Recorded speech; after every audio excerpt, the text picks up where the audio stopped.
Ortho, surgery. That's it. We're just going to get on, do this. Not scare him, get you all sorted, all right? Oh. John? Do you remember where you are? King's College Hospital, London. Thank God. A major trauma centre. Hit the curb, jackknifed onto the verge. Have we got a good pulse? Have we got an output? You know? One of the busiest A&E departments in the world. He will probably scream, but he won't remember. No, stop! Ah! A place where love. Come on, sir. Let's go. Up you go. No. Yeah. Life. There you go. I love you. I love you too. And loss. It's all right. Unfold every single day. Don't cry. And we'll make sure Mummy stays with you. Well, listen. Right, who's not busy? Squeeze that. We can't give up on her, come on. We've got to be strong for Mum, if it is the last bit. Hey. All the patients you're about to see were treated in one department. Well done. In just one 24-hour period. I never cease to be amazed at the robustness of human beings. I love you. And the strength of their relationships. Love, it's a reflex. It's what you do. For many of the families, despite the devastation that they may be facing, they give unconditional love.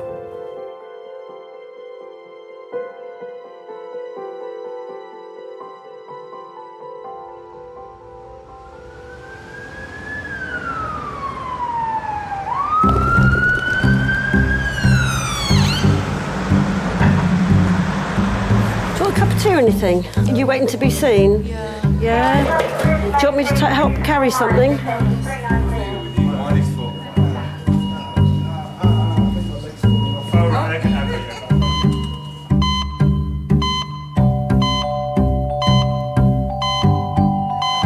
Rugby? What exactly happened? I was tackled. Tackled. So you were the ball carrier? Yeah, but I was going through two guys at the same time and they went down. Looks like your kneecap's come off sideways, hasn't it? Are you all right looking at that? Of all the patients who arrive in A&E, 14% fit into one category. Young men. Do you remember about the family tree and where I said the family are from? Well, Dad's parents and Mum's parents, so that's 4 grandparents. And they're all from different places. And I tell you already, but you just forget. You just hear it and you just think, yeah, you've gone out your head already as soon as I tell you, innit? You gotta remember it, it's important. You don't think it's important?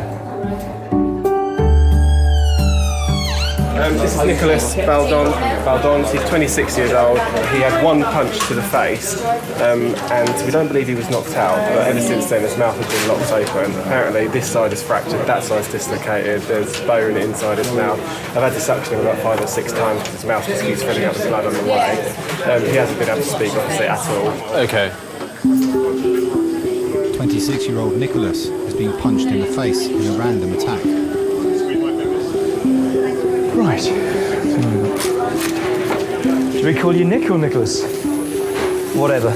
Just pop your head back, just make yourself comfortable there. That's it, that's it. I know we're not going to strain this too much. I will take that suction there for you. So when do you think boys become men? 40. And then they regress shortly afterwards. I'm approaching 50. That's next February. And I like to think that I can do the same things now than I could previously. But I mean, you know, if you go out and you have a few drinks with your mate, it becomes harder to recover the next day. You like to think that you can run, you can ride as long and as hard as you did before, but that's not the case. Look at that there. Is that tooth or bone? Looks probably a bit like bone, actually. Yeah, exactly. It is bone. It's rubbing on your tooth, rubbing on your tongue there, Nick, yeah. Try and close yourself together there, Nick, if you can. I don't suppose you can. Okay, and that goes with the fact that you can't close that there. Nick, I know it's really dry there, but can you say ah? Oh. Excellent. Should have been a singer. There we are, okay. So it was just the one blow? And were they standing in front of you? Yeah. Never injured your face at all in the past? A couple of times. Any breaks? Yeah? Jaw? Any treatment? No, no plates or... Sorry? Dislocated. Dislocated. Okay. All right. No any fractures of your cheekbone? With Nicholas's injury, it was unusual to have a fracture as well as a dislocation at the same time. So it's a pattern that most people wouldn't have seen before, and I haven't seen one for many years. Nick, I'm just going to feel very gently, okay, along the low border of your jaw here. And what I'm feeling for is the fact that this is all intact here and here, and that's what runs. But when we get to the angle here, yeah, okay. There are many patients who have a dislocation acutely on the rugby field, for instance, or sporting, which can be put back quite simply. But the longer it's out, the more difficult it is to get back in because of the spasm that the muscles go into. All right. Do you want to know details of what we're going to do, or should we just crack on and do it? Just do it. 33-year-old Simon dislocated his kneecap 3 hours ago. Right, puffing on the gas and air again.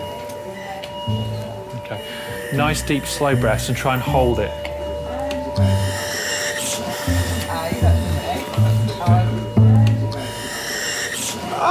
Okay, all right, hold fire. It's well done. Keep breathing. We might need to give him more drugs again. Nick, I haven't seen any radiographs, x-rays at the moment, all right? But given the degree of the fact you can't close your mouth together there, obviously you fractured it on here, and that's where you were hit. It's going to be difficult for you to rinse your mouth, and the blood will be a bit dried there because you can't get your lips together. And if you can't get your lips together, guess what? You can't swallow. So that's why it's impossible to do that. All right. So keep going with the suction and whatever, and we'll get the X-rays and we'll get you treated as quick as we can. All right. Good. All right, Simon, this drug, it doesn't have a set dose. Everybody responds differently to it. So we give it little by little till we find the right dose for you, all right? Your job, very simply, is just to keep your eyes open, and then when we reach the right dose, your eyes will close, even, without whatever happens. So that tells us it's good to go, all right? So you'll just relax, nice deep slow breaths on that, keep your eyes open as long as you can, all right?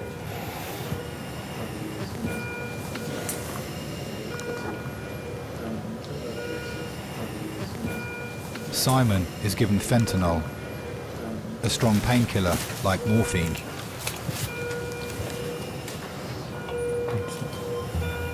Might be feeling a little bit lightheaded. Some people say this drug's like 2 or 3 neat shots back to back, and you feel a little bit woozy, a little bit out of it. Okay, Simon, open your eyes again, my friend. Simon, can you open your eyes for me? Okay, one more time. Matt, one more.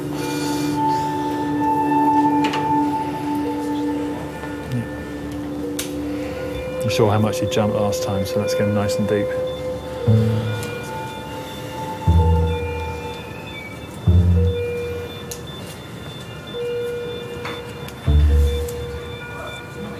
Straight head back, Simon.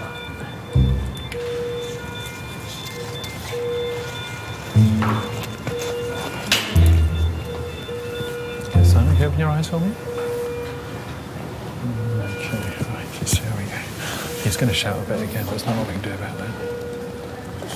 Oh, for fuck's sake! No! No, stop! Oh! We're in. Hold down. Thank you.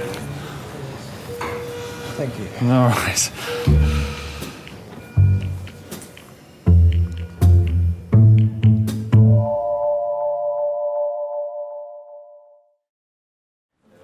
Right, so come back round this way, that's all right. So your sheet will be a bit wet, I'm afraid, where we've done the plaster.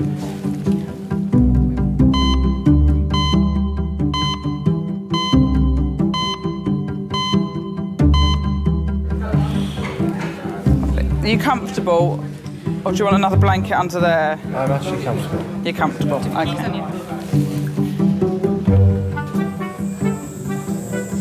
like a vampire. Messy one.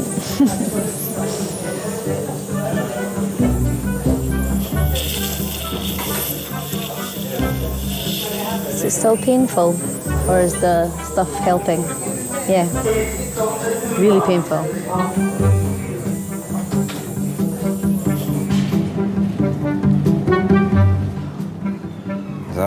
So how's it going at the college, football-wise?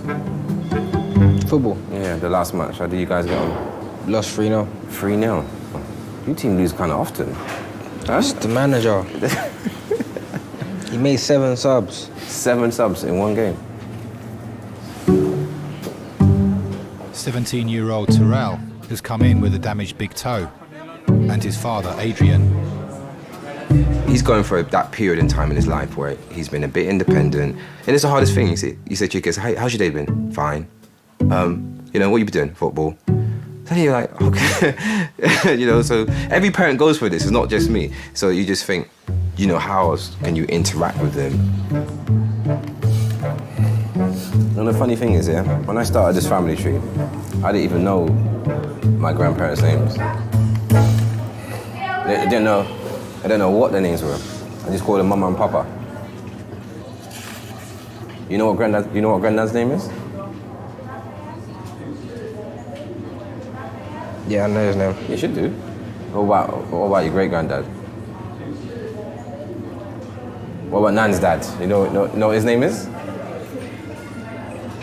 No, I forgot. How can you not know? You see, that's what I'm saying. I never had a relationship with dad. I never knew him because my dad died when I was 7. And it's not until I actually became a father that I realized, wow, this is the impact a father can have. You know my mom's name. You know my dad's name. What about Nan's dad's name? Nah. Possible. But you know all the teams in the Premiership. You know all the teams in the Barcelona League. I don't know. Yeah, all yes, you of do. that. And you know, yeah, and you know all the players in Barcelona or Spain, what team, what country they're from. Yeah, you do. But if I ask you where your family are from, you ain't got a clue. How does that make any sense? So all the players in the Premiership, you know what country they're from, yeah? Yeah, most of them. Exactly. So you know your team's history, but then if I say to you, all right, then where are you from? You'll be like, I don't know.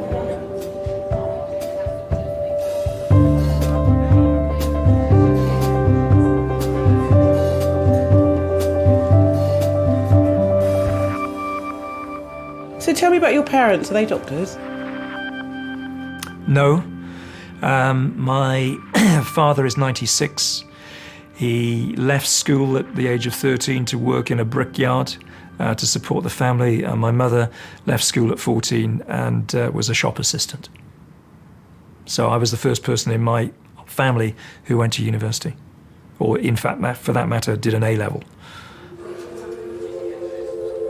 Rob is the clinical director of King's major trauma centre. He's also a world-renowned specialist in facial injuries. When we're treating facial trauma, it's very much the person. You can injure your arm, your leg, and obviously undergo life-saving surgery. But if you injure a face, that patient expects that face to look exactly the same afterwards than they did before. It's us. It's what we are. It's what defines us. Oh yeah, oh no, I see your tooth. Nicholas was assaulted in a random attack 6 hours ago. Since then, he's been unable to close his mouth. I'm sorry, Baba. I don't like seeing you like this. He's come in with his long-term girlfriend, Holly.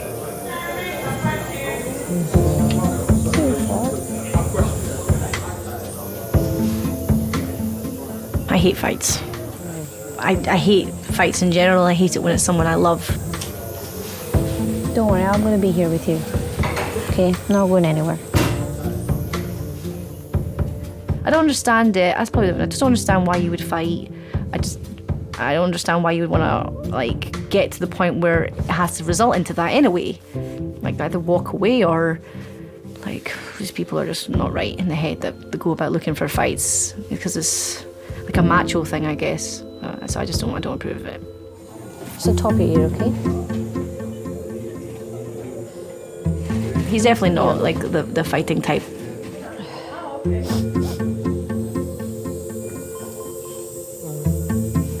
When I first met him, for sure he was a boy.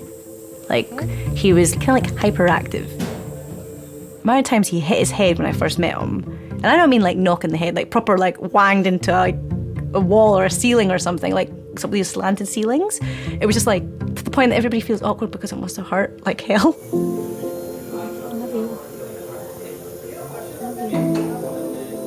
Sometimes I feel like a little bit like a mum. I'm like, can you slow down, don't run, or are you gonna hurt yourself? That sounds really terrible to describe your boyfriend as you're his mum, but that's the way it is. Now, if we look carefully on his right side, what's that? And what's that? So what's he got? He's got a dislocation. That's why he can't close his mouth, because he's dislocated on the right hand side. You can see he's sort of, now this will be good, there you go. What a shot.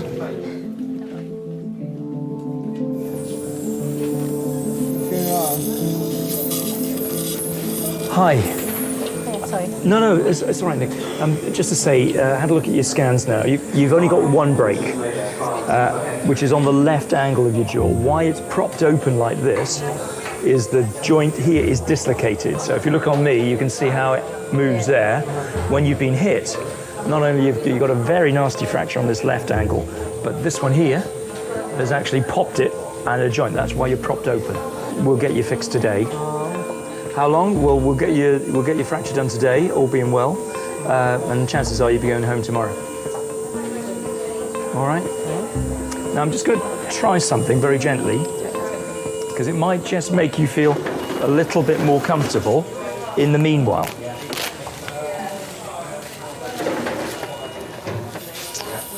It's going to be a unilateral segment, so I'm just going to see, because I'm just thinking while he's here, we'll just see if we can make this a little bit more comfortable for you.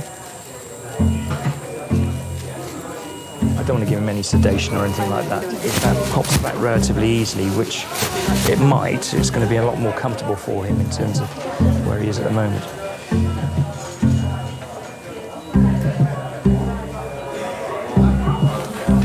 Nick, just pop your head back for us. That's it. Okay, now just bear with me. Just here. Okay.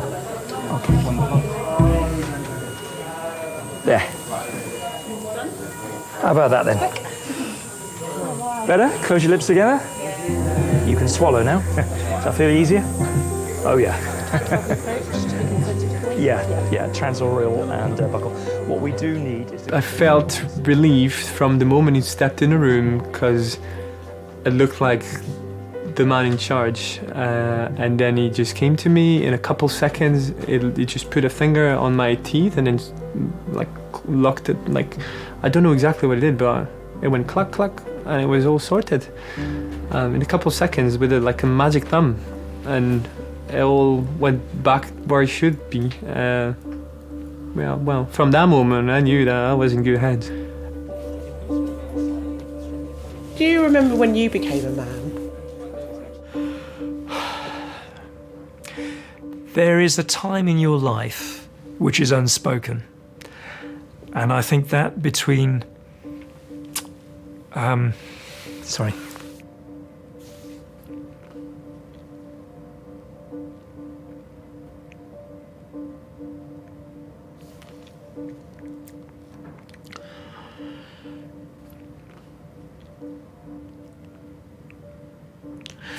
when the responsibilities change from your parents to you. And I think, looking back visibly, I remember standing at the side of my father's car and he gave me the car keys. And something in that unspoken act said that that was that transition. And my father is now 96. He was a fit man until very recently, he now gets about with the aid of a wheelchair, and his memory has gone.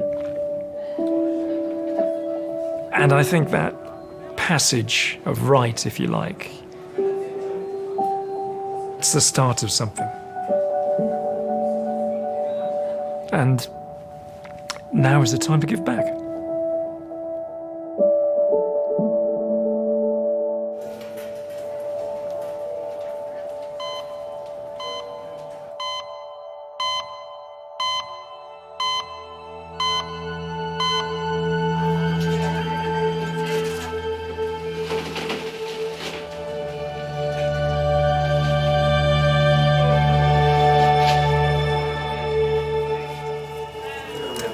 Is she on a beta blocker? Do we know what medication she's on? Any medications? Nothing. How old is she? 78? 78. So but she's recently diagnosed with a blood clot. Confirm. You don't know. 78-year-old Amway has been brought to King's by her 26-year-old grandson, Ho. He's training to be an architect. Every day, he cycles 10 miles to visit her in Peckham. Today, he found her collapsed in her flat. It was a shock when I found my grandma. She always has refused to go to a doctor. I think that's one of the things in our culture we preferably do not want to know if we're sick. We rather, knuckle down and live through the pain of it. It was quite a horrific moment because I'd never seen her so fragile before.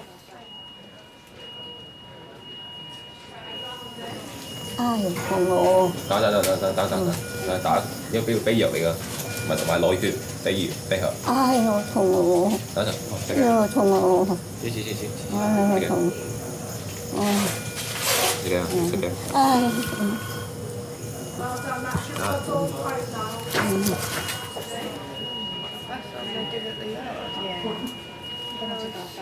，She came over here roughly around about 1970s during the Vietnam War.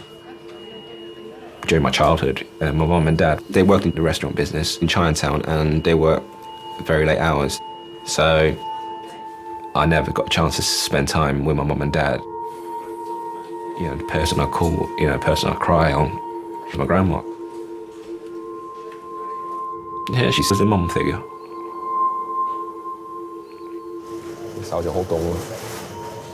She didn't speak my English, but the words that she did know, fuck off, get out, how much, cheaper, and, ideally if she ever gets lost, where is Peckham?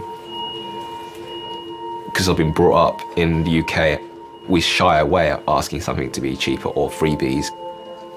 But you bring grandma along, they knock off a few quid.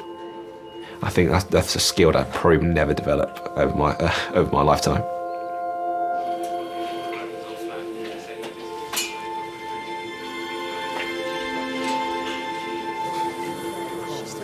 We've got quite cold hands. Does she want another blanket, do you think? No? Comfy. So I've got very warm hands. Sorry, when was the last time you gave the Clexane, the injection? Yesterday. Okay. Yesterday, hello? You don't spend your time normally in hospitals, do you? No. A lot of people think that if they come to hospital, they're only ever going to go out feet first. Especially the older generation, that hospitals mean death, and so people are afraid to come into the hospital setting. But disasters happen. I'll never forget one time when a baby had died in the emergency department. This was when I was working as a radiographer, and the mother was screaming her head off, and she was running up and down resus, running up and down, just hysterical, and her little baby had died.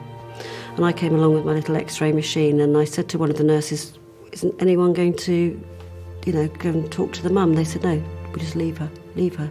She doesn't want to be touched." And I thought, that's amazing. She couldn't be touched, she didn't want to be touched, she just needed to scream her head off. She needed to release that grief there and then.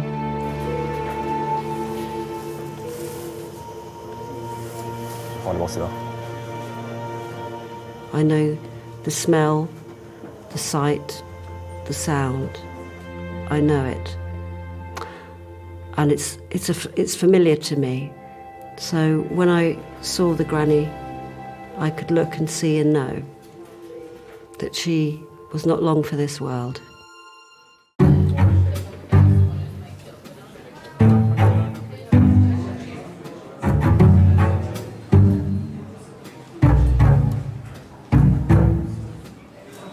Oh man. 17-year-old Tyrell has damaged his big toe playing football. Crazy. You kick the ball like that, they might have to take the toenail off. Huh? They could, you know what they're gonna do? They're gonna freeze your toe, your big toe. They're gonna freeze it. They freeze your big toe, or they gotta take it off. Not freeze the whole toe, but I think they do something where they freeze the nail. I'm not sure. But it's gonna hurt. It's gonna hurt.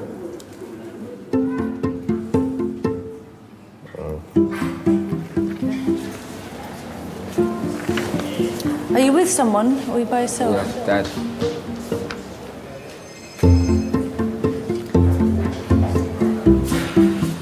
Come round this way.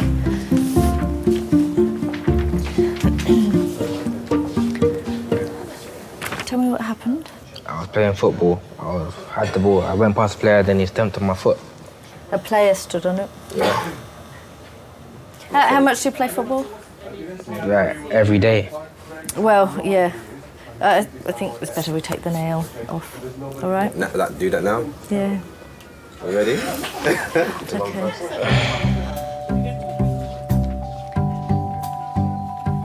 Yeah, he's becoming a man. He's experiencing pain, you know? Learn to deal with it. He's squeamish, you know what I mean? He's like that. You okay, boss? I know you can feel me pulling. Yeah. Weird there shouldn't feeling, be any isn't it? pain. No,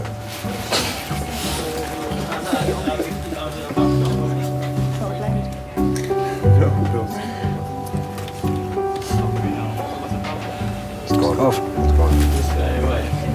There's still got the roots. There's no nail there. Nothing there. I'll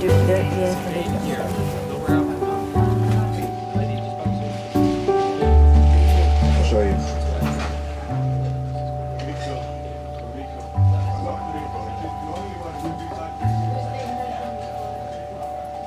You know, and I'll still say I love you. It's saying to him, regardless how big you are, I still love you. You know, so. Does he tell you? No. No, he doesn't. He doesn't tell me.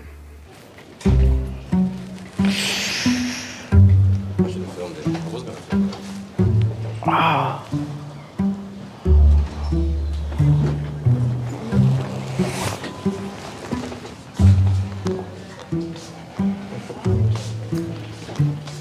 Do you remember about the family tree and where I said the family are from? Nah. You gotta remember it, it's important. You don't think it's important?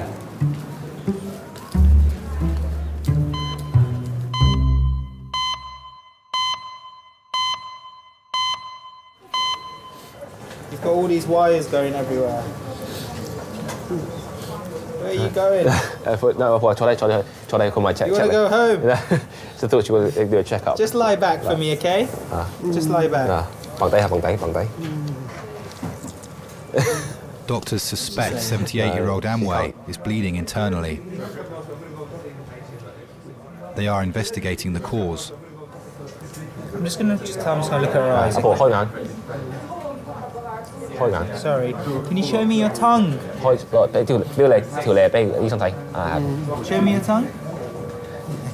How to squeeze both my fingers? Just squeeze? Squeeze? Squeeze as hard as you can. Good. And this side as well? Squeeze? How to pull me towards her. Pull me towards her. I'm sorry, I know this is all tiresome. Pull me in. That's it. Okay. That's great. Sorry, I know it's the last thing she wants to do right now.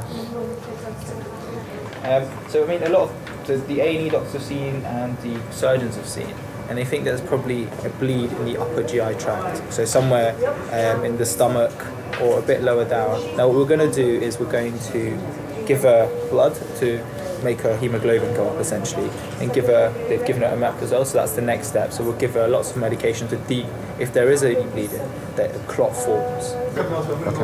Okay, thank you. I'll see you a bit later on, okay? 手仲好凍咯，我個手真冰凍。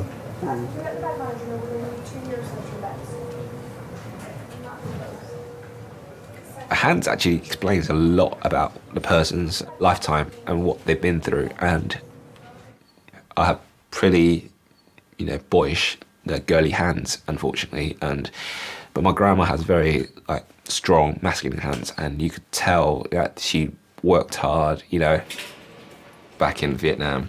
She was usually working in either factories or in the fields, and the wages didn't really pay, to support her children. So at times she did tell that she used to take stuff from the factory or from the fields as extra portions for the kids during that time to survive. But my grandma would probably want to go back for only one reason: to have dog meat again. It sounds weird, but my grandma said if I want to go back to Vietnam, I want to have dog meat. And we did raise a dog when they were younger, and eventually when food supply was over, Dad got a chop. Don't be shocked. Come on, it's the way of life. She is a very tough lady. She's like Margaret Thatcher. She ruled iron fist.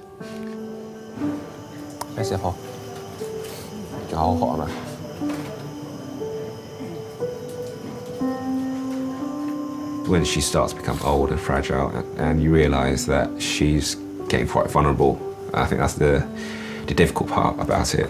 And you want to provide back. She cooked, she did all the washing, all the dishes, everything, maintenance, cleaning the house. She was pretty much a superwoman. She looked after me always. And so I felt I had the responsibility to go and look after her.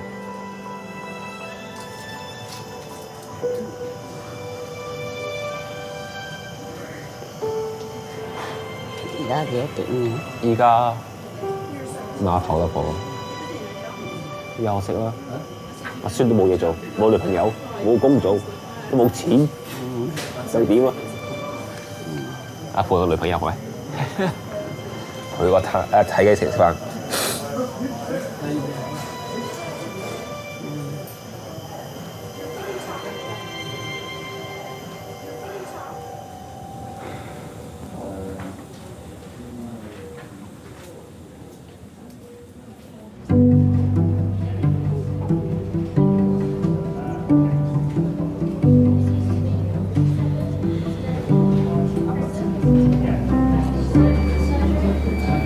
I feel like out of everyone here, I'm the most dramatic looking.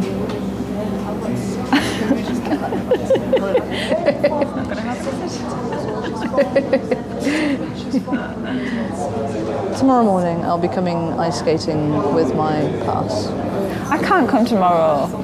I can't. See how you feel. I'm not saying that I won't feel like it. I'm saying, how can I go there to a beginner's class, like with all the other beginners learning to skate, so excited, and then, oh yeah, I did this on the ice last night. Like you say, just pop your hat on, no one will move. I might wash my coat first as well. Yeah, do that. Well, now they get like...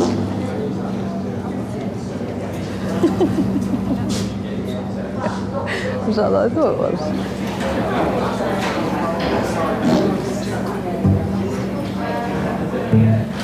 These things are sent to challenge us.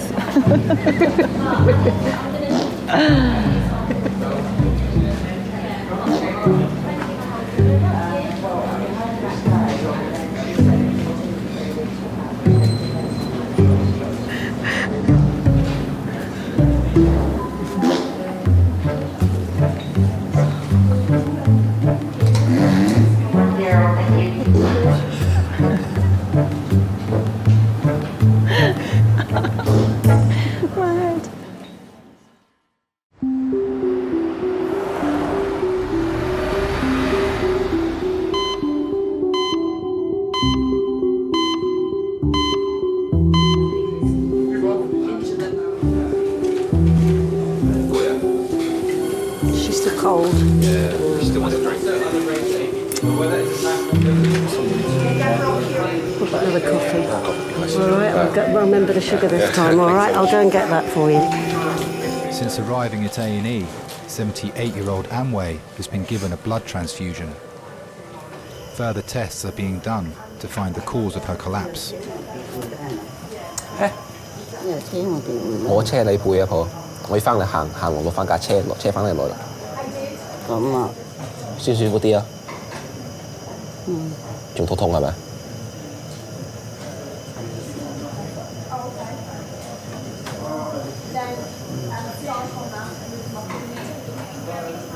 隻眼死都係死咗，然後跌到嗰隻翅膀，幾耐冇生得。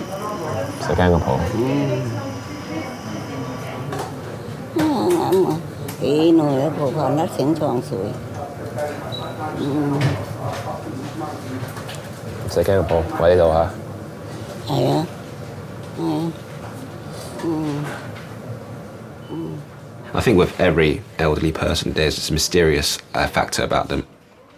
You see this sort of ideal image of your grandma when you're younger, and then when she have a few drinks, it's like, you know, a completely different person.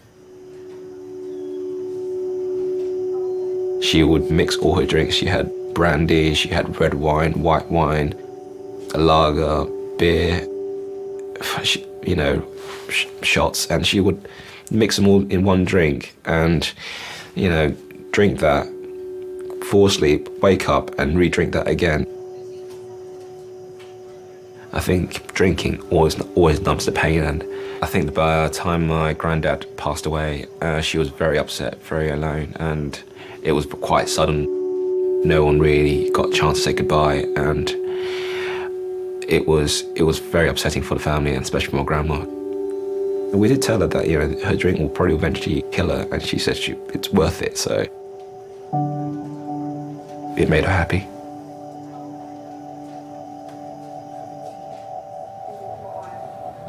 仲叫人你等咩啊？你 check 你個心臟有咩問題啊？依家冇事嘅，冇可能下次有事嘅。嚇？因為你屙血就流出嚟嘛。係屙血都有啊，婆，有好多血添啊。係咩？係啊，你屙屎嘅時候屙到好多血出嚟啊！你賴屎嘅時候啊，真係好令人驚啊！有血有屎添啊！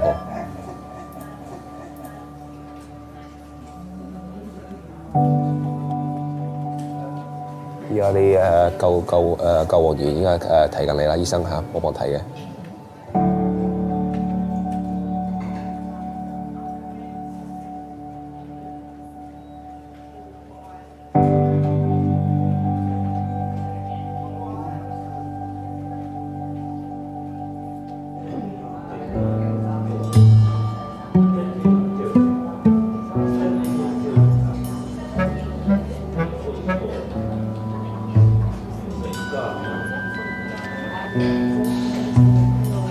This could be the end of my skating career.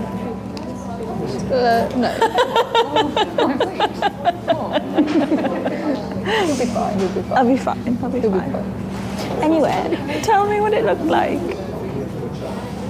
Did it look bad? Do you want me to draw a picture? It was like you kind of like. Do you really want to? Can you see my bone? Well, no, because it was all bloody. But no, well, I don't think so. Didn't look that bad. Okay, draw it. So. Oh, look, it's even a red pen. Appropriate. So that's my face. That just looks like my eyebrow. It's fine. No, but it's like heart. It's kind of like here, and it just looks like you've torn it. Tearing sounds like it's going to look uglier when it fixes. Well, it'll be nice and swollen, so if you fall on it again, it'll cushion it. Yay! Is fall from ice? Yes. I was only on the ice for 5 minutes. Only on for 5 minutes? Yeah.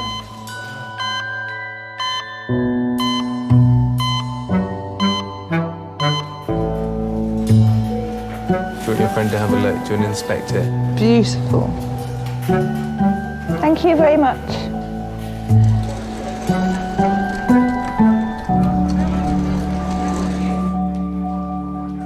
Have you ever been a patient? Yes, I have. I've had a life-threatening condition. I had cancer, breast cancer 12 years ago, and that gave me a really huge scare. Because I'm also a qualified mammographer, so I knew after I felt a lump, and then I went for the x-rays, and then they took a bit longer, and then they had to do another view, and I thought, oh no, these are my colleagues, well, they're being so slow, something's wrong. And then when I went in to see the doctor and the x-rays were up, I saw the cancer myself, and I went, oh shit. I didn't want to die. Other times in my life I thought, oh God, sod this, I don't want to live anymore. I think we all do. I think we all have huge dips as well, when tragedy strikes. But when you're in a really, really good place, and that could be taken away from you, that made me understand how precious life was. And that's also what I see in the roles that I've done within the health service, is that sense of life is precious. Life is really precious.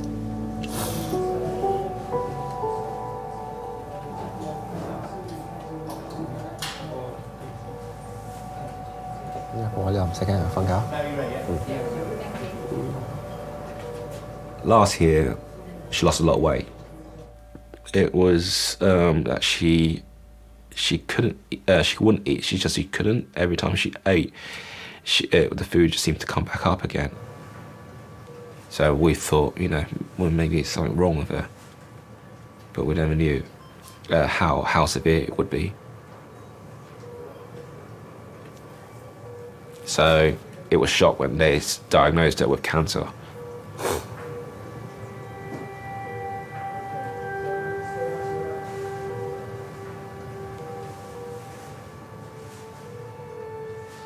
We all got very angry. I think anger for the fact that no one picked it up earlier, or anger the fact that we didn't ask her to go to hospital, or anger the fact that none of us could do anything about, providing her, a cure, and that was the toughest part.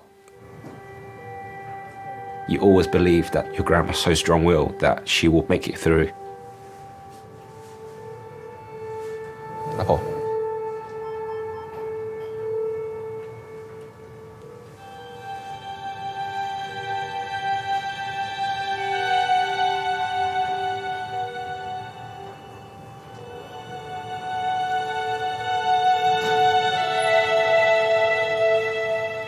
My grandma taught me it's like family will always be first. If I ever have my own children, that's what I'll pass on to them.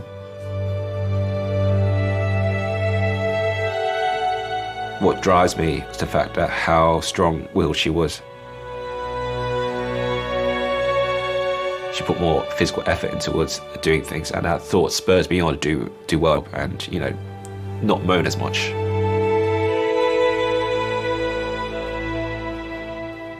I always miss her. She made me the man who I am today.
Oriental people have a lot of kids is so that one day 1 or 2 of them might do well in society. When I told her about being an architect, she was very pleased, and I think near the end of her life she said that when I'm going to start building her a house, and I think that was another goal for me, and I think that was one of the things that drove me on to become an architect. I think she would be very happy right now.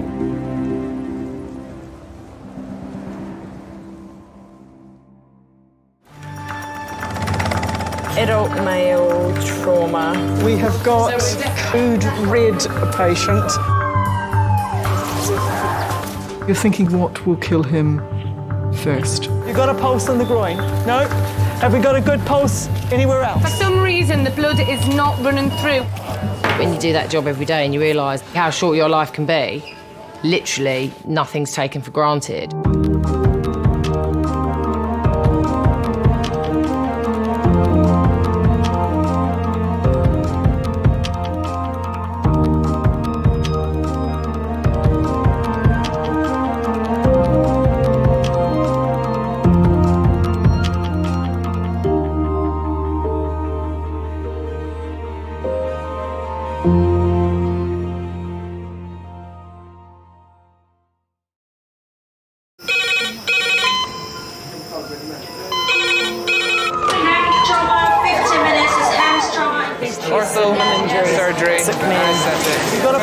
We're just going to get on, do this. Not scare him, get you all sorted, all right? John?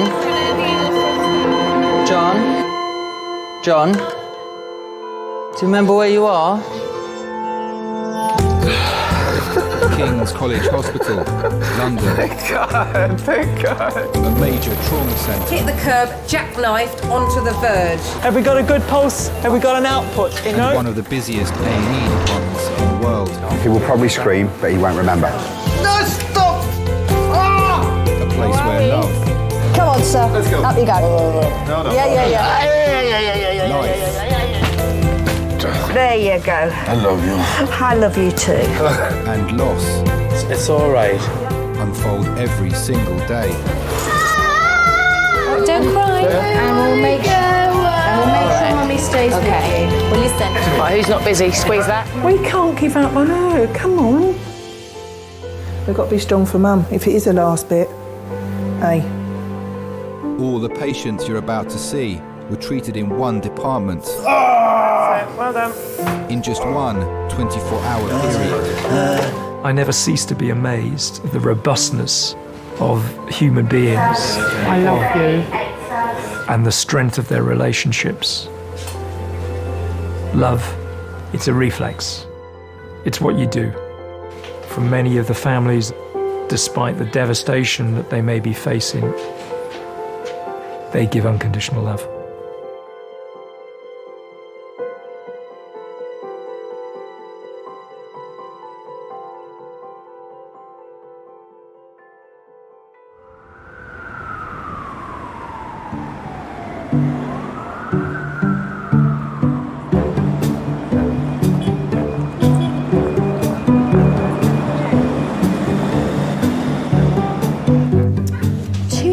For me, says the chimpanzee. Don't just grab it, says the angry rabbit. I like that story. You?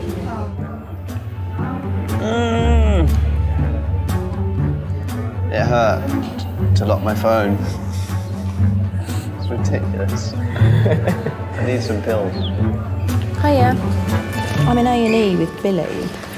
She had an accident in school and got rushed to hospital by ambulance. She's got a massive contusion on her head. They said she lost consciousness.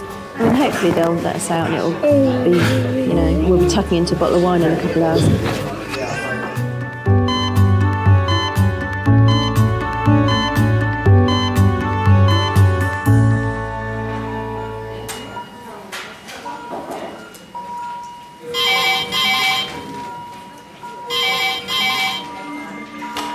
Hello, King's A&E.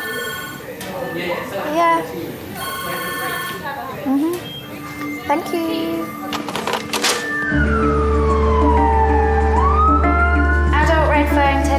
That's adult red phone, 10 minutes. Laura is the nurse in charge of resus today. Her first patient is a 94-year-old man with breathing difficulties. Hold on. This is Dougie. He is 94. Georgia said today he had a sudden onset of DIB about 7 o'clock when she went up to give him his nap. He's at 5 milligrams of salbutamol and oxygen, sat at about 92 now. Cool. And that's his ECG. Okay, for the pain. Douglas has come in with his youngest daughter. His emphysema and bronchitis have been deteriorating since this morning. Starting amoxil and prednisolone. Okay, let's get some blood out of you, sir. All right, so big old needle coming up.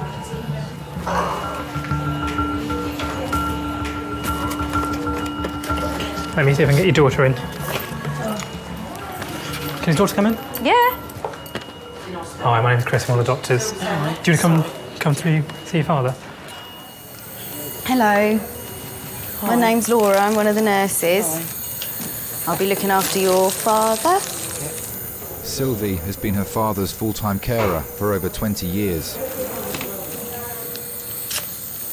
So that medication, I don't know if he has nebulizers at home. Yes. Yeah, it's the same But stuff. he stopped taking it at the weekend and he's been back on it yesterday and today. Okay. He's on the steroids. He took some yesterday and today. We're just about to give him some stronger steroids through this drip. Oh, even though he's had some today? Yeah. Because your relative is in hospital doesn't mean that you suddenly become redundant. And if you wash them every day at home or help them go to the toilet every day at home or brush their hair, who am I to take that power away from you and say, no, you need to sit there and I'll do that? I've got quite a bit of, I say quite a bit, some tea and that down in today and some other liquid. Mm-hmm. But you tell him he's got to drink liquid and he won't. Sort of does the opposite to what you say he's meant to be doing. Sounds familiar. Yeah. It is a trait of most A&E nurses to be able to just talk about anything to anybody. You have to be able to create relationships with patients and relatives really quickly so that they trust you and you can support them through whatever's going on. Is it just the two of you at home? And the 20-year-old cat. Who doesn't know what the hell's going on at the moment, bless her. She's doing well at 20. Well, she's 20 and 2 months old. Bless her heart. My husband had died, and I came up to look after Mum. When my mum died, I ended up staying and looking after Dad. It just suited. I don't actually look at it as taking care of someone. It's me dad, I'm his daughter. There's plenty worse, trust me, but he's a good one. Put your head back. Put your head back properly. That's it.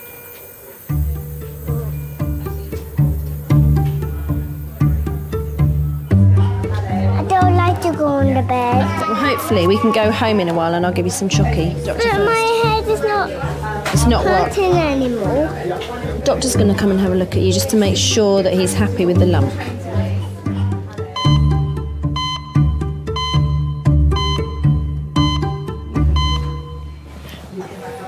So, how old are you, Billy? 4. 4. Do you remember what happened? Yeah. Can you tell me? Yeah, but I slipped over and bumped myself. Oh dear, that's a shame. Where did you bang yourself? Where did you bump yourself? Which bit? Over there? Ooh. Can you remember banging your head? Can you remember falling on the ground and it going, ouch? Do you remember that bit? Yeah. Oh, that's good. I'm glad you can remember it. I'm not glad you hurt yourself. The only thing... All right, Mummy. we will. We might be able to let you go Listen, home. I think we will go home because Mummy's got bed. you some chocolate. All right, let's have a little look. Can you see everything normally? Does it all look fine? Does Mummy look fine? Does she look normal? She looks a bit stressed. Funny. That's it. Is it sore anywhere in your neck? Does your neck hurt or am I tickling you? I think that's all right, isn't it? Shall we sit you up? She's got no indication that there's any other damage going on in terms of examining her. Yeah. I just want to see her walk and make sure she looks like she's steady on her feet. And if you think she's behaving normally as well, that's the best indication for me that things are fine, because you know her better than I do, or anyone else probably anyway. So, it's spider, the water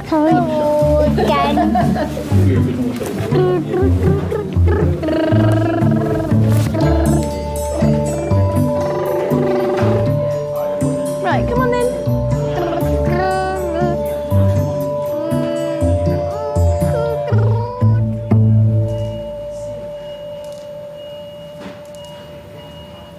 Sylvie's been joined by her neighbour Maria.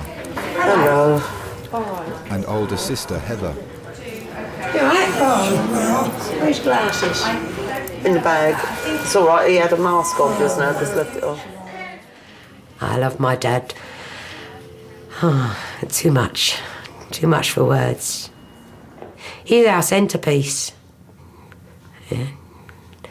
Right. You're still here then? Sense of humour. I think them words were made for him. He'd do silly things where couldn't go on holiday, didn't have the money for that. So he'd take us on a long bus ride. And we're literally going round in circles. But we really thought we'd been on a good trip, you know.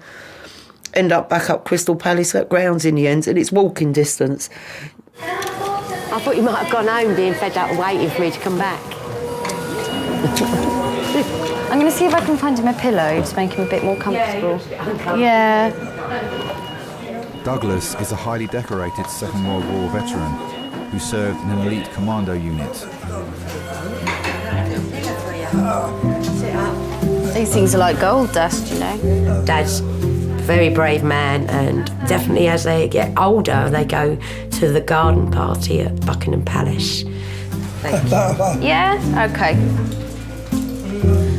And he had a good old conversation with the Princess Royal when he went, and I just think to myself, oh gosh, I hope he didn't tell her any jokes.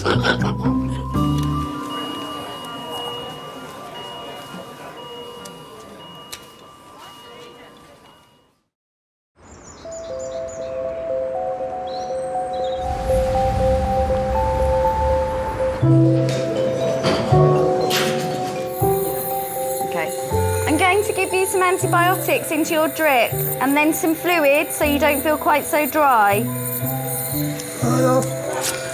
One of my best friends sent me a card years ago that said on the front, "Nurses are angels in comfortable shoes." I've still got that at home. I thought it was quite funny. It made me smile. Okay. Right. If you see someone vulnerable, whether it's a baby or an adult who is unwell, you want to look after them and reassure them. I'll just be whizzing back and forth, getting him different medicines. Did you have instant pain? Did Yes. you yeah. Turn your hand over. Laura is the senior nurse in Miners today. I never really got on with resus and trauma because that's working with death and dying a lot. And I knew I couldn't do that forever. So it's all across here. All yeah. there, and my finger is numb. My little That finger. one. Not that numb. It's not that numb. It's like if you move it, It hurts. Yeah. There's always something a week that I haven't seen in 8.5 years at King's. Why did you trip over? What happened? I think I tripped over the wedge shoe. It is wedged, isn't it? I had a guy that slipped on a banana skin last week because he'd just left it on the living room floor. Why would you leave it on the living room floor? I don't know. But anyway, he slipped on a banana skin. I just kind of, as I do, stumbled and fell. But How much you had to drink just for health reasons? I like the characters. I think that's the best. It's not always the injury of the patient, it's the character of the patient that you enjoy. So have a seat, Midge, and Sit Midge's in the friend, corner. Midge's mate. Yeah. I'll be fine, I'll just stand. Yes, lovely, thanks. We just draw the curtain. So my name's Laura, I'm one of the nurse practitioners. How can I help you?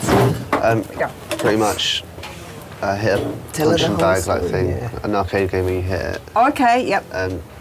this morning it's all swelled up and So I this can't morning really you did do it? I did it yesterday, Did it but yesterday? overnight it just seemed to have swelled up and...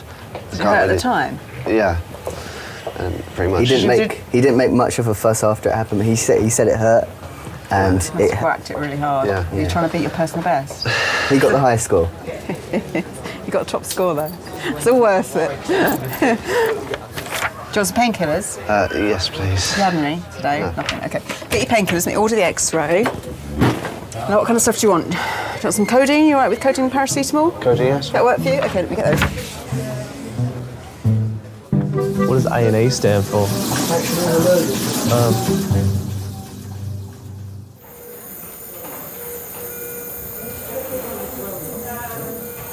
So it looks like he may well have a chest infection. So may well be staying in overnight.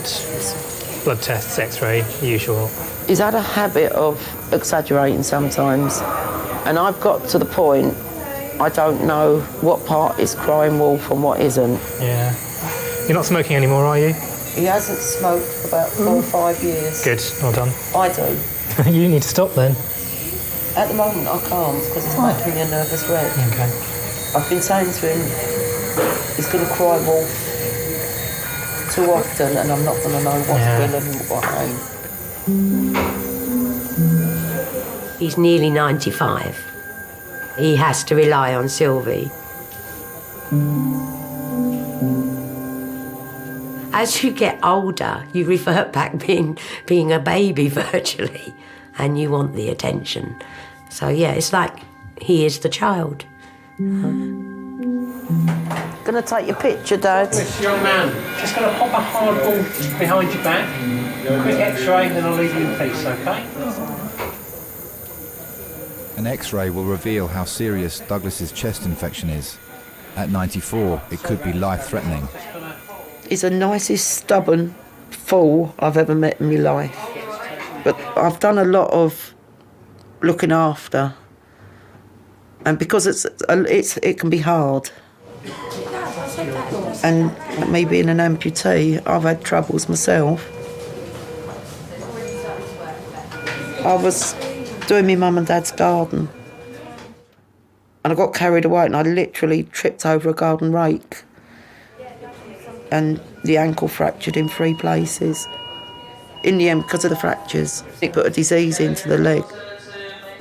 So I carried the leg around on crutches for 3.5 years, and thank God they finally cut the leg off.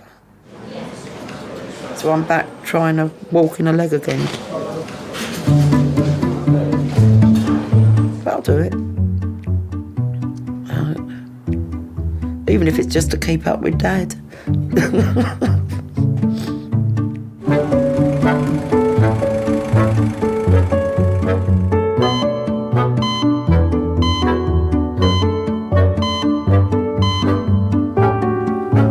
What's your first name, John? Not Stephen. Oh, sorry. You look like a John, see, Steve. Sorry about that, mate. 69-year-old Steve has fallen off a chair and injured his shoulder. He's come into A&E with his partner and daughter. Can we go home? Oh, Carol, all right, I know. He'll be right here, right? He'll do whatever he wants. When I first met him, he was wearing a wig. And it wasn't until I was dancing with him and he was rocking and rolling, and he just twisted around and I could see the 2 flaps of the hair going up, and I just melted. I couldn't stop laughing. And when I came home that night, I threw it down the toilet. I said, "That's it. You're bald, that's it." There you go. Thank you very much.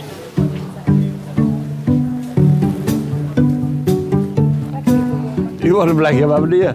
I don't need one. I'm hot enough.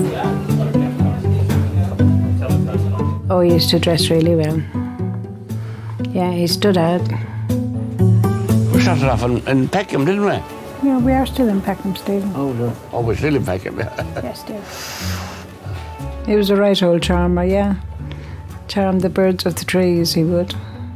How are you feeling? Huh? How are you feeling? All right, fucking You want awful. a drink of water, right? No, I've got a funny. Huh? I got a funny bloody headache. Got a bad headache. No, I didn't. I want a headache. I had a headache. What am I here for? What am I here for?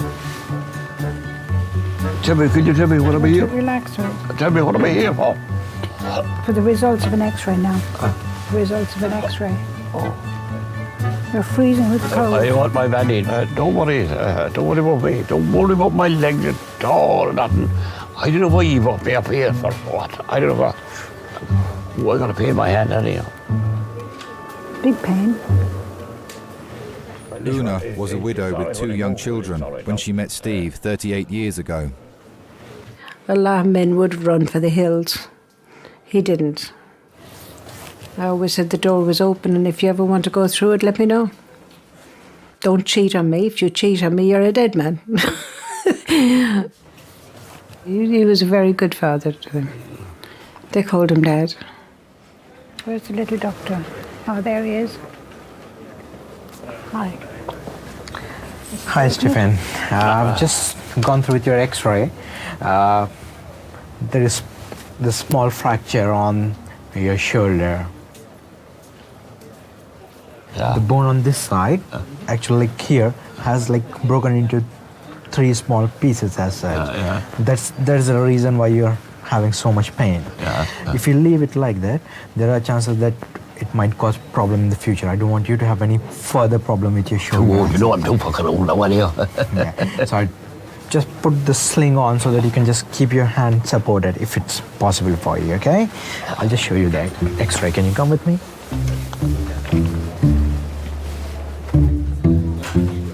There you go, down the hatch.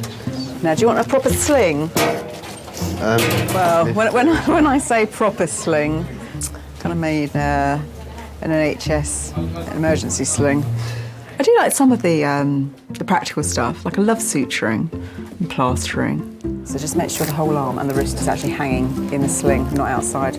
Perfect. And dressings and wounds, because that is really nursey, isn't it? Gwyneth, do you want to see your X-ray? I'm afraid it's not good news. It's a broken bone. Some patients love to chat. Elderly have always got stories, haven't they? And they've always got time. They're never in a rush because they, you know, probably don't want to go home really to an empty house or the cat. Do you need any help socially at home with? Do you want to be referred at all to your poor husband? You always kind of try and think, what if that was my sister, mum, husband, friend? This thing keeps coming out your nose. Yeah. Is that all right? Yeah. Okay. I'm caught up with the crutches, it's all right. It is like having a child, isn't it? And he's been playing me like a fiddle quite a bit. Every now and again, he'll exaggerate because he doesn't want to do something. And I thought he was putting some of it on. And normally I get it spot on. And I didn't this time.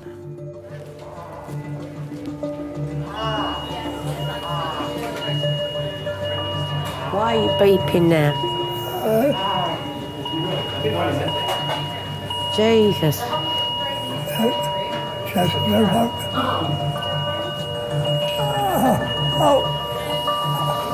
You all right? Okay. Are you feeling all right?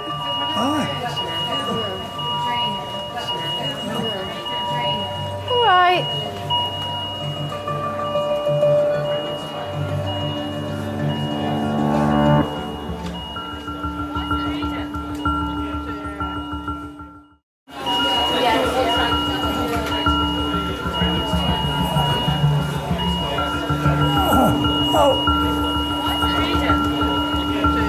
His heart rate's gone very high.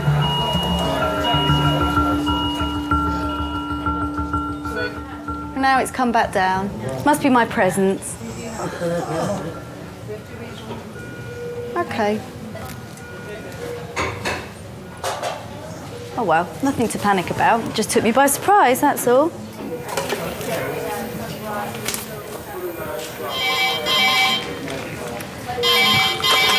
Hello, King's A&E. Yeah. Adult red phone, 5 minutes. That's adult red phone, 5 minutes. Laura's next patient is a 97-year-old man with life-threatening problems. Unfortunately, I now know there is a massive spectrum in the way you can die. It can be very peaceful and comfortable. I think that's the nicest way you can go. And that's very difficult to recreate in an A&E department.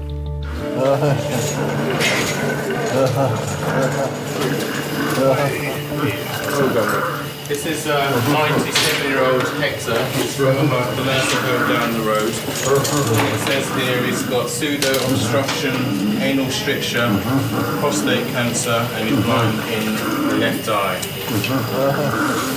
Okay, what was his name again? Hector. Hector. Hector's airway is in danger of collapsing and his blood pressure is dangerously high. Hector, do you know where we are?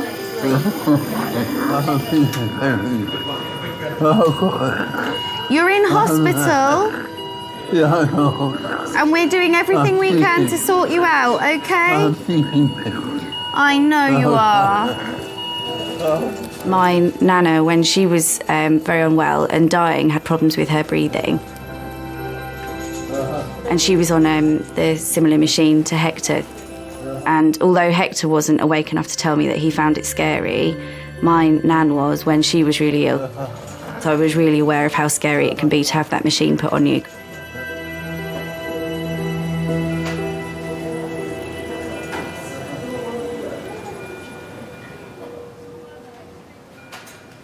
Hi, like I said, my name is Dr. Rao. I'm one of the medical registrars here. Can you hear me? Douglas's X-ray has revealed that his condition needs close monitoring. And how are you related, sorry? Daughters. Okay. You don't mind if your daughter's hanging around when I'm speaking to you, is that all right? It'll be best because he won't hear much of what you say. He's a bit nut and jack. Right. What brought you into the hospital? Couple of weeks. I've been a bit upsy-dumpsy. And I've been hallucinating. And things like that. Now, it's the first I've heard about the hallucinating, because he's not mentioned that at home. Okay. Now, I've had a look at the X-ray. It appears that you've got a nasty pneumonia on your left side. Okay. Yeah, you've got some changes in relation to your bronchitis and emphysema, but the pneumonia part is new. So what I'm going to do is, basically you need to definitely come into the hospital and stay with us, okay? Has he got this because I've not looked after him? You have looked after him, don't do that. You've done nothing wrong, don't you dare. I don't think you should feel, I don't see any reason why you should feel guilty.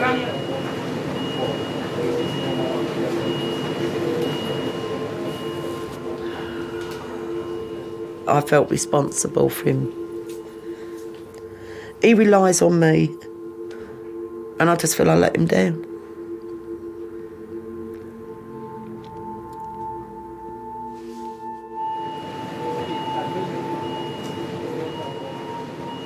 We found out in the end that he had double pneumonia and his kidneys were collapsing, and they told us he probably, wouldn't last a week.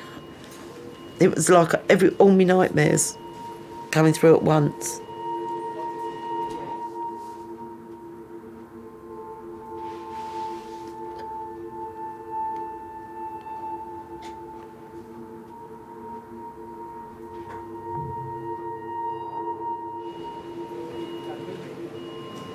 I can't be without him, you know? There's just something about him. Everyone says, oh, their dad's this and their dad's that. But they ain't met him, you know? I don't let him know.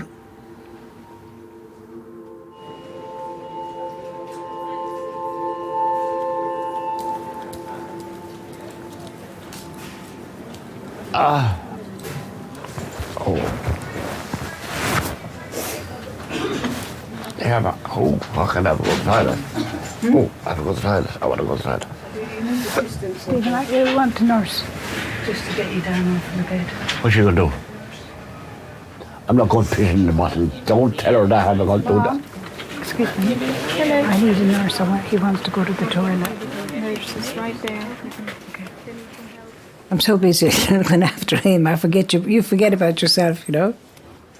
It's just like if you have a child, you don't think about you. That child is number one, isn't it? Yeah, you don't want to do it in I don't want a bottle. No, I don't want it. I want to walk? Yeah, I want to go to the toilet. I would just want to go to the toilet. Are you sure? I'm not dead yet. No, we need that in the sling. You need what? Your arm in the sling. I can put a new one. Oh. Yeah, I'm all right, mate. I think I am, anyway. Are you going to fall? No, I won't fall. I won't fall, mate. I won't fall, mate. No way will I fall. Come on, now. Come on. Oh. Put your arm on. Steve worked as a plumber until 4 years ago, when he was hit by a motorbike while crossing the road. Yes, you will. Oh. Which way's the toilet? It's behind the wall. You come with me. Where is it? Oh. The accident took everything away from him. He hasn't got a car now because he can't drive it. And he's woke. He's still got multiple fractures in the back.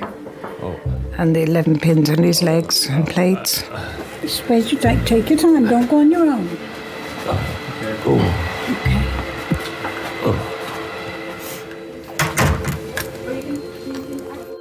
He's only a shell of the man he used to be. You know. And on top of that, he's got dementia. You can fall down downstairs. You fell in the front room. Oh, the front room, yeah, but I just slipped over the fucking... I know what I do, I know what it is. I don't want it. I'm going to be all right, I'm not going to die, am I? He likes a drink. He likes wine, red wine. Yes. I give him a bottle a day. It used to be 2 bottles, but I had to stop that. It was too much. Your bones can't take you falling over. I know, Campbell. So stop drinking. Now, some days I miss out because I can't remember whether he had it or not. And I say, yeah, you did.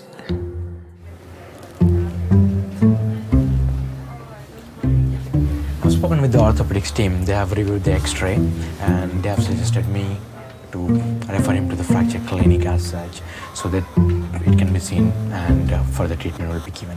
So you go home? Yes, you're going home finally, but you have to come back after 2 days. How many days? Tuesday. 2 days. On 2 days, yeah. Okay. I'll come back to you. Have you ever found caring for him too much? No, not really. I look after him as long as I can. What can you do? Stick him in a home? No. No, that's not an option. See you, mate. Look after yourself. Ta-ra.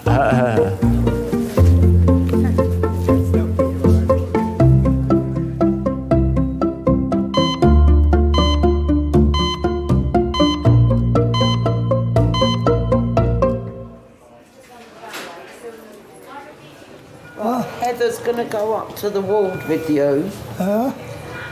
Right, so we'll know where you'll be. I think everyone should care for each other. Dad might not still be here if Sylvie wasn't there 24/7. Right. All right, see you tomorrow. Do as you're told. Always.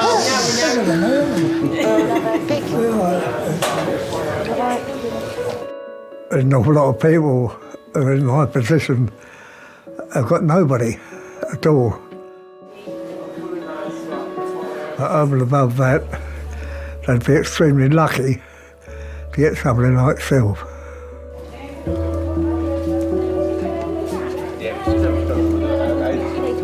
In our family, we always get on with it, regardless of what it is.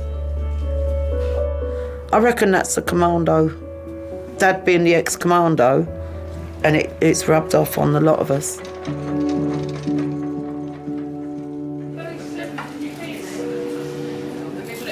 I'm just taking the mask off, sir.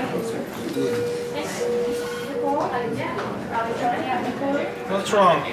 I want her to phone where this well and get on to my grandson. I think that. Okay, we'll try to get a hold of him, okay? Yeah, okay. Oh. Asking him to call his grandson. I can ring his grandson.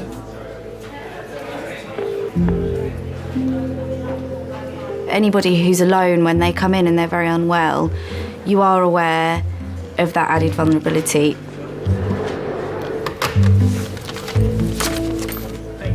Hello, Hector. Thank you. They've got nobody to stay with them and comfort them and reassure them like a family member normally would. So you take on that role probably much more than you would if they were surrounded by family.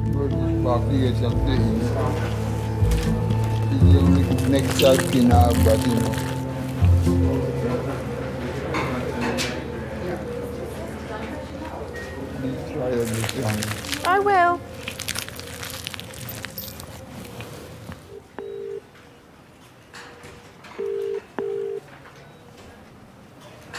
He reckons the key to long life was obviously to live a decent life. He said, "Oh, make sure you eat your porridge." Would you like to lie on this side? Yeah, for a while. And do you know what? I've been eating it, and I'm on it. And I'm telling you, I've noticed since I've been eating porridge that my memory's getting a lot better. If you put this hand over there, you can pull yourself over. Or is it easier just to shuffle? He was a foreman at a sugarcane factory in Jamaica, and so he was a working guy and part of the Windies that come over back in the 50s, 60s. You know, he certainly made England his home. But he did say, "I've got to confess to you, Glenn, when West Indies play England, I want the West Indians to win." Hector's blood pressure has come down and he's breathing more evenly again. Mr. Buchanan. Hello, sir. Yeah. Hi, my name is Dr. Rao. I'm one of the medical registrars here. Just let me have a quick listen to your chest, sir. All right? Yeah. Still got a few crackles. He has no. Okay. And just reduce breath sounds. Okay. Hector. Yes. What we think has happened is that we think that you had a minor heart attack. Okay, and that's why the blood flow through your lungs has slowed down considerably. Yeah. I think that's what made you very breathless, and that's what sort of created all this scenario before you came into the hospital. Despite our maximum treatment, if things don't improve, things have improved dramatically. I'm not expecting them to go downhill, okay? But just in the event, if things go downhill, has somebody at any point of time discussed as to what needs to be done, like try and jump and try and restart your heart? Have you thought anything about that? No. Okay. No. No, Okay. sir. Well, if I say that we will do whatever is possible, but if it comes to an extent where things have gone quite downhill, okay, and if your heart stops or breathing stops, and it's not the best idea for us to try and jump and restart your heart, do you agree with that? Yeah, I understand. So what I'll do is I'll put you on for active treatment, and I'll also make a decision that should things go downhill, then we won't try and jump and restart your heart at that point of time. Is that okay? Yes. Is that reasonable? Yes. Good man. Okay? Right, Hector. You've been brilliant. We'll pop this mask back on for a little while, okay? Yeah. I don't think he was ever frightened of death. I don't think he knew he was loved. Yeah? I think he knew his life was coming to an end.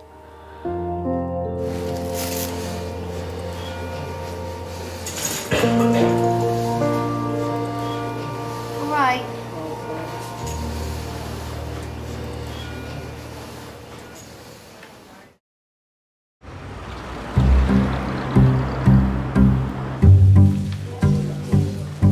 I was going to see what I had in the freezer to cook you something for tomorrow night. Oh no, I'm going out tomorrow. Oh, you are? Oh, I don't need to worry then. When you go out to dinner like that, you like a glass of wine, don't you? Well, I do. That's what I was going to ask Chris to bring over, a box of that wine. Mine's getting a bit low. They did an X-ray. I've got this for you. What is this? Just crutches. What? So what? Say that again? Do I get one or two? Crutches suck. My blood didn't look very red, it looked... I suppose it's getting a bit old and stale. It's been pumping round there for a long time.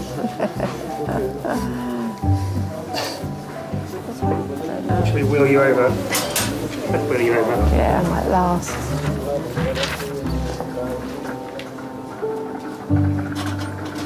"93-year-old Peggy has come in with her son after falling and hurting her leg. Peggy? Hi there, I'm Charlotte, I'm one of the nurses. I'm just going to come and clean your leg up, okay? Yeah. So how did this happen? I was getting in a taxi. In a taxi? Yeah, and I hit my leg. I fell and I hit my leg on the thing that came out. Not very pretty. Well, you made a good job of that, didn't you? I certainly did. Didn't want to waste your time. Are you allergic to anything? No. Only nurses washing your leg.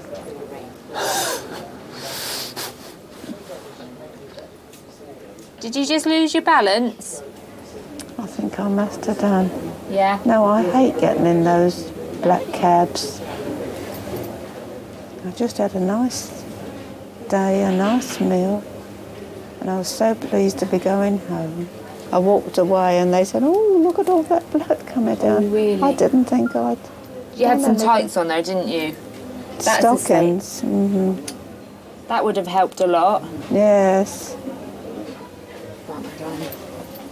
All finished? Oh, lovely. Job done. Job done. Well done. You've made a jolly good job of it. I hope so. I hope that heals nicely.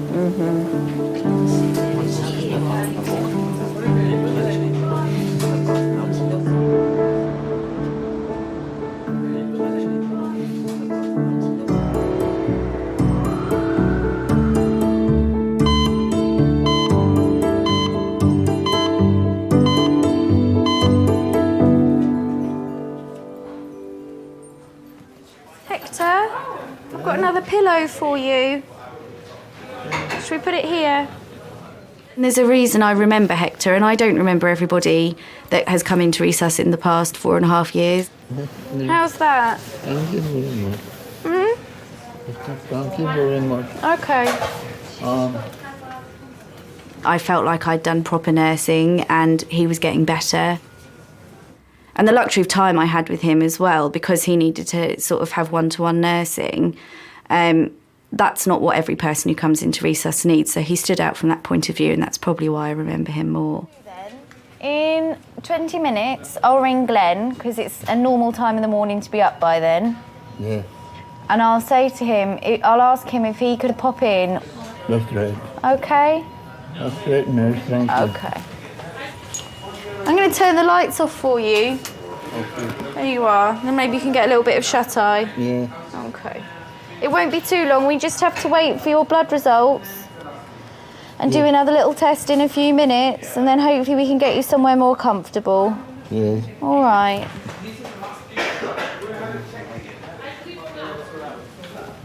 He does, doesn't he? He looks so much better. Hello, is this Glenn? Good morning. I don't want to alarm you. This is one of the nurses from King's College Hospital Emergency Department. We've got your granddad in with us. Yeah. So he was brought into us last night. It seems like he's had a heart attack. He came in and he was incredibly poorly, but he's a lot better now, sitting up and talking and asking us to call you. Okay, no problem. All right, thank you very much. Okay, bye. He was awake, taking the kids to school.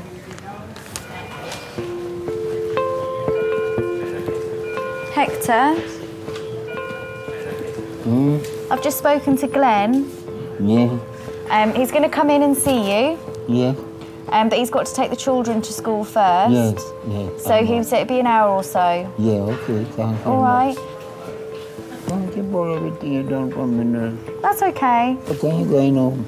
About an hour. Oh, no. Yeah. Yeah, well, All right, I'll leave you in peace. yeah, thank you. Okay. Bless him. My nan died last week. Oh, babe. Just a bit. Like, it's all just a bit much. And then I can't remember any sleep, and my coffee table's broken.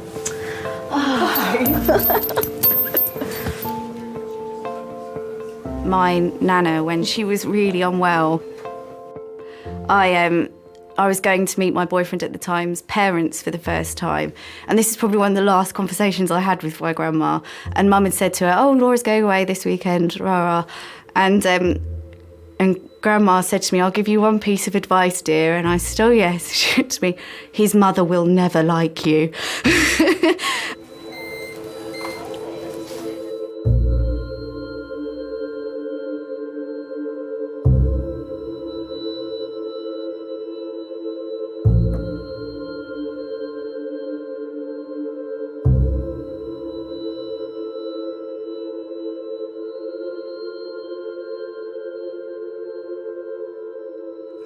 I've got 4 children still.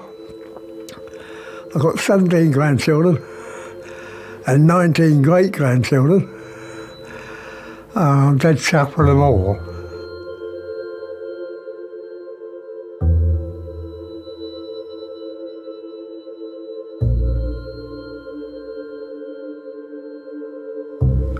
And if my son's half the man he was, I'd still be happy.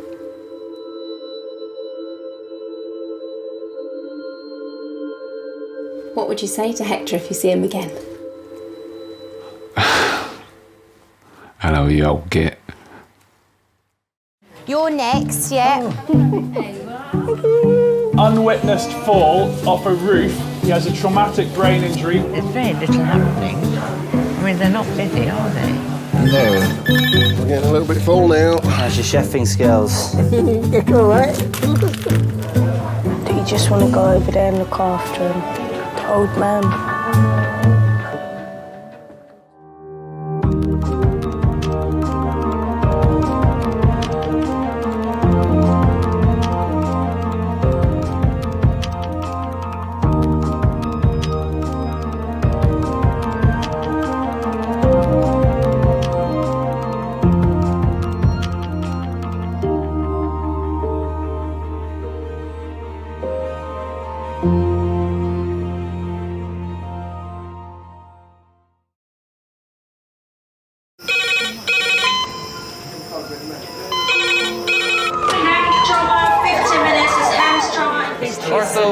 Surgery. We're just going to get on through this. Not scare and get you all sorted, all right? John? Do you remember where you are? King's College Hospital, London. Thank God. A major trauma centre. Hit the curb, jackknifed onto the verge. Have we got a good pulse? Have we got an output? You know? One of the busiest A&E departments in the world. He will probably scream, but he won't remember. No, stop! Oh! A place where love, Come on, sir. Let's go. Up you go. No. Yeah. life, There you go. I love you. I love you too. and loss It's all right. unfold every single day. Don't cry. And we'll make sure Mummy stays with you. Well, listen. Right, who's not busy? Squeeze that. We can't give up on her. Come on. We've got to be strong for Mum, if it is the last bit. Hey. All the patients you're about to see were treated in one department. Well done. In just one 24-hour period. I never cease to be amazed at the robustness of human beings. I love you. and the strength of their relationships. Love, it's a reflex. It's what you do. For many of the families, despite the devastation that they may be facing, they give unconditional love.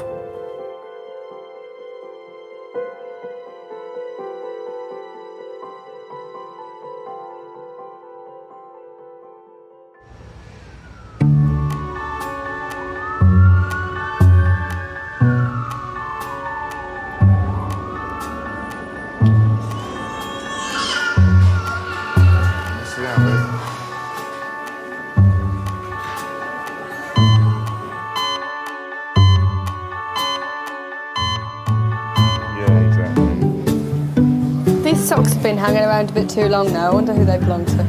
I'm better now. Mummy, is it nice? It's nice. It's nice.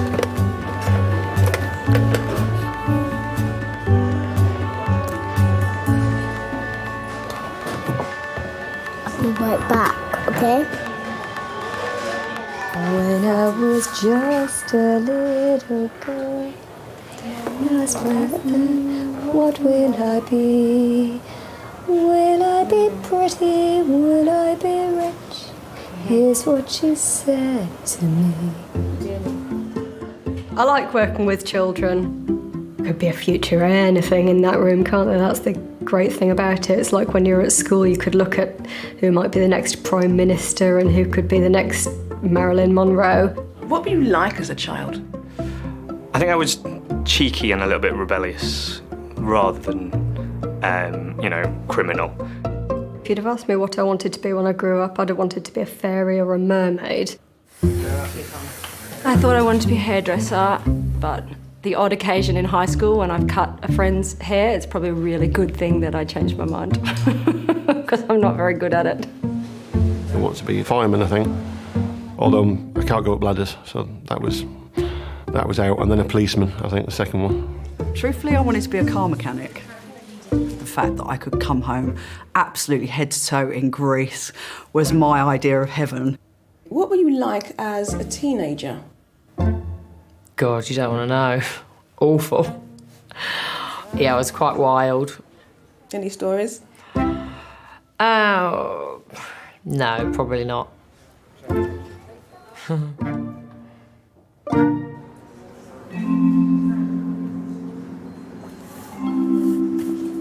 I was quite boring. I wasn't particularly wild. I didn't particularly rebel.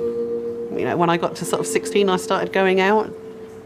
And when I got to 17, started to notice a sort of ongoing headache. It's a weird thing to describe. I call it my tumour headache because I don't have really the words to describe it. Just sort of like a hot poker searing through your head. Just really quick, short bursts. And then it would go, and I'd think, okay, it was a bad hangover. But yeah, it was way more than your average headache.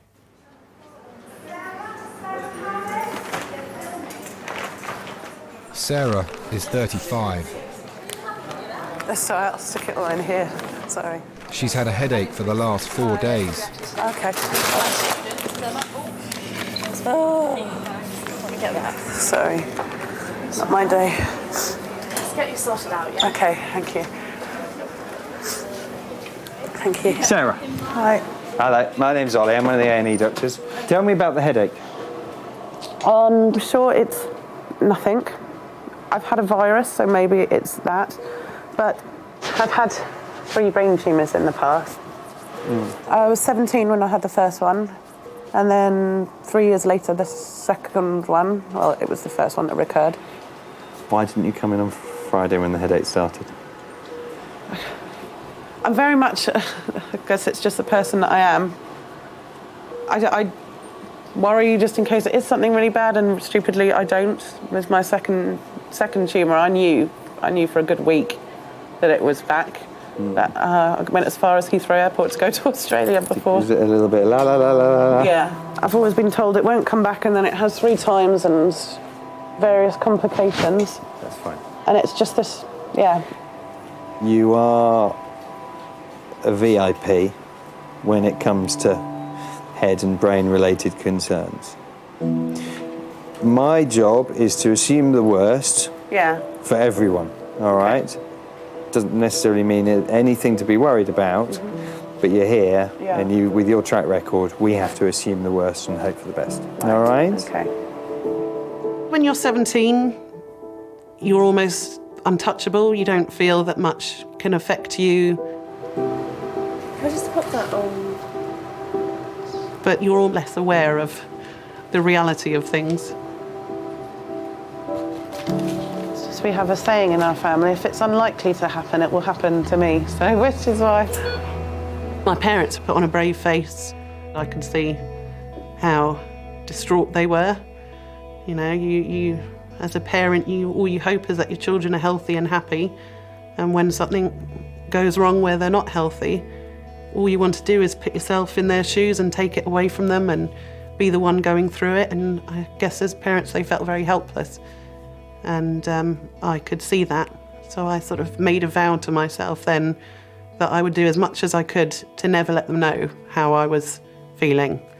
I thought if there was something I could do for them, it would be to put on a brave face, put on a smile, and just not ever let them see how upset or how scared or how worried I was.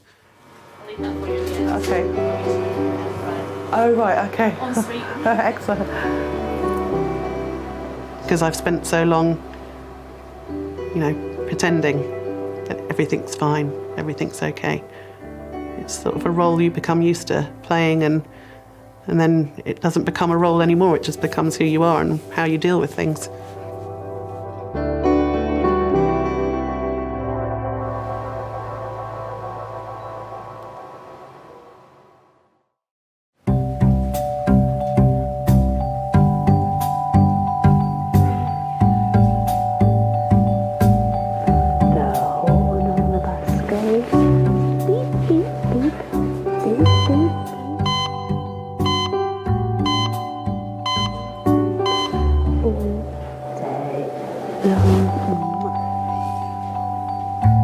Do you want to have children? Yeah, I'd love to have children. Have you always wanted to have children? Yes, I used to want to have 5 children. But I think my partner might have something to say about that one. He's probably slitting his wrists. As long as I get my little girl, then I'm all right. Yes. It would have been quite nice to have had a girl. I think probably each time before they were born, if I'd been able to choose, I might have chosen to have a girl. But, you know, the whole thing to do with motherhood is often quite mixed emotions, isn't it? Here, why don't you sit down? Sit down, darling, sit down. Oh, precious love. Helen is 47. She's brought in her 10-month-old son, James. I have 2 boys already. Ben's 15, Joe's 12, but I think I always wanted a 3rd child. I think 3 is a nice number. But I think Mark, who is the boy's father, was not very keen, actually. So that was always a little bit of an issue. I think Mark and I split up, and then in due course Pat came along, and then it seemed to be the right time because he didn't have any children of his own, and he was, you know, very keen and very happy. But of course by then I was a bit older, so we thought that the IVF route would be the best one to take. Do you want to come through? Yes, that's lovely, thank you. Come along then, tiny man. James was conceived on the 3rd attempt. Shall we sit here? I'm Ella. Hello, I'm Helen. Hello, hi. Are you mum? Yes. Okay. And what's the problem? Well, the problem is that James has been vomiting since it's about 11 o'clock this morning. And normally I wouldn't be concerned, but he's got an absolutely horrendous medical history. Sorry, let's just start with... But he is a bit grumpy. Yes, the medical history is long. Okay, start from the beginning. Okay, he was born at 36 weeks, but I had preeclampsia and he only weighed 1.67 kilos. He had a hole in the heart and a multicystic kidney. Okay, has that hole in the heart been repaired? Yes, that's right, yeah. The whole pregnancy was terribly difficult from start to finish. Every time we had a scan, the room would fill up with all these experts, and that's never a good thing, is it really, in that circumstance? At 18 weeks, they realised that he had only one kidney. Then 2 or 3 weeks later, we had a detailed cardiac scan, which showed that he had a hole in his heart. I could have really written a textbook about abnormal pregnancies after that. So once James came out, I was really thinking, oh, that's going to be fine now, he's going to... I do tend to be on the optimistic side, and he came out, he looked normal. And obviously they took him straight away to special care. It was all good the first couple of weeks, really. And then suddenly, when he was about 2 weeks old, everything went completely pear-shaped because he was so tiny, his fetal circulation didn't switch over. Suddenly he was getting breathless, he was distressed. And then the consultant came to me and basically said that they believed that James wasn't going to make it, he was going to die quite soon. And I remember just walking in the corridor and tears they just pour down your face. And I met this really nice consultant, and I said to him, it looks like James is going to die, and he just gave me a big hug. And he said to me, where there's life, there's hope, and you have to believe that. And it's such a cliche, but you can't imagine how powerful that felt on that particular day. I'm sorry you don't feel good. By the end of that day, he was maintaining his blood pressure, and I look back on it, it's dreamlike. It was an experience that you don't forget. Are you a happy boy? Yeah, aren't you? So yes, with that history, you can imagine that I would be very, very protective. There was absolutely no way that I was taking any more chances with him.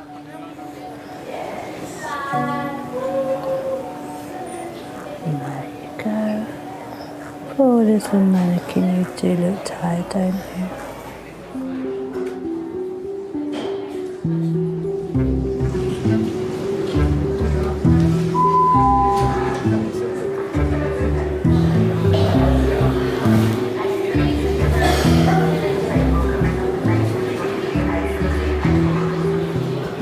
This is what I'm saying. The longer we stay in here, the more sick people are coming in here, right? Okay, what you needed to try and do is go to a hospital in Africa. You hate hospitals for the rest. You even set foot in the door. People were dying. I'm telling you, Yeah, because you come from a different environment, innit? You come from here. When you come from here, it's different. When you're used to treatment here, where if you were born there, hospital is a hospital, bro. I'm telling you. But then sometimes it's better to go in the hospital because we had the local, and he was literally a quack doctor. He was kicked out of his medical school. Wow. And he took out someone's tooth, with a chisel. Hold on, what chisel are you talking about? Them little, chisel. No, you know them.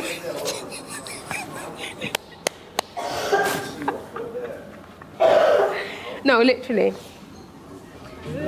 No, because you said chisel. And then he tried to inject someone in the head. Literally.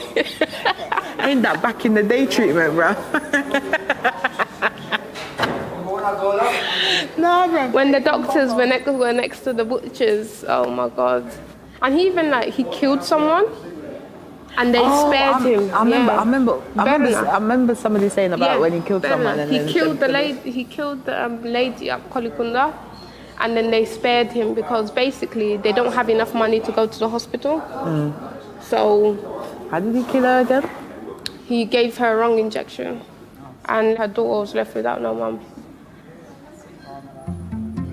He was a quack doctor. I'd never let that man treat me. Never, never, never. That's what I'm saying. I prefer the NHS. Even if you're dying, bruv, go to the hospital. No, I do. I prefer the NHS.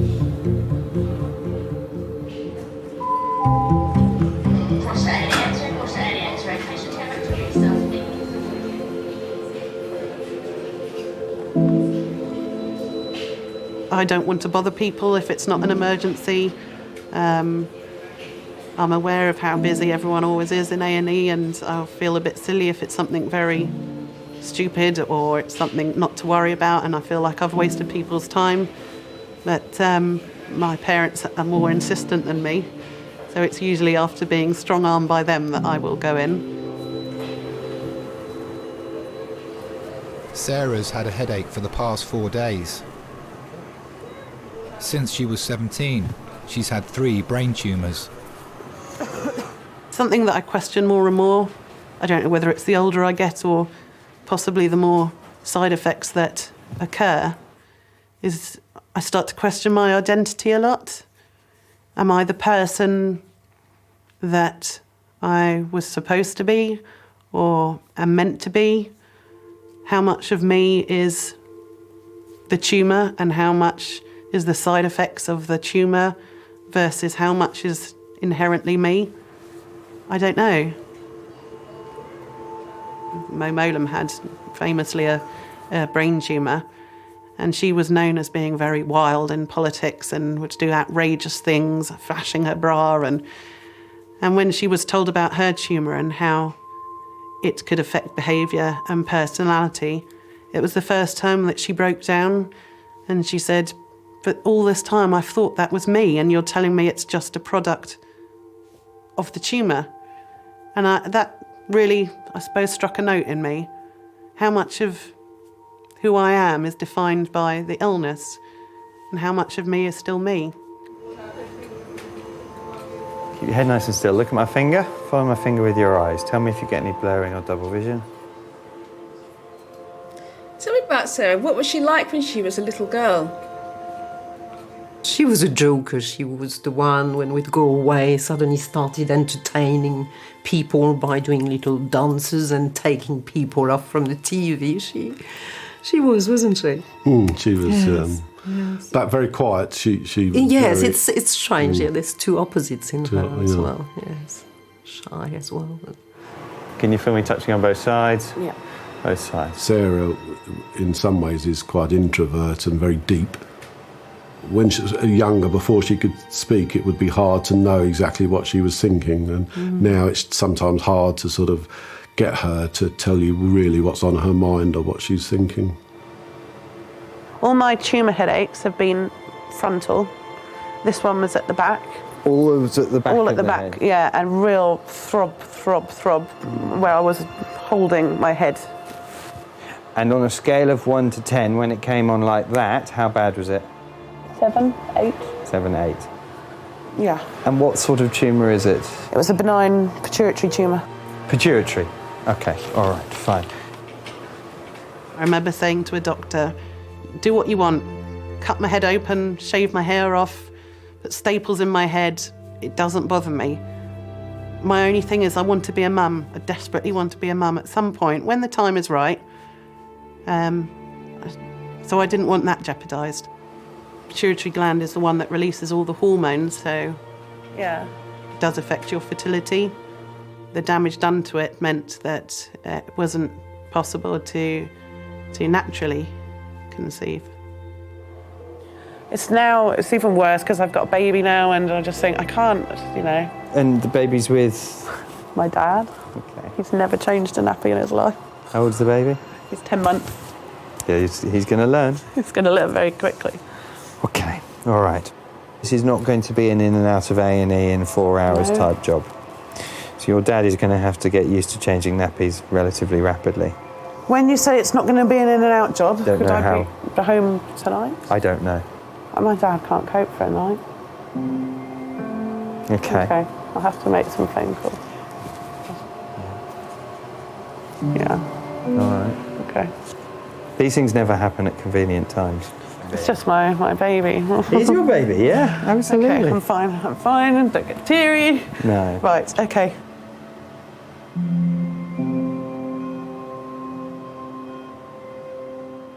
It was around a time which personally wasn't great for me. I was going through a lot of things. I had to move back home with my mum and dad. Press 9 for an outside line. Thank you very much.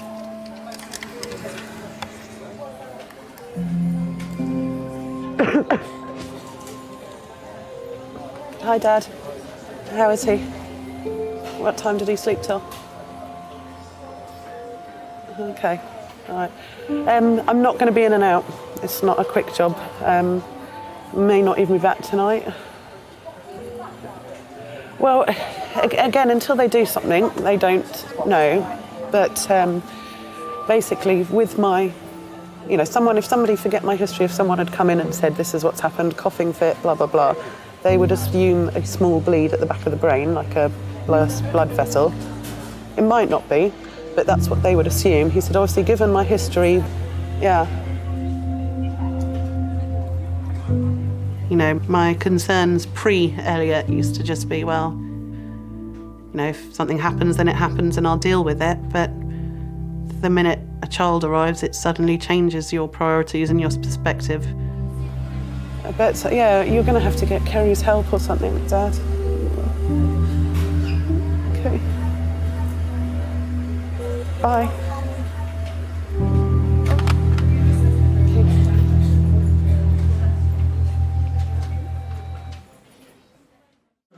Cheers.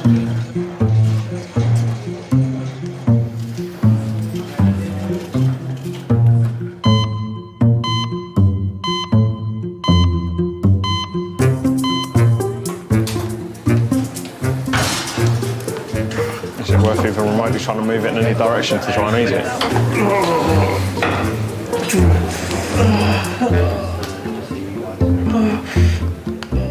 Do you think men ever really grow up? No, not at all. Not at all. You kind of imagine that there's a certain age where everything becomes simple and I remember thinking, when I was like 13, I remember thinking, oh, those 16-year-olds, they've got it all sorted out. And I would get to 16, I would just think, and then I'd look at the 18-year-olds and it'd be all over again. I'm still doing it.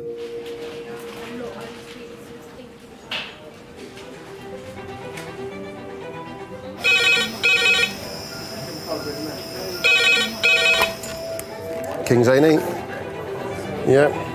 Outside a South London pub, a young man has been stabbed twice.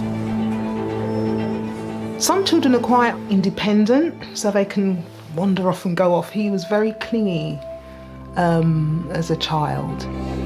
4, lovely. Okay, thanks. Bye. Usually people who did meet him thought, oh, he's such a lovely boy, he's so polite and he's so this, which was very nice for me. But then, when they turn into teenagers, they sort of change. Red phone, 4 minutes. Red phone, 4 minutes. Is everybody signed in that needs to sign in? He changed so dramatically through those years. So we became more like strangers.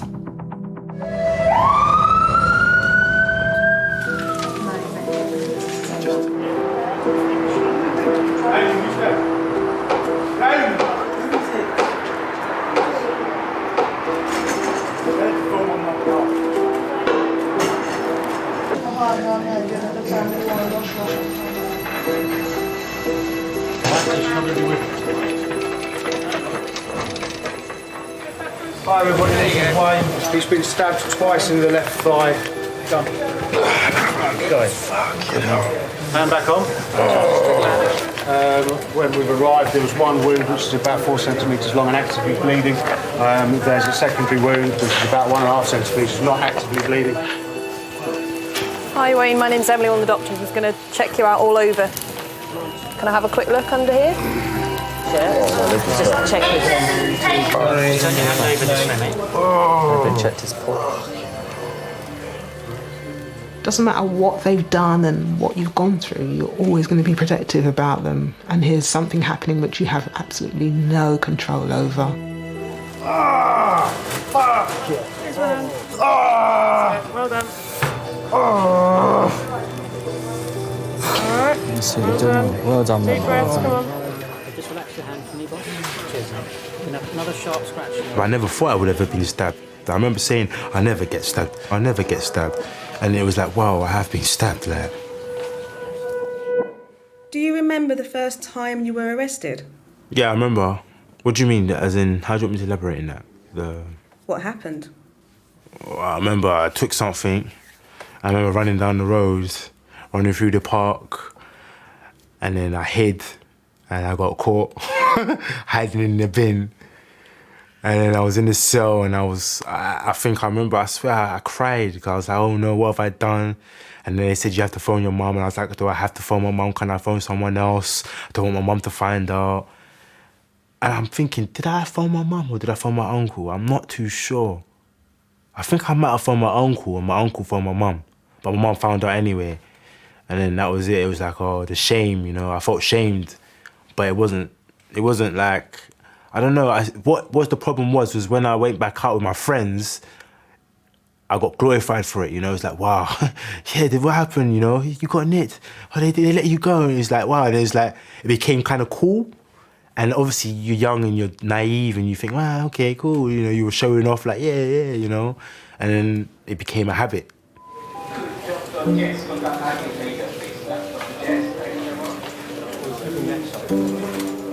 One thing I always said to my mum, don't ever blame yourself, because you haven't done anything wrong. It was down to me making my own choices. You know, she always gave me the choice to make. I knew right from wrong, to be honest with you. So you could never say it's down to my mum was a bad parent or anything like that. It was all down to me.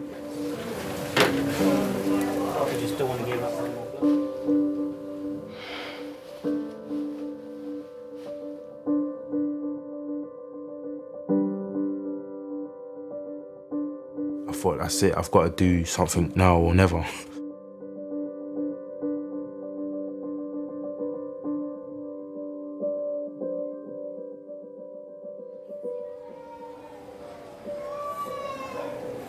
Precious babe.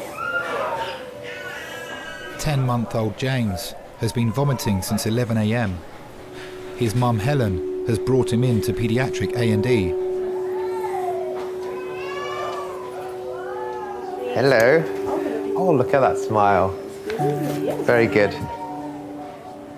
James spent the first 13 weeks of his life in hospital. When James was born, he was so tiny, and I just burst into tears when I saw him. I just felt this horrible sort of guilt that I've done this to you. It's all my fault, basically, that you haven't grown properly. That doesn't help. Hang on a minute. Oh, sorry. Hold my hand, darling. With that history, you can imagine that I would be very, very protective. And I think just a couple of months prior to that, he'd had another stomach bug, what I thought was a stomach bug, and I'd kept him on the sofa and looked after him and observed him. And in fact, it turned out to be a hernia, and in fact, he'd had to have further surgery. So I was, even more neurotic than usual.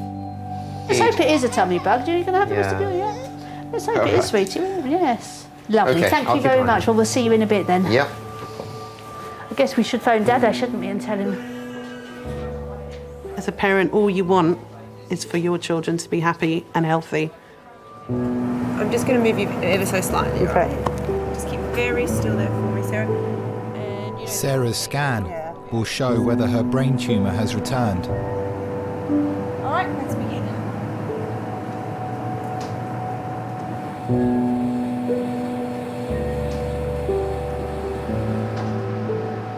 Now, I've always said in a weird way, I'm glad I was a person going through it.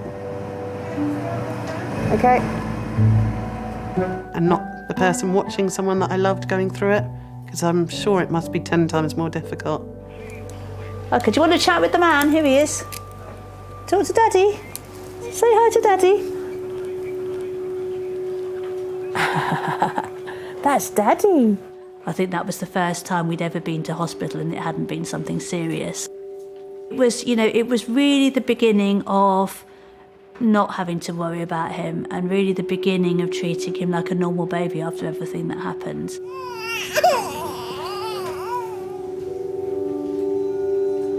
I know my mum, you know, suffers a lot from her nerves, I suppose, because as a mother, you know, it hasn't just happened once. You have one tumour and then you're told it's gone, and then it comes back a second time and then you're told it's gone, and then it comes back a third time and you're told it's gone. Well, you're always expecting the worst. And I think that's what my mum does now. You know, even when things are going great, there's always part of her that is expecting something bad. You know, and I think that's the damage that it's left behind.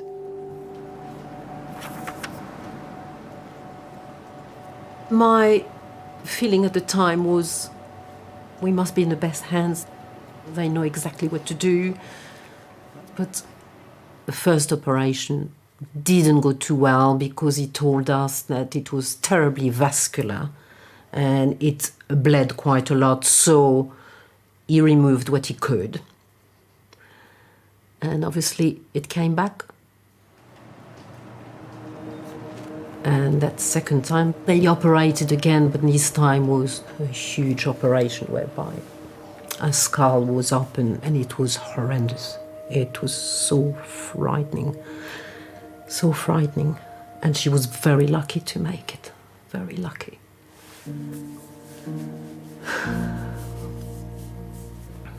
And it came back again. It was as if we were going through a nightmare that would never stop. That poor girl. Do you think there'll ever be a time when you won't worry about Sarah's health? No. Not for me.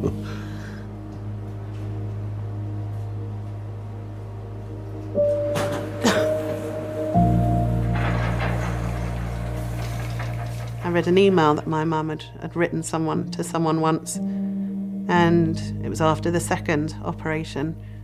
And she said, "What have I done? What have I allowed them to do to my daughter?" And it's just that horrible moment of clarity, thinking she blames herself. And, you know, she was nothing but amazing and wonderful, but she still blamed herself. So it's, yeah, I'm fine. It's okay. It's not a problem. It's partly lying to myself and partly lying to other people. You know, it's not wanting to face if it is back or if something has happened again. Especially now that I am a mum, I just, the thought of going through it again whilst I have Elliot is sort of 100 times more scary.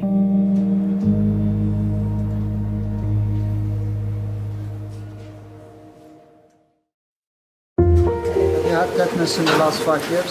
So what was you doing tonight? I was watching the Arsenal game. Did they win? Watching the Arsenal game. We came back 3-0, but we never won. Oh. So a double downer, eh?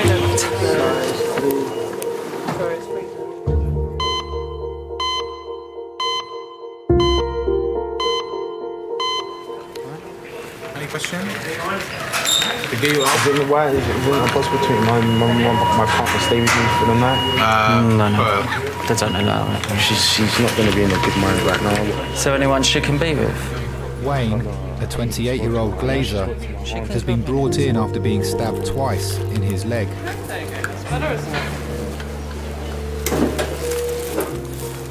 Okay, mate. What I'm going to do is I'm going to give you a tetanus injection. All right? So we've covered everything just as a precaution, all right?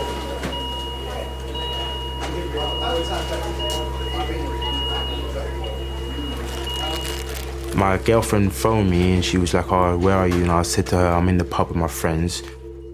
She parked up around the corner from the pub. She came in, I think me and my friends had one more drink or so, and then we left to go to the car where she was parked. It was like down the side of a street. We got into the car I remember the doors closed, the doors opened back up. And there was a group of guys all around the car. They waved the gun at my girlfriend. They grabbed my girlfriend's bag. I tried to remember holding it, and then one of them hit me in my face. And I got punched on my leg twice. Well, I thought it was a punch anyway. And then it happened very quick, and then they just ran off. And I remember trying to get out of the car and trying to chase them, and I couldn't run. And I put my hand on my leg like it was like a dead leg. And then as I looked at my hand, there was just blood all over my hand. And then that's when I realized I got stabbed. I felt sad, you know, knowing that, you know, I felt sad for them as well, because it made me think, you know, you achieved one thing, a mobile phone, and there was at least 5 of you, you know, like, what's that, £10 each? Like, you know, like, I would never have done something like that in my bad times, but at the same time, it's that how far we've come. It was kind of sad to know that, you know, people going around stabbing people on random sprees, like, maybe it's the initiation of a gang or something like that, I don't know, but I did feel sorry for them, and I felt saddened, if you understand, you know, knowing that I could have been heading that path.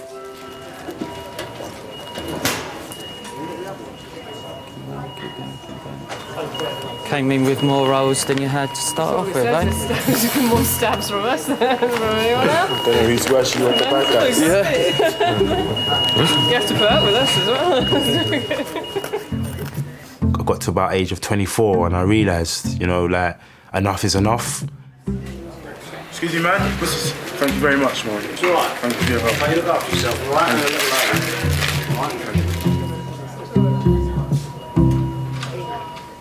Yeah, I was sitting in the police cell. I remember even looking up at the ceiling and seeing a Crime Stoppers number and thinking I've read that number too many times, and this is not it no more, you know. I'm sick and tired of this, and the police officer saying, "Hello, Mr. Marisha, how are you doing today?" Didn't want any of that no more, to be honest with you. I thought, you know, try and start a new, fresh start. So many people do this revolving door thing, keep getting in trouble, out of trouble, in trouble. And I think he somehow managed to catch himself and say that, you know, I don't need to be doing this anymore. Although it took time,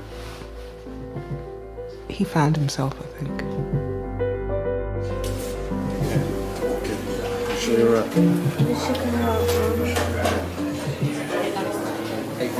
It was all a blur to me. Yeah, like, that's I what was still a lady. I can't didn't really know remember what they asking me. Yeah, Like, as, look like, as long as you're okay, that's all I care. He took positive steps, you know. Went back to college, did some courses so that he gained some skills, so that eventually when some work came along, he would be able to be, you know, ready to take on a career, really. Yeah. I remember the day my mum said to me she's very proud of me. It almost made me cry. You know, it's like, wow. I remember I said to my friends, yeah, my mum said to me she was proud of me. You know, it's like, it felt a lot, you know, to hear my mum say, you know, you've come a long way, you know. She let me make my own mistakes, and it's made me who I am today, you know.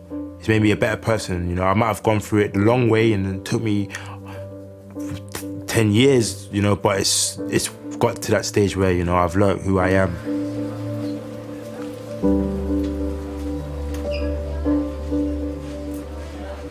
Motherhood is good for learning about the sort of person that you are and what you can give as well, as a human being as well as a mother.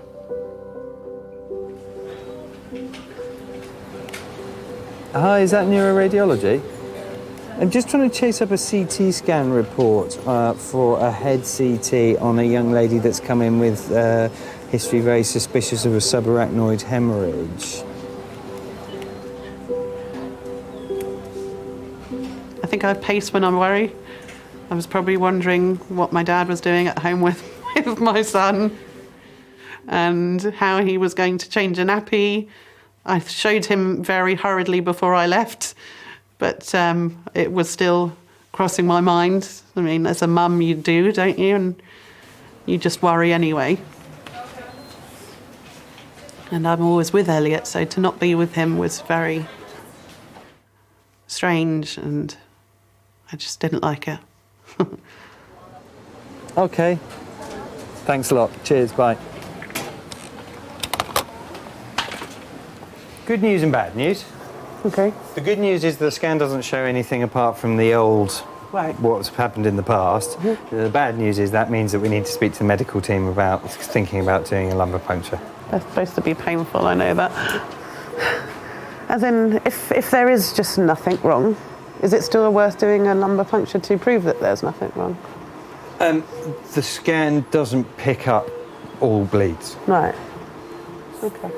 All right. But as I say, a negative scan is good news, yeah? Yes. It's just going down the boxes, ticking them off, all right? Okay. First box is ticked, right. The next box, unfortunately, is a fairly big box, which is lumbar puncture, but we need to decide whether or not we do need to go down that route. All right? All right. Cheers.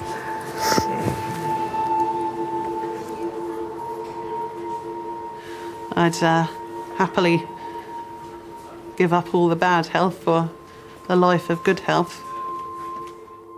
But then, in a way, it has made me who I am. If it hadn't happened, would I have my son? I might have other children, but I wouldn't have Elliot. So, in a way, I wouldn't change things.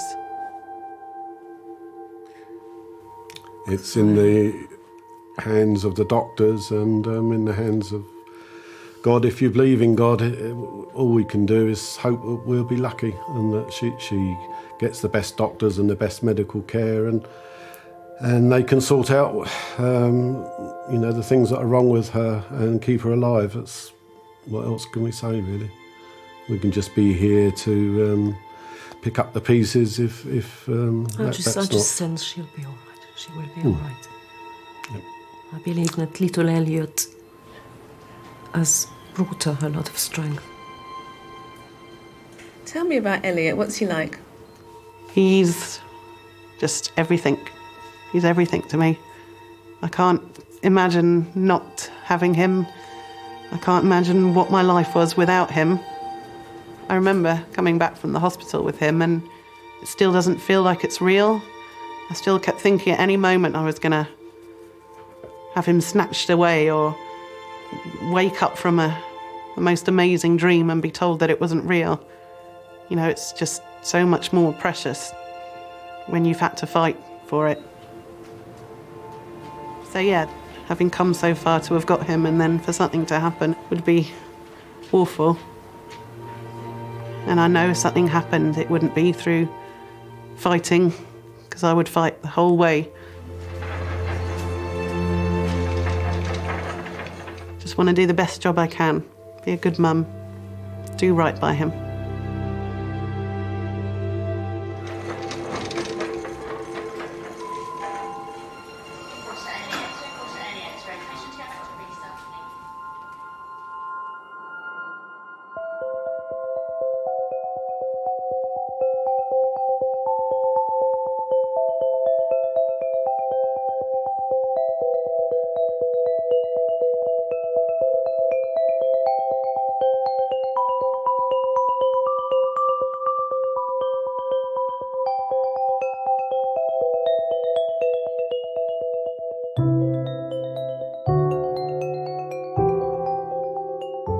I never really had my dad in my life. Not saying that he's not in my life, but growing up I don't really have any memories of him being in my life, so I'm gonna make sure that my child has me until the day I pass away. You know, guide her through all the hard times, bad times, support, best friend, everything. Yeah. So that's what I will try to be. I'll try my best. That's all you can do, really.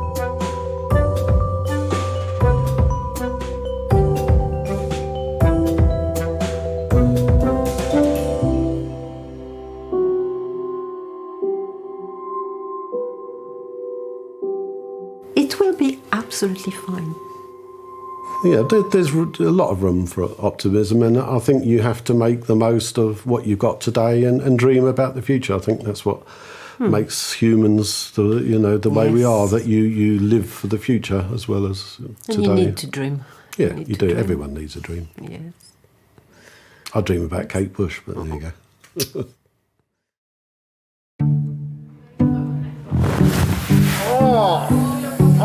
We get a lot of falls, people climbing trees, being stupid, people being drunk, falling out of windows. I've only ever been in that sort of state like once, maybe twice. He says he's got a knife on him and he's been really aggressive to us. I've just called the police. Do you know where you are? My guess is a hospital. Yeah.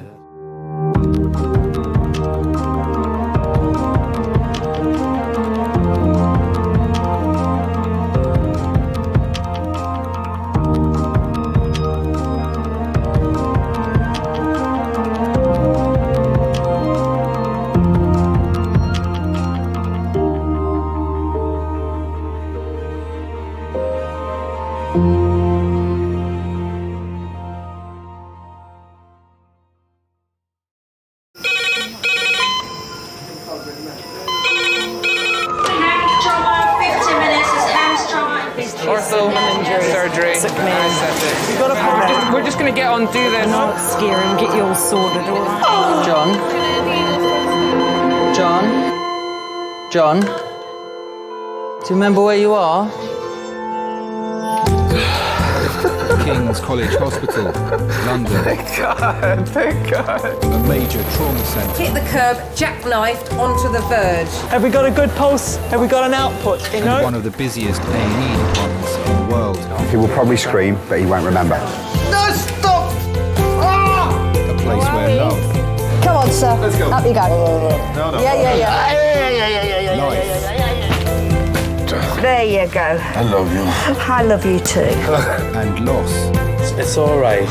unfold every single day. Don't cry. And we'll make sure Mummy stays with you. Will you send? Right, who's not busy? Squeeze that. We can't give up on her. Come on. We've got to be strong for Mum. If it is the last bit, hey. All the patients you're about to see were treated in one department. Well done. In just one 24-hour period. I never cease to be amazed at the robustness of human beings. I love you.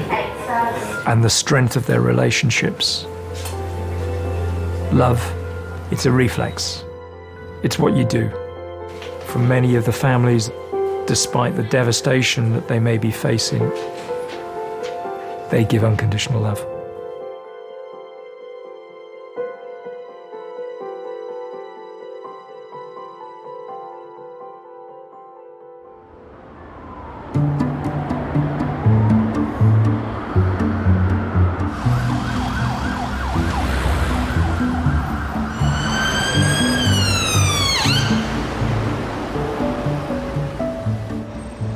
You're asking me to wait 2 hours? Fuck off, mate. 2 hours they're asking me to wait. What do I look like? A mug? I don't think so. 2 hours. Kiss my ass, man.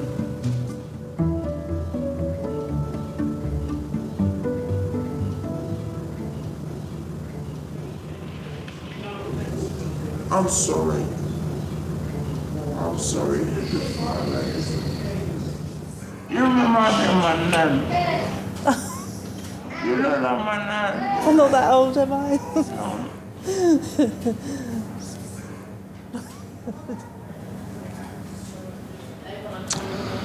Happy Valentine's Day. Not. Is it 12 o'clock?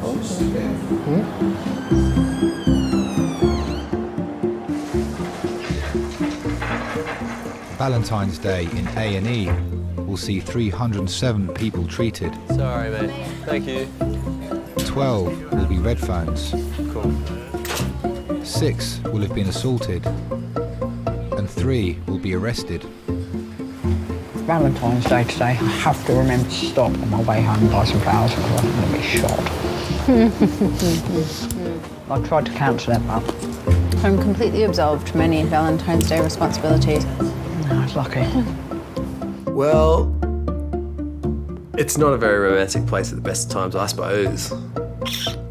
We had, a couple of years ago, was a couple that had had a blazing row, and we didn't realise at first that this is what happened, but one of the guys came in and he only had half a finger. And we were like, oh, what did you do there? And it, you know, first of all, I caught it in a door and then, you know, some other story. And in the end, it transpired that his partner had bitten his finger off. Relationships in A&E, it can go either one way or the other, I guess. One, it can bring people closer together because they get a fright and then they realise that some things actually really don't matter now my partner's sick. But you do see the odd fight.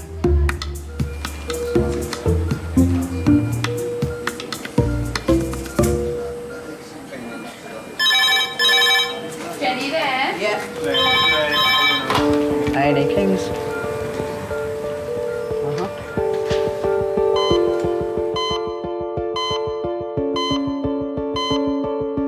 Adult red phone in 3 minutes. It's adult red phone, 3 minutes. So this is a bit more serious, I think. Is this HEMS or is this LIS? No, they didn't say. They said a trauma. They called it as. Okay. This is a fellow who has come off his motorbike, we think at about 20 miles an hour, separated from bike, slid on the ground. He's struck a bollard. They're such significant injuries from particularly motorcycles. They just don't have anything to protect them, do they? You go from cruising along at 50, 60, 70 miles an hour to sliding along and then abruptly halting, don't you? So, yeah, anything can happen. There's no crumple zone in a motorbike, so, yeah, they're often really seriously injured.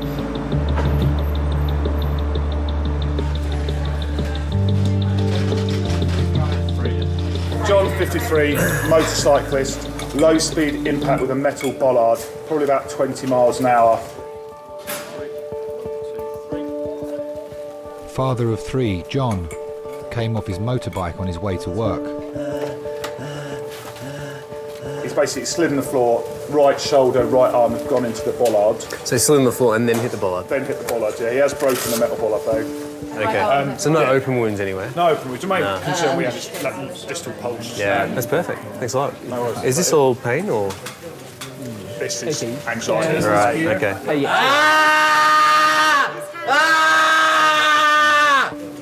Okay, just don't move his right arm again. John's right side has been severely damaged in the accident. Fucking arm! Christ! We've got some painkillers coming, John. Hang in there, mate. Hang in there, John. Do you have experience with ketamine? You don't, okay.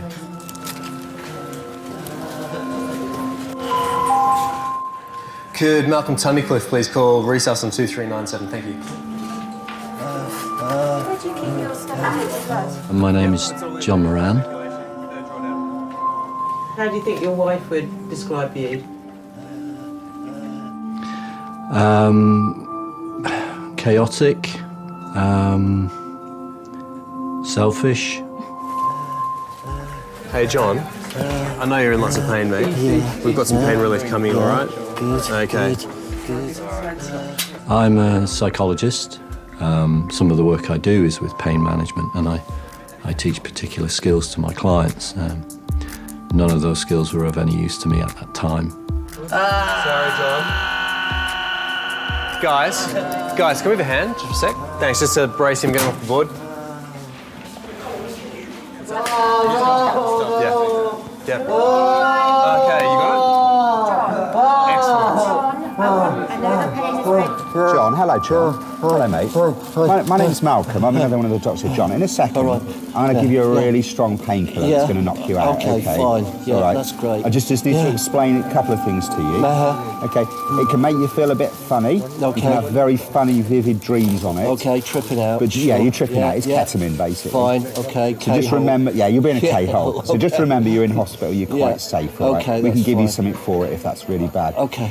Right, John, I'm going to get cracking to start with. We'll give you a little bit to start with. I won't let them do anything until I'm happy you're away with the fairies. All right, ready? Okay. So, guys, I think we need to be a bit quiet around the bed with the ketamine on board.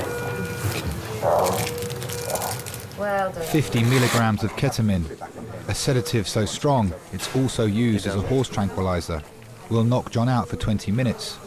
Enough time for the team to straighten and plaster his arm. John. Only then will he be settled enough to be scanned for internal injuries. John, can you hear me?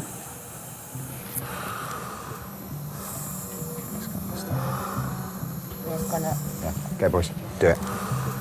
He'll probably scream. He will probably scream, but he won't remember.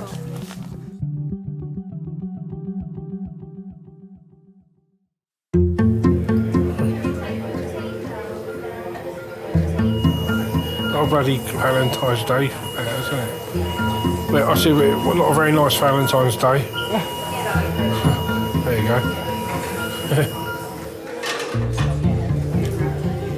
Happy Valentine's, babes. Oh yeah. Did you get lots of cards? Oh, loads.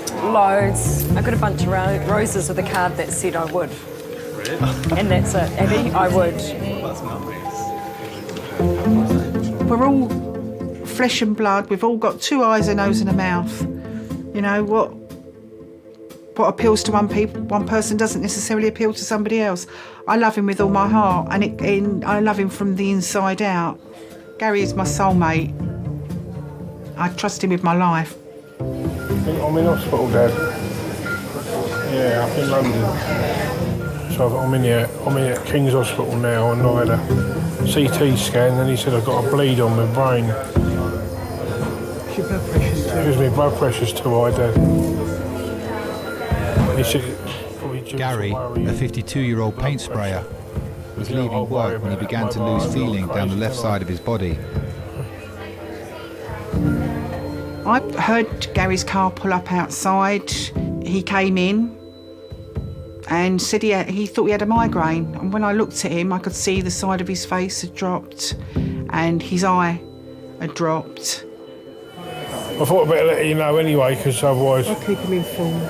And I'll probably be here a couple of 3 days, I don't know. They're giving me some stuff just now. I've been doing all these sort of reflex tests and stuff. And, I mean, he called it a bleed. I've got a bleed on the brain, I suppose that's what he classes as a stroke, isn't it?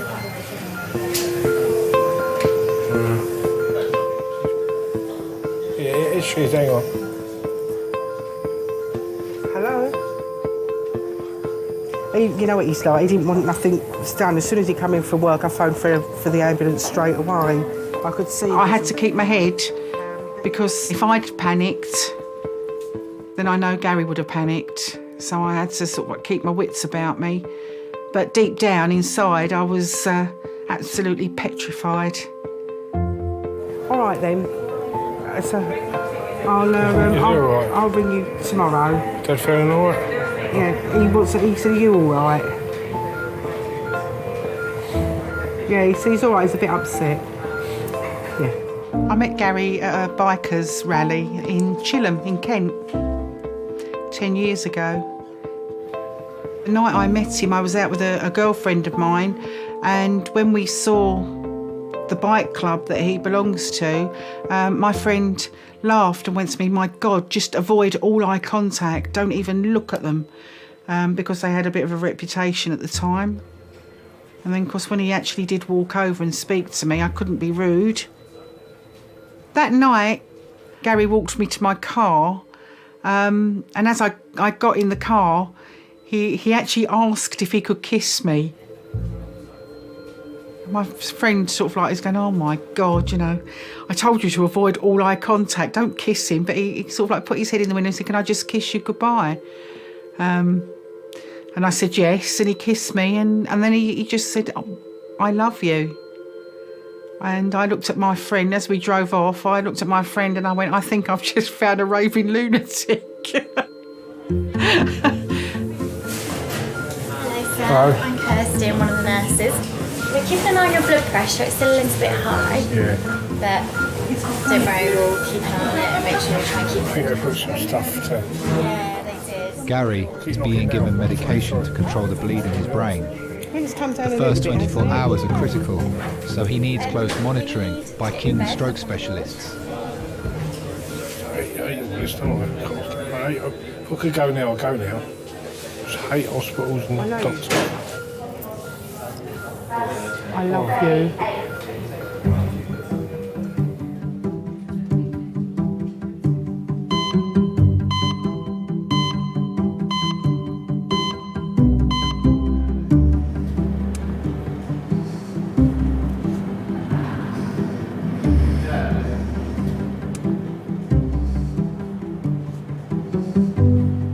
Valentine's Day doesn't mean so much to me now as it did in the past years. In the past years, Valentine's Day was a big thing. Cards, flowers. And if it came on a weekend, I'd take her away for the weekend. But now it's just another date, really. Unless, of course, if somebody's birthday, if a young lady has a birthday, okay, I might take her for a meal. With her husband, of course.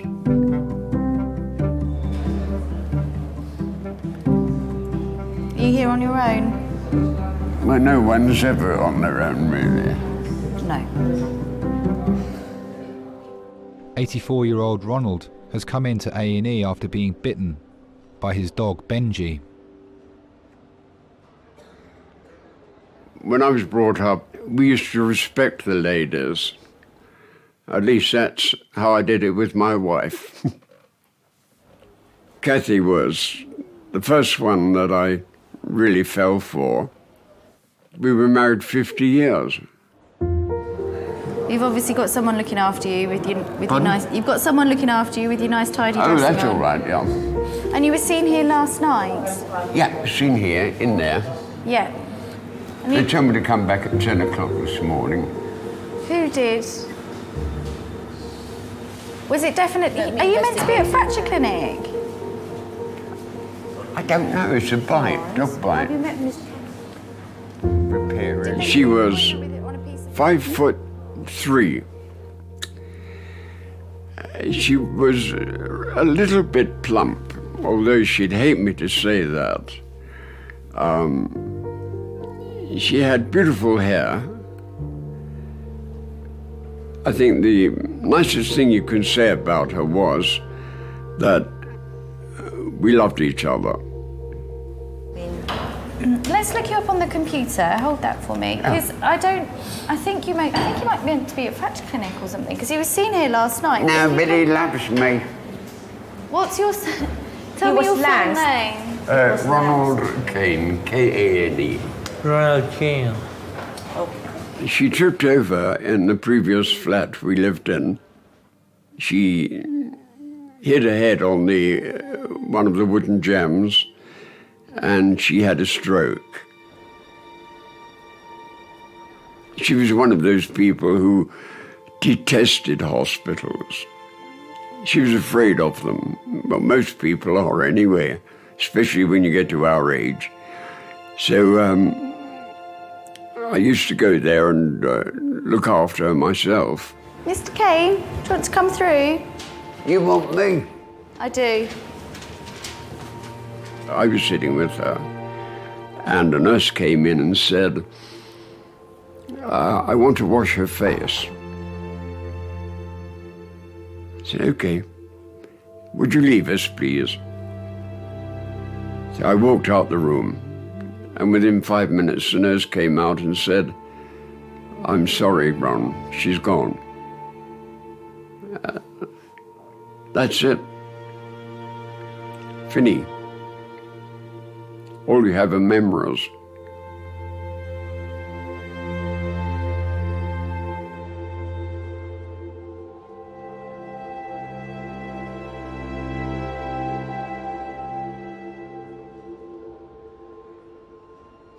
Oh, Jesus. I'd like some McDonald's French fries. No McDonald's, no French fries. No, just their French fries. I love McDonald's French fries.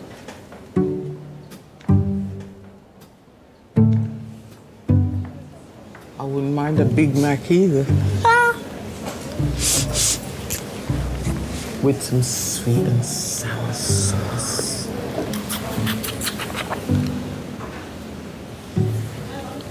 Hello, is that the radiology? Yeah, hello there. We've got a fella in here, trauma. He's Delta for the day. For Valentine's Day, he was trying to climb up the side of his flat and got as high as the first floor balcony and lost his footing. He's fallen backwards, and on the way down, he's managed to hit a retaining wall. Do you ever get any Valentine cards by people at work? By people that I work with, or from patients? Patients or people at work. Oh, okay. No, I get surprisingly little in the way of cards for my patients. Maybe I'm expecting too much. Maybe I give them too much ketamine, they forget who I am. It's been over an hour since John came off his motorbike. None of his family yet know he's in A&E. So John? Yes, mate. So far so good. I mean, we know that you've got a broken bone in your arm here, okay? Yeah. And that was, you know, kind of bent out of shape when you came in, causing all that pain, all right? Right. But we gave you a really, really strong medicine there that kind of almost put you to sleep. Can you remember? Can you remember what? Yeah. Can you remember we gave you a medicine, very strong medicine, and we've made this arm in the right shape again. Oh, you... Yeah. Oh, you put it in the right shape? Yeah. Oh, well done. Yeah. So it's in a plaster now. Now what? it's you did all that? Yeah. In a plaster? Exactly right. What? So it's... How did you do that? What time is it? It only took about 20 minutes. But look... 20 minutes? Exactly. Look, it's not... No, stop talking. It's not fixed. Stop talking. Me or you? Stop talking. You.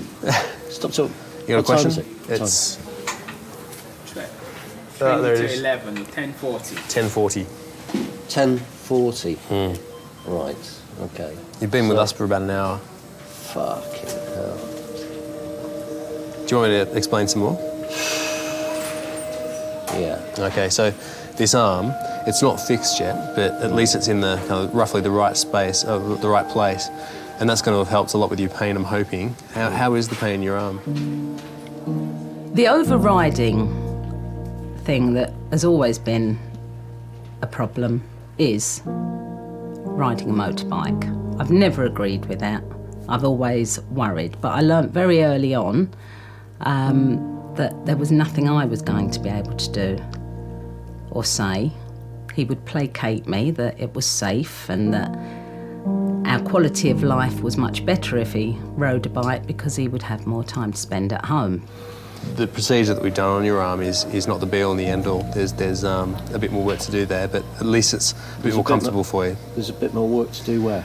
With your arm, with the broken bones in your arm, okay. But at least at the moment, I'm hoping that we've got you more comfortable. Have you had many motorcycle accidents? Not accidents, necessarily. I mean, you'll come off, if the road is wet or whatever, you might slip on some oil, you might get cut up by a motorist. I've broken a scaphoid, I broke my ankle a couple of times. Look, you've got some more x-rays coming up, just of your chest and of your pelvis, all right? Yeah. Then we've got to go through the motions of making sure nothing else is injured, so x-rays of your neck as well, all right? Yeah.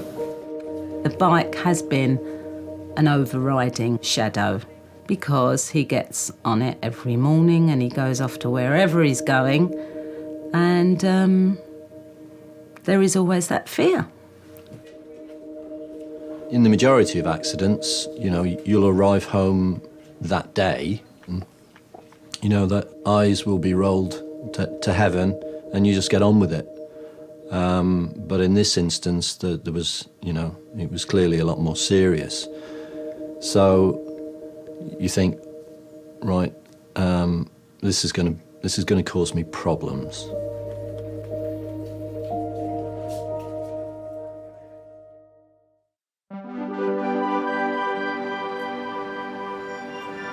Breathe in.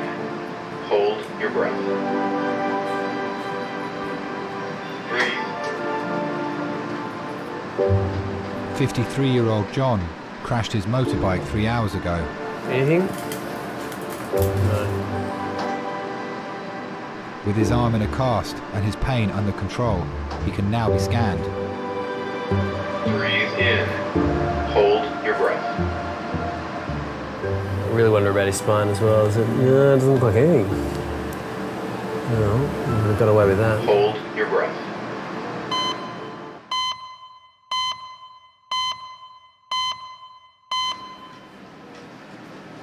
Scans show there is no organ damage. I need to see my star sign to see if it's worth waking up today, please. I'm Cancerian. Okay, you just start the scan whenever you want to come down. right. What are you? Different? See you March. Yeah, February 26th. February 26th. Ooh. Yeah, it's coming Around up. the corner. It's coming up, man. Yeah, what are you turning? Are you? 29. 29. What? You're only 29? It's because of the facial hair. That is stupid. I do worry about getting old because time is going so fast and it's going faster and faster as the years go on. In my older age, I hope I'm one of those elderly little ladies who still loves to wear heels and wear makeup and be all dainty and have some little old man next to me still highly in love, and that's what I hope for because I love seeing the couples that are like that. They're just so sweet. And it's always nice to make an elderly person laugh as well. I had one say to me yesterday, stop treating me so good or else I'll trade my wife in. It's just gorgeous. Mr. Kane.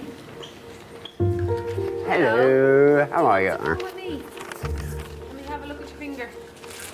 So what happened? Was it your dog that bit you or a different dog? Oh, no, I wouldn't let any other dog bite me. Oh, it was your dog. It was your own dog, that's fine. No, actually what happened is I was at the computer and he's got a ball. Yeah. And it's a rope ball and he jumps up, and then I throw it. Yeah. Well, I was computing and the ball, one of the strands of the ball got caught on my finger. And of course he jumped up for the ball. Got excited. Not knowing. And That's what happened. You're not getting them put down though, are you? Pardon? He's not being put down, no. Put down? Yeah, you're not putting him down. Oh, God, no, it was an accident. He's been very contrite. He's been hiding behind the settee since he done it. He knows. He knows he's in trouble. Pardon? He knows, yeah. He does know, yeah. First thing Benji does, comes down here and looks for his toy. Hello. Then I got to spend the rest of the day throwing the damn thing to him. I've tried to train him, and they say, well, send him to one of these training schools.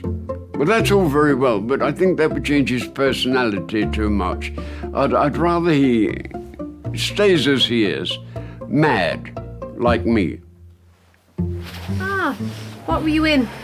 The RAF and the RAF and Army, the Royal Air Force, 7.5 years, Princess Mary's nursing service, and 2 years in Korea with the Army.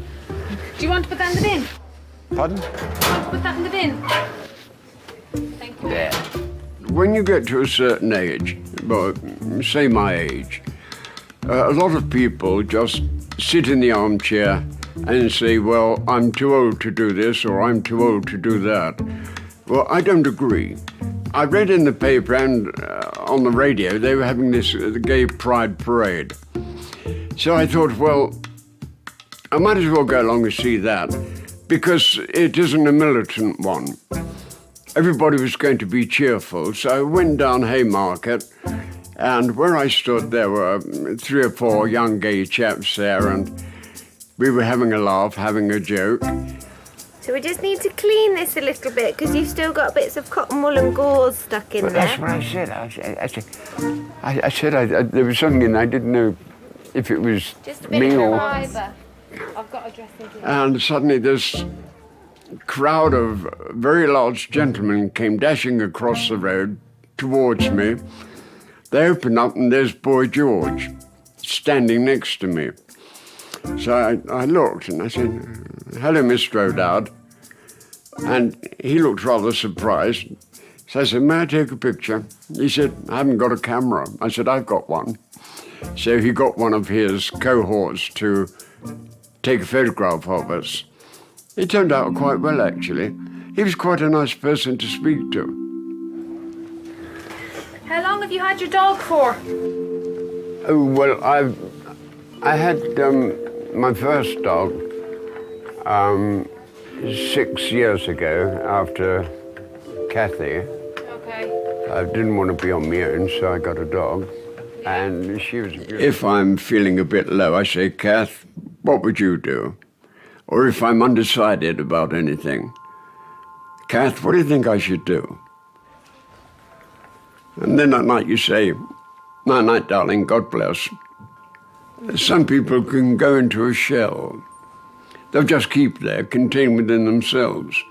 Other people, they can sort of throw it off, not in their minds, but in their personality. And I think that's what I did. I just threw it off and said, get on with your life, Ron. She's not coming back. She wouldn't want you to be unhappy, be miserable. Do what you want. And I did. And here I am now. Okay. See you later. Bye-bye. Take care. Thank you. See you later. Bye-bye.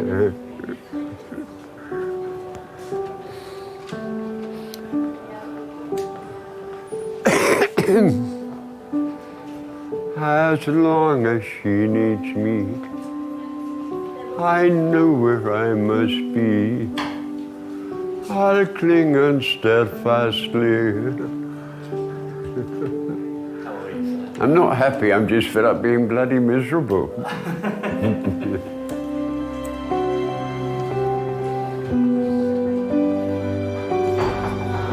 Bye-bye, dear. Bye.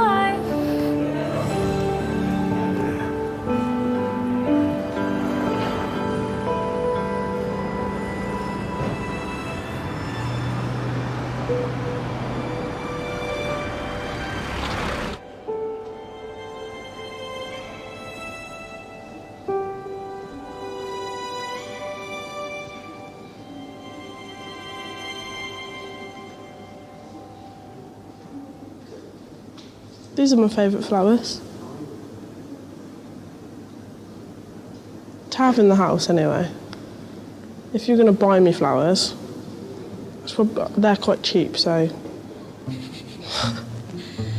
I'd probably want something a bit more expensive than that if you were going to buy me them. But if I was going to buy myself some, just to brighten the house up. Oh, yeah. See if I've got any pictures of flowers that I'd be delighted to receive. Yep, they would do. I'm not asking you to get me flowers. But if you were going to get me some.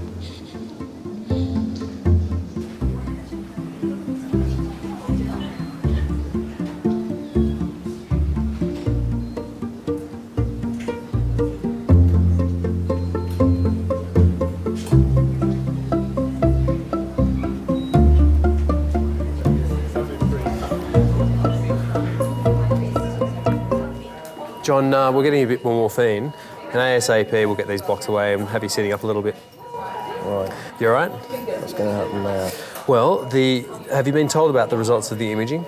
No. So far with the plain films, I mean, you've got some pretty nasty breaks in the forearm here, okay? It's going to require an operation, okay? So that'll be under the orthopaedic team. You've also broken the shoulder blade, okay, the scapula.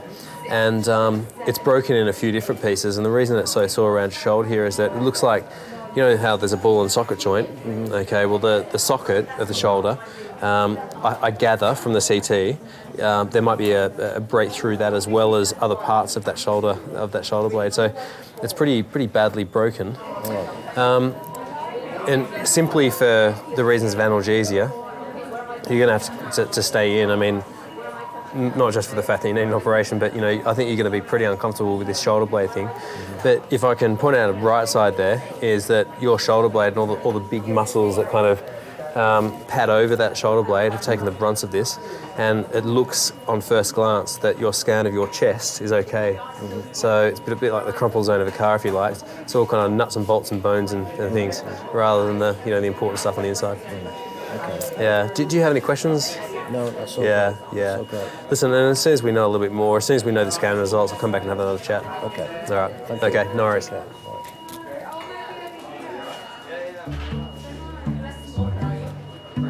I was hoping I would get away with a cast.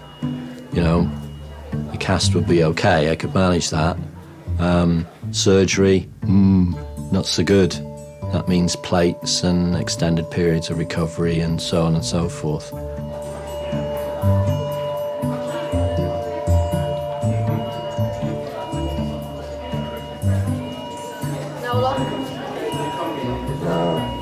My partner and my daughter were in Muscat, in Oman. And it was an experience for us. We hadn't been to the Middle East before, and it was all very different. So we were having a great time. So, John, now my name is Ibrahim. I'm one of the other orthopedic doctors. Essentially, your forearm fracture is what we're going to fix today, hopefully. Now, this is the consent form, okay? With any operation, there will be risks involved. You will definitely have post-operative pain. You will definitely be left with a scar, okay? The incision will probably be about that long, so about almost 10 centimeters in length. You might have a scar either side, or just one scar, okay? Now, I'd like you to sign here. Are you right-handed or left-handed? Right-handed. So are you able to sign with your left hand? And now if I give you that and I'll show you where to sign. Yep, doing very well. Fantastic, that will do, absolutely. All right, that's it, sorted. No problem, you too. I needed my sons to know. And I phoned the eldest lad. Alex. And asked him to make sure that the youngest lad was okay. A few breaks. Yeah, it's not good. It's not good. Now, you just need to sort Joe out. Just make sure he doesn't get upset, yeah? Just one more thing, mate. There's no need for your mum to know about anything. Don't spoil her holiday. She's expecting a call from you on Thursday or Friday.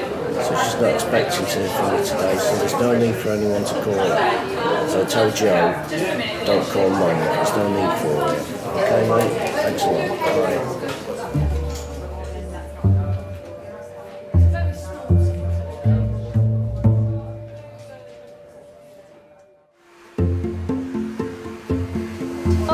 She said yes. She said yes. He got down on one knee, Maggie. He's right in front of us. One knee. He got down on one knee. Oh, and we saw it. Everyone left the pub and we saw it. But he didn't have a ring. No, Maggie. The thought is he went down on one knee and he just said, "Will you marry me?"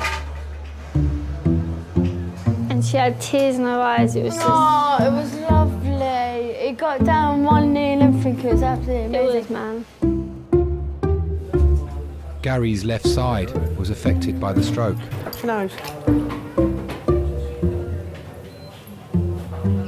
But his coordination is already improving.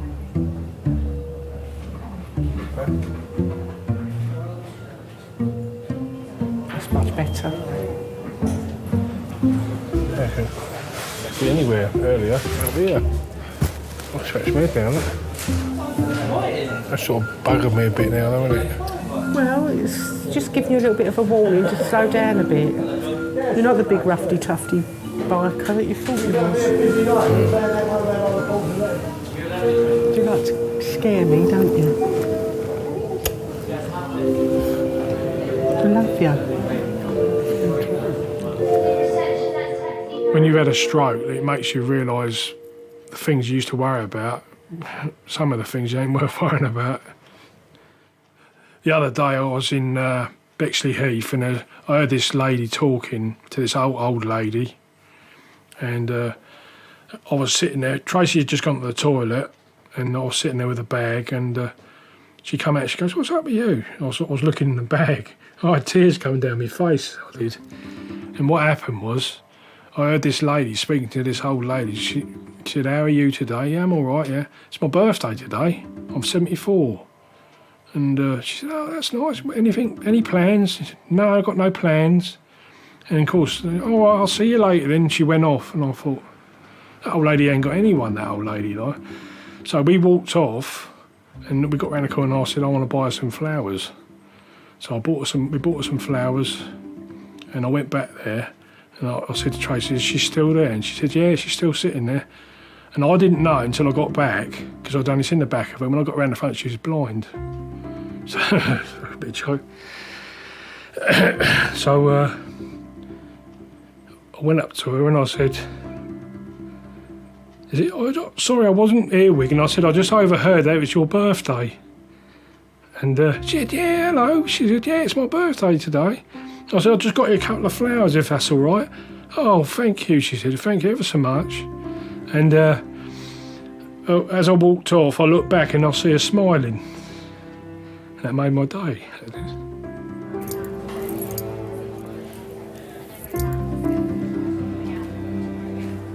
My idea of romance.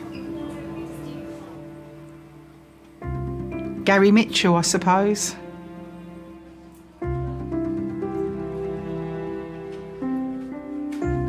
And our sex life is very healthy. In fact, none of his friends will ring us on a Sunday morning because they think Sunday morning is our morning. And are they right? Yes, they are. Sod boot fairs.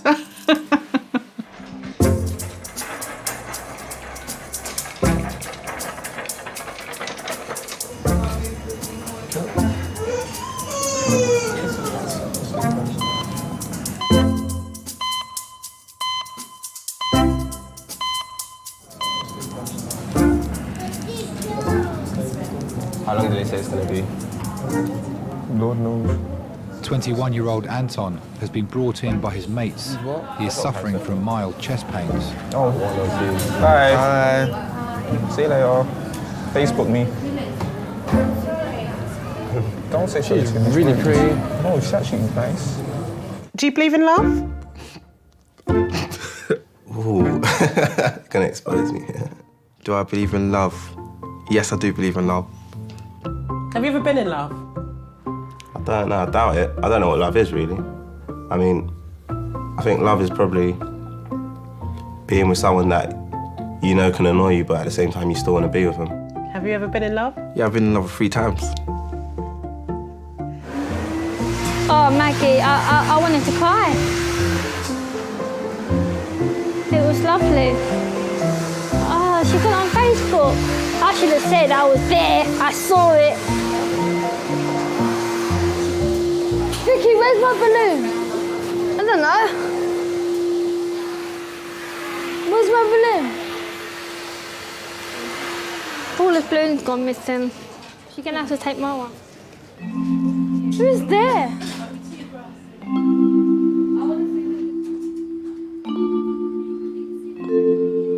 Relationships can be very tricky, and they have to be, well, not they have to be, they can be hard work. Just stay nice and still there for the sec. G'day. John is going straight to theatre, Alrighty. where he'll have 2 hours of surgery. Okie dokie. See whether you feel a bit more comfortable. How's that? Is that alright? Feels good, Yeah, nice little change, huh? I genuinely had no idea whilst I was away. I did speak to John on the night of the accident. All the very best, eh? Yeah, take care. Yeah, no worries, John. All the best. I called her from my hospital bed and just said that, you know, everything's okay, but I'm not going to be able to pick you up at the airport. So I just thought I'd keep the artifice going a little bit longer until I got home.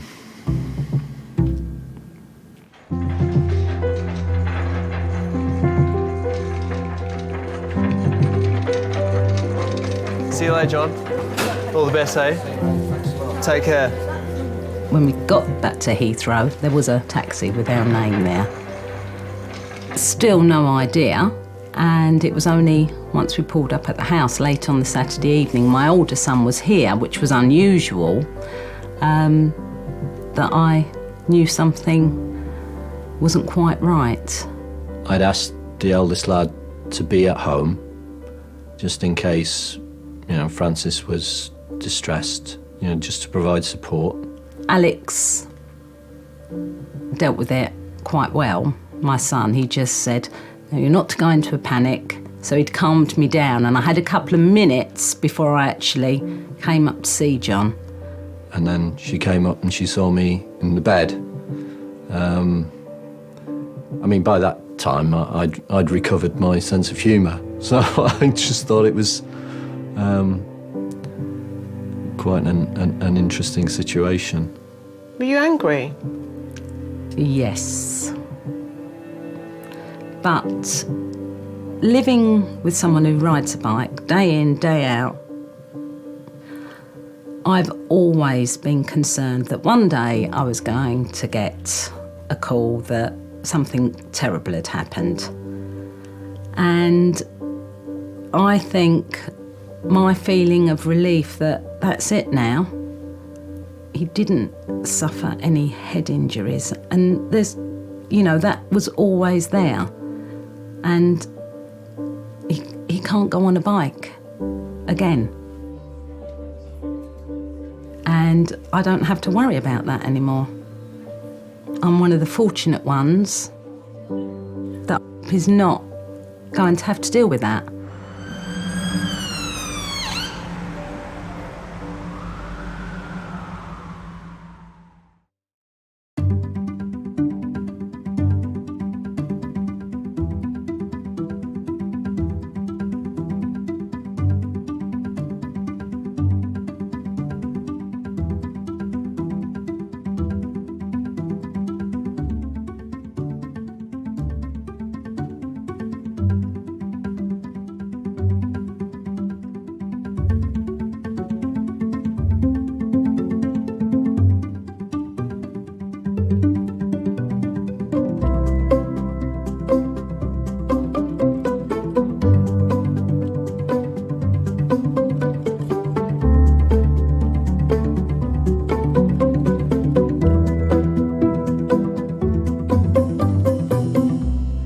Do you see yourselves together in another 25 years? As long as he doesn't ride a bloody bike again. Lovely. Can you remember what happened? She's got a head injury. She's got a head injury. It is a marathon, it's not a sprint once you've had a serious head injury. Do you know where you are right now? Queering a loss of consciousness, she doesn't really be into it at all. And it's the relatives who carry the burden of that. It's going to be all right.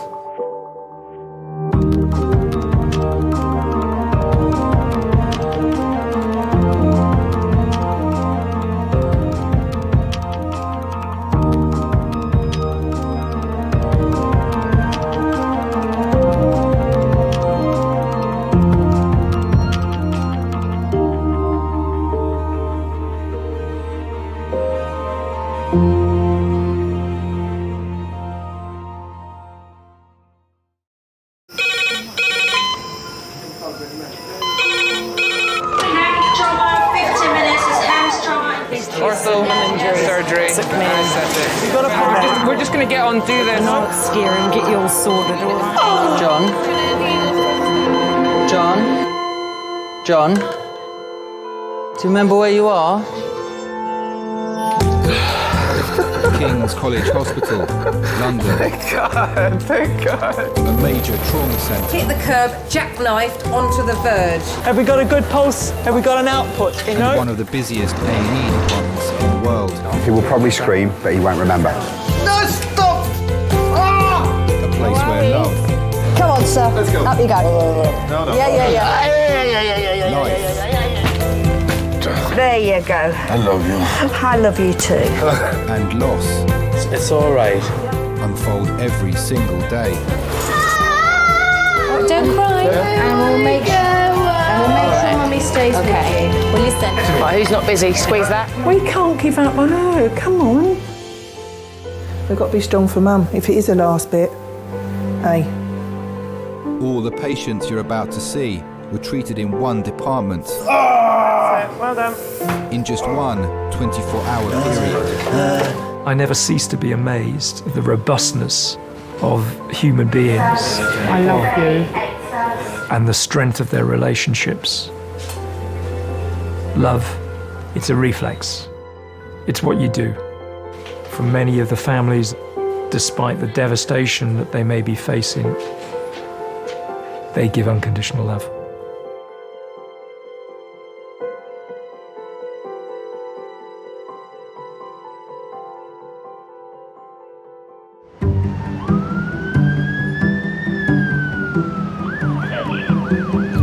Yeah, just keep your eye on the guidance. sitting on the chairs near the phone. Charlotte was having a word with him when I come down. He was definitely as drunk as a sack. And he was irritating people, so I've told him to quiet down, but he's on the phone.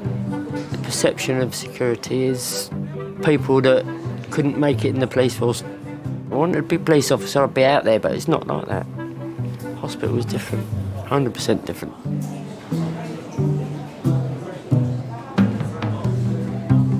King's has 20 full-time security staff. I need to see a doctor now! What's wrong with us? Every month in A&E, they deal with over 50 incidents, ranging from verbal abuse to assault. Some people you can help, some you can't. And the ones you can't, in the end, they go. Either on their own or we escort them out. One way or another, peace has got to be made. Go ahead. He's drinking alcohol out of a bottle now. Off-ski, Manny, come on. You have to go, because you're not allowed to drink alcohol on the premises, my friend. No. Yeah. No, it's time to go. You can willingly walk out by yourself, otherwise I'll have to get my colleagues down here and they will sort of kind of carry you out. And you don't want that, do you? Because I don't want that. Come on. Night buses. What are you on, Sue? Come on, that's it. You can go up. That's it. There you go. That's it. There you go. No problem. Easy. Let's go. Easy, tiger. Easy, tiger. Easy, tiger. You did it all by yourself. Well done. Easy, tiger. Easy, tiger, then. Come on, then. Oh, don't push me too fucking far. You're not pushing I'm not pushing myself. Yeah, you are. When they're drunk, then they could walk in front of a bus, you don't know. So then you're responsible now for this person. Don't push me. I'm not pushing you, I'm helping you. It's caring, isn't it? Mothering. Because it isn't grabbing people up and chucking them out. Go on, you can take it from there. Because if he gets knocked over, where's he going to end up? Back inside, and that's where you don't want him. You're always making new friends, isn't it? They're always drunk now, aren't they?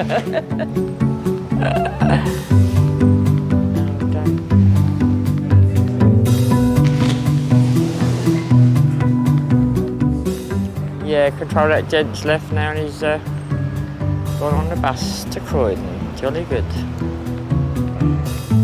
I won't go into an A&E, I think I'm dying. And that's what it is, an accident. What is an accident? And an emergency.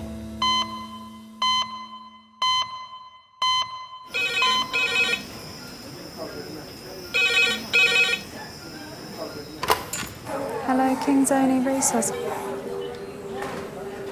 Slightly sluggish. Okay, did you know if she had a loss of consciousness or anything like that?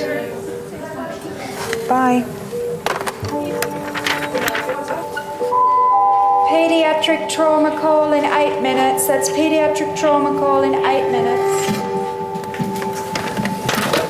What is it, lovely? Oh, nasty. Hello, can you please put out a pediatric All 3 meters onto diving board? 8 minutes. So has she fallen off this higher board onto that board? Must have done. The trauma call is for an 8-year-old girl. She has a head injury after falling from the steps of a high diving board. Can we have everyone sign in that hasn't signed in so far, please? Thank you. She's being brought to King's by her mum. 8-year-old fallen 3 metres, GCS not stable, but left pupil sluggish. I mean, it's about our ceiling, isn't it? Just about, she's fallen the height of our ceiling.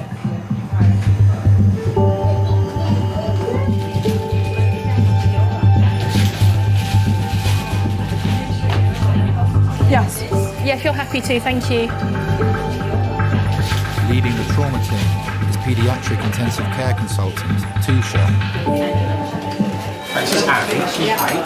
She was going up to the 5 metre board. She actually got to about the 3 metre board. She was seen to fall back down to 1.5 metres down the steps. So it's a slip? It's a slip. GP on scene tried to see the nosebleed and laid her on the floor.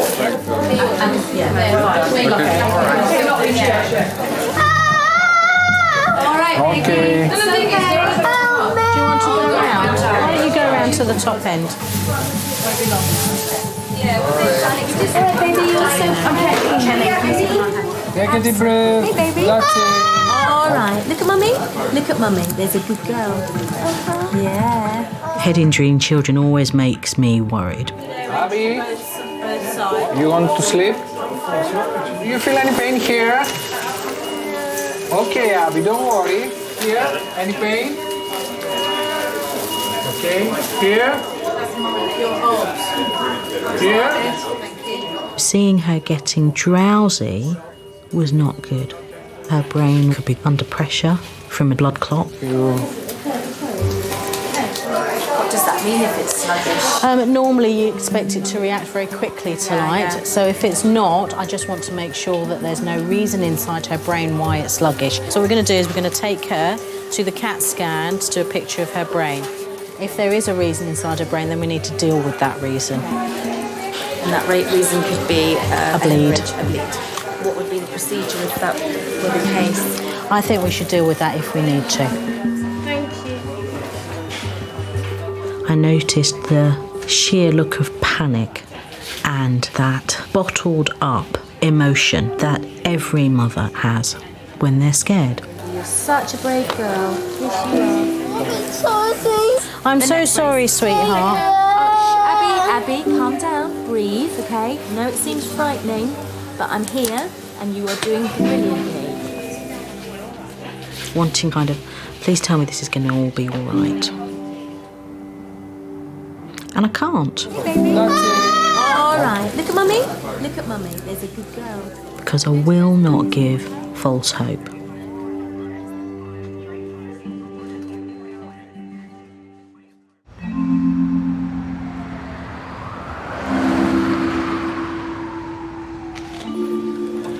Think you're amazing, just how are you?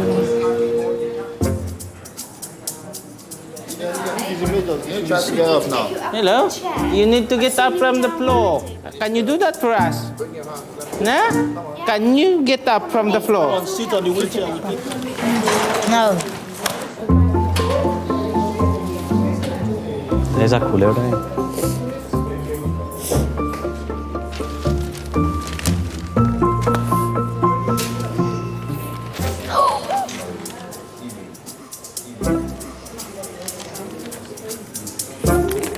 Still smell alcohol. That makes the thing worse.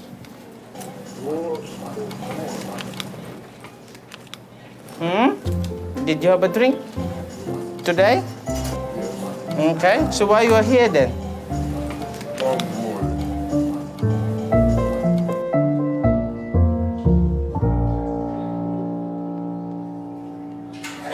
We're doing this thing at college, yeah, where they talk about you have the right to die. They can't force you. What are you trying to say? No, this is Ian Brady. Ian Brady. Yeah. There's been a hunger strike since '89. Yeah. They force feed him, don't they? Yeah, you know, against his human rights. No, because they say he's mentally impaired, so he can't make a rational decision. So that's why. If you're not mentally impaired, they can't force feed you. If you're deemed not to be of a mental state to make a rational decision, they can force feed you. Okay? Okay. What? You didn't listen to one word? I did, but you didn't, did you? I did. You didn't, did you? No, you didn't. I did. You never do. Is that how comes we've been together so long? You just don't listen to me? It works for It me. is. It works for you, yeah? It works for me. Loser. A bit too much of Just suddenly overcome. the sauce, yeah. He saw you, I think. Was it? And he got all unnecessary. Right. Come on, sir. Let's go. Up you go. No. Yeah. I'm not having any of that. If you're not Don't going to touch pull me. against me. Okay. Come on. Okay. Okay. Come on, we can do this. Like Come on. 3. Slowly. Slowly. Good. Ready? Go. We are getting a lot of alkies lately. And what do you think to yourself, why are they like that? I don't know if it's because of the life the way it is in London now, I don't know. Or in the country itself or the world. But it's not good. Come on, you're a big man. Come on. Big grown man. Up you get. Good man. Well done. Brilliant. Excellent. Well done. Well done.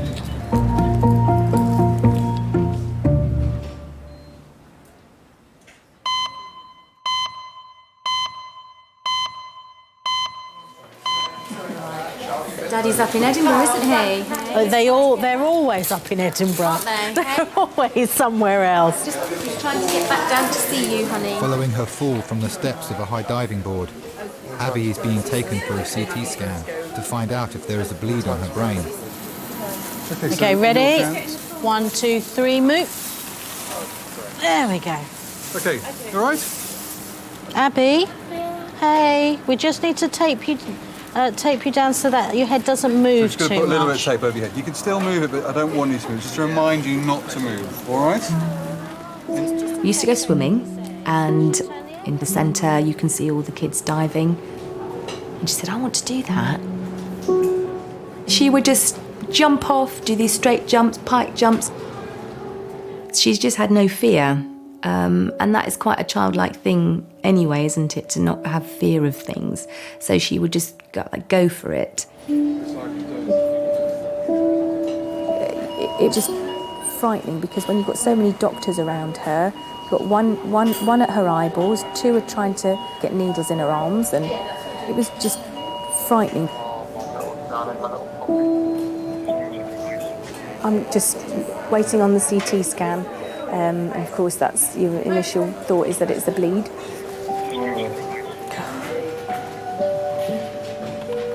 I'd missed the last train. I had no passport. I couldn't fly. I just remember just sitting on the floor, just trying to figure out some way that I could possibly get down to London right away. It's worse than agony. I just wanted to be there.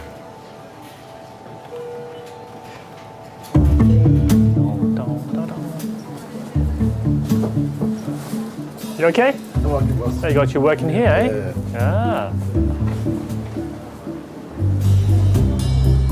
Got it. It's on your staff area only. This is on your staff area only. Sorry. Thanks.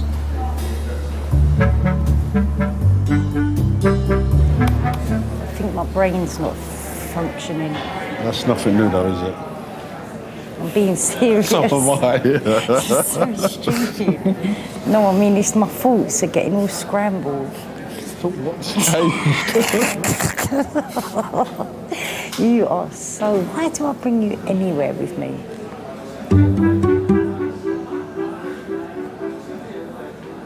You should have stayed at home. You could have hoovered, made the bed, washed up, cleaned the sides. None of it got done today.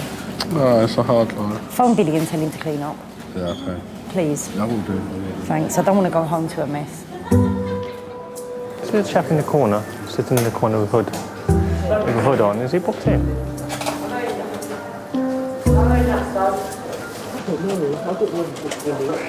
Let me get his name, yeah? Hi, have you booked yourself in? Well, people here are booked in to see a doctor. I'm asking you. Okay. I ask you. If you've been booked in, yes. These orders are booked in, but you're not. The staff don't recognise that you're booked in. Okay, the staff have asked. Okay. Yeah. Okay. Then I'm going to ask you to leave them.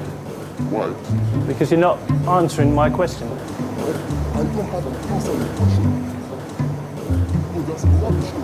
Are you booked in? Yes or no? So you're not booked in? All right, I'm going to check with the staff now. Again. Why's that? It's just asking to see if you're booked in, that's all. It's not a big deal. If I ask anyone else, I don't have no problem saying, yep, I'm booked in, this is my name. Simple. There you go. Sorry? We'll ask that question 100 times a day, especially at night. Sorry, hey, excuse me, hey. You're in uniform, you've got security across your chest, you're going to be a certain type. I mean, I get it all the time. You're being really intimidating towards me. Why? I'm not. I'm just talking to you. If you don't tell me who you are, you can't just walk in there. This is a children's area. Yes, we try to get the questions out of him, but he's not answering. This one here? Is he with anybody? Yeah. He is. So why don't you just say, if you're with relative, why don't you just say, attitude's all wrong?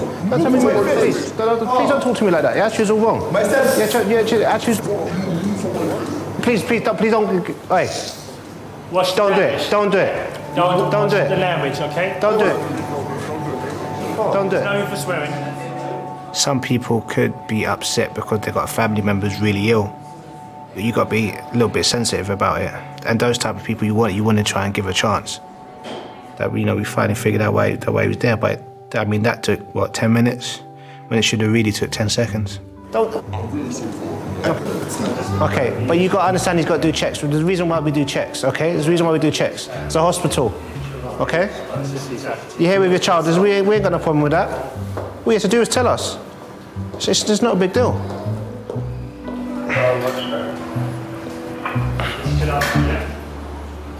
Sometimes I go home and I think about what I've seen that night. Or I speak to my wife about it. I do feel fear for the younger ones. Because I know how horrible, the world we live in can be. My mum says I'm overprotective, but my daughter, she gets a little bump on her head or something. I feel like I want to wrap them up in cotton wool.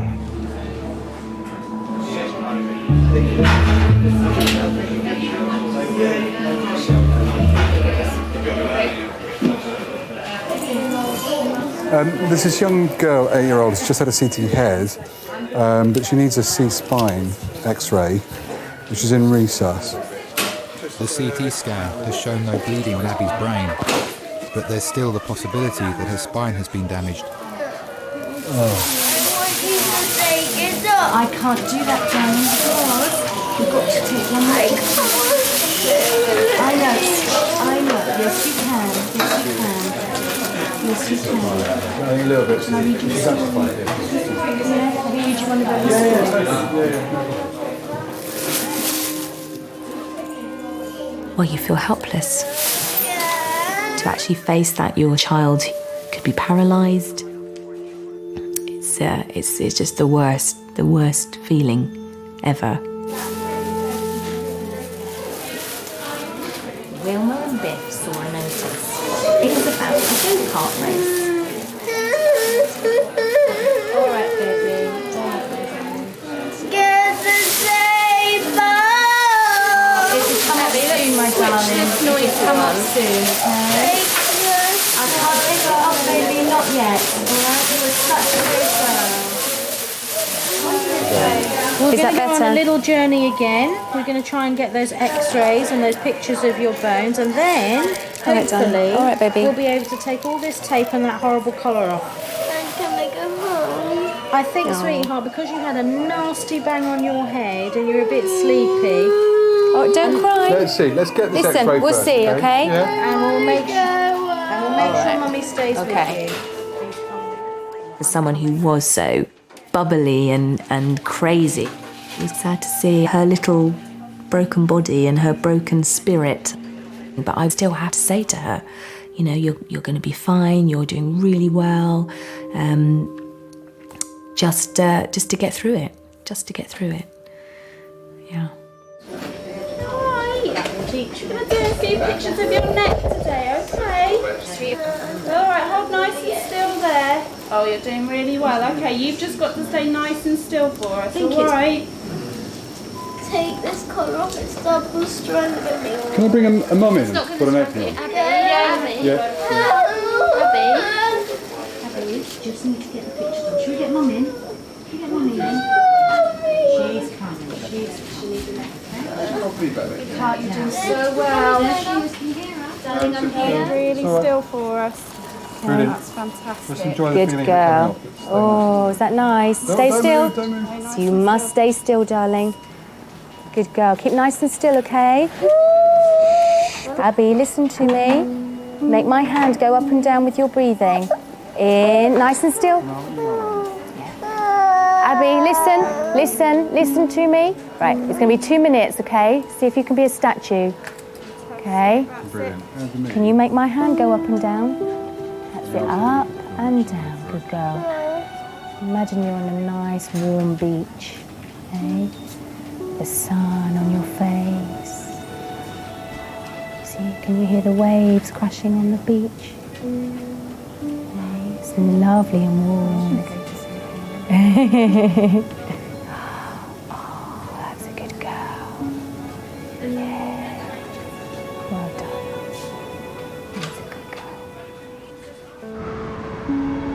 It's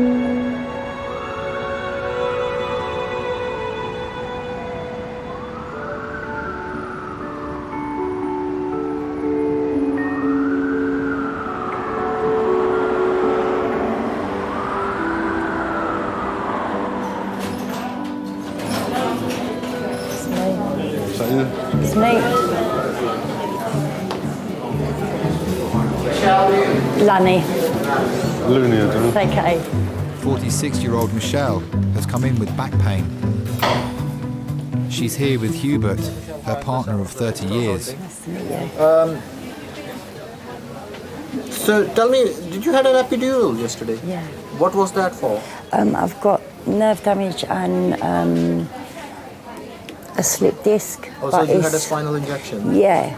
So since the time it was given, As it it felt shaky? really shaky, and then as they pulled it out, then I just thought I was in shock because it really hurt. Gemma was breech. Ashley was the worst one, and Billy was born in 6 minutes, and I had him in accident emergency at King's College, and Ryan was 20 minutes, and then Amir, I think, was about 30 minutes start to finish, got spontaneous labour. It's right down the bottom they gave it, right there. Eee. When I had Amira, through the pregnancy, the weight of the baby was completely on my spine. So it caused some nerve damage, slip disc. So what they decided to do was give me a spinal injection of steroids to try and calm the nerves down. And I had a really bad reaction to it. Okay, because this was done by the anesthetics department, I would actually like to, I would like to speak to them, and I'll let you know what they say. So let me just speak to them, yeah? Okay, thanks.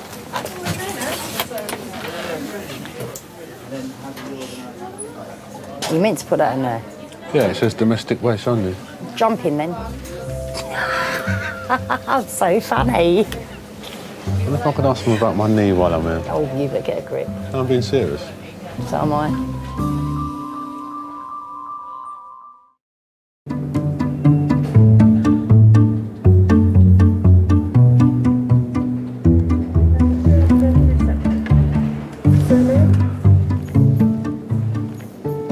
James.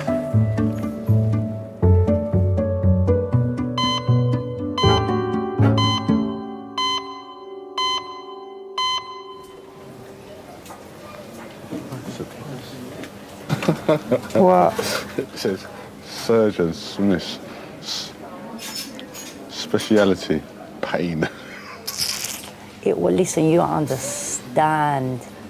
Specialises in pain. That's like one of them Dr. Death type dudes. God, mate, you don't understand how much that hurt to get a needle like that up into your spine. And he tells me, hey, just a little prick, just a little stinging sensation. And you, but I wanted to cuss. My face just feels like it's bright red. Is it red? I'm not going to answer that. Is my face red yet? Yeah, it is as it was, yeah.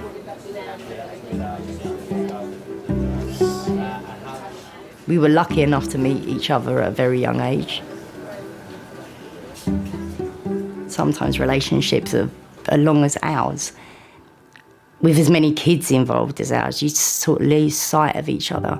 And we always manage, to pull it back in and enjoy each other's company. We still argue. I feel a little bit better. Should we go home then? Would you go home if it was you? I wouldn't come in. Why are you such a fronter? But you bang your toe and it's an emergency call to the hospital. You're the biggest hypochondriac I know. Oh, my knee. Oh. You're not even listening to me, are you? Did you say something? Yeah, I thought so. We will not argue in front of the kids. We won't do it. That's why I hit you so often, because you just don't listen. Call that spousal abuse. I'll go in one room and he'll go in another room and we'll text each other abusive texts until we make each other laugh. Right, I won't be a minute. I'll be back.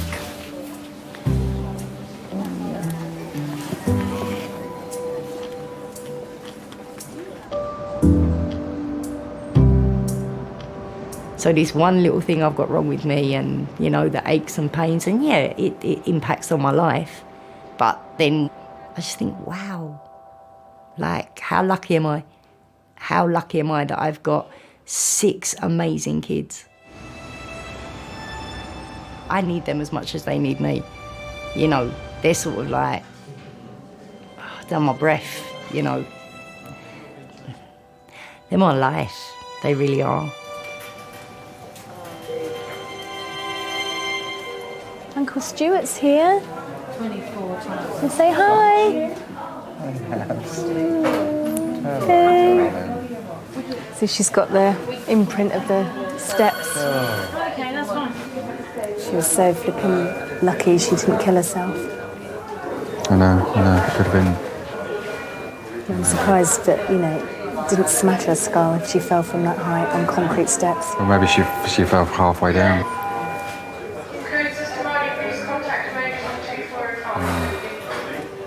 Abby's X-ray shows no injury to her spine, but she's fractured her eye socket. You all right, baby? Think you're going to be sick? All right, darling. All right, my baby. All right, baby. All right. It's all right. There you are, darling. This is to be expected, the vomiting, okay? No, they can decide what they want to. All right. Just rest. So you just just relax as much as you can. She's got a fracture of the orbit, which Max Fax needs to see. Okay. What can happen, however, which is why you're staying in, is that, imagine if you fall over and hurt your knee, it swells up before it goes down. You can get a bit of swelling. That's what we're looking for. And that's why we'll be poking and prodding her to wake her up. Yeah.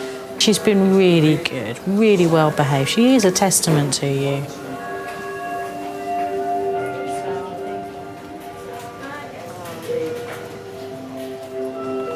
Hi. She's fractured her eye socket. Yeah. She nearly broke my heart though, because at poolside she said to me, "I love you, Mummy." But she's done so well. She's been a little trooper. The doctor said she's a testament to us. I just wanted to comfort Abby, I wanted to comfort Nikki. Suddenly you just realise that your family, there's the little family that you've created, and it's bigger than anything, really. And you just feel as though you want to make everything better, you know, just to look after them, protect them.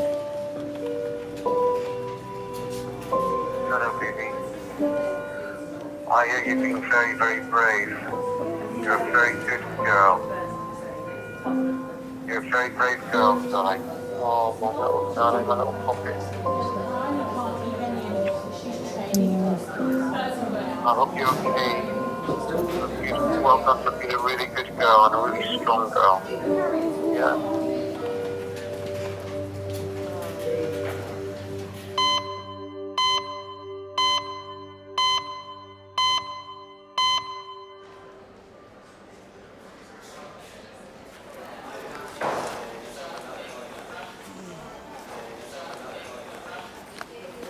Go buy Banty. Buy me chocolate. Buy me chocolate from there. You go see him. You know Bounty, the one where they get coconut in the middle. You will see it. You will see the number. You know how to operate it. I know what I've got. I've had it before. I've got bronchitis. Well, you'll have to stay in because his X-ray don't open till 9 o'clock in the morning, so you could stay in. They can hear it on a what's it, on a stethoscope. Stethoscope? I can't talk properly, I've lost my teeth. I was going to say, they still use them. You bought the wrong thing. That's Snicker, innit? That's the wrong thing. Bounty is the blue one. Only the Bounty I can see is in front of you. You go buy Snicker.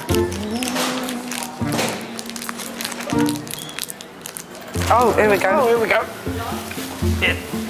No, it's not me. Got my tablets. My manager loves Snickers. My children love this either. When they were young, Robert loves sneaker. Michael like Mazda. Mazda is true. Mama? Hi, my name is Ade. 74-year-old Joyce has been brought in by her daughter Anne and her grandson Chris. Can I say something? Yeah. I'm not trying to tell you your job. I haven't smoked for 3 days because I can't smoke. Okay. And I think it's bronchitis, I don't know. What, you a doctor now? I've not had many illnesses, but when I do get an illness, I know it's bad, and I know what it feels like. Oh, And no. therefore I can tell the doctor what it is. She's diagnosing everything now.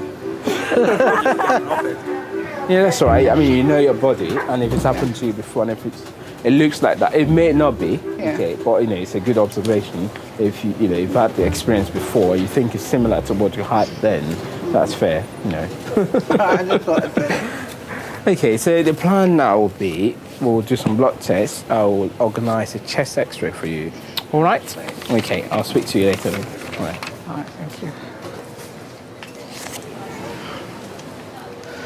And I want to go to the toilet. You take me down to the toilet, please. Where is it? Down here? Go to the toilet. Toilet, yeah. Have you given us a sample? No. I get you a tiny pipe, yeah? This should be fun. Oh, I'm not helping with that. Didn't ask you to. Yeah, let me get it out and set it up. You'll be in there forever. She's coming home, gutted. You have no manners. No, she's coming. No, they discharged her, yeah. Michelle has no infection as a result of the epidural. She's going home and been asked to come back if symptoms get worse. So did you hear that? You have to stay home and care me. Did she say that? That is what she said. Oh, I didn't hear that. She did. That's a pity. I would have done it if I heard it.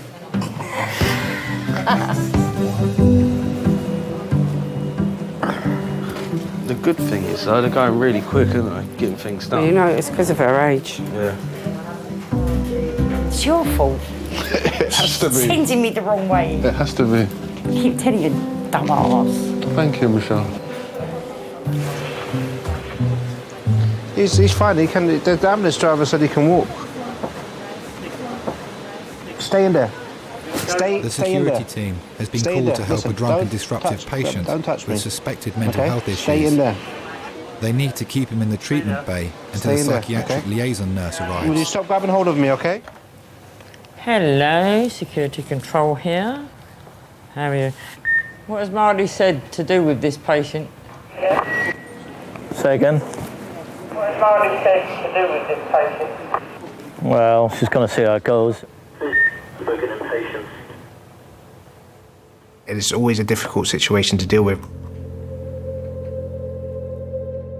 It's not the same as if somebody was being aggressive and they had no mental health issues. You could just chuck them out if they're not that ill.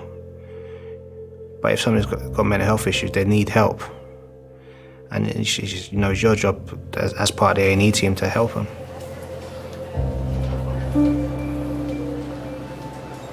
I had voices in my head. I had voices in my head. Yeah, the PLN's going to come out and see that patient. Yeah, they're probably not because he's intoxicated. What that person's doing, that you know that person is not aware of what they're doing. You just know they're in a different place. Hiya. Hello. I've got to hold him like this. Good morning, sir. How are you? Someone wants to talk to you now. Come on. There's some things I've seen that's stuck with me for years. Ah. I mean, you're meant to be security, you're big and you're tough and, you got to deal with this every day, but, we're only human as well. We got families.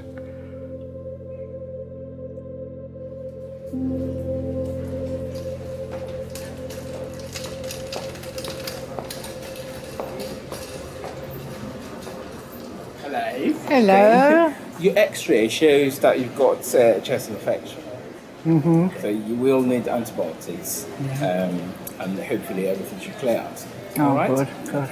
long as I can go home, that's all I Yes. want to do. Thank you.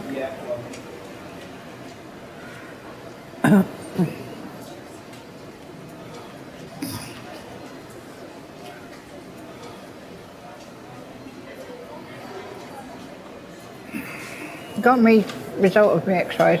Oh, yeah? It's a chest infection. So that's not so bad. So I've just got to wait for my blood results now. Well, at least that's good news, isn't it? Yeah. I bet you're both wishing you stayed at home now. No. You must be Because tired. I wouldn't have been able to sleep anyway. Now I know that it's a chest infection and they can treat it.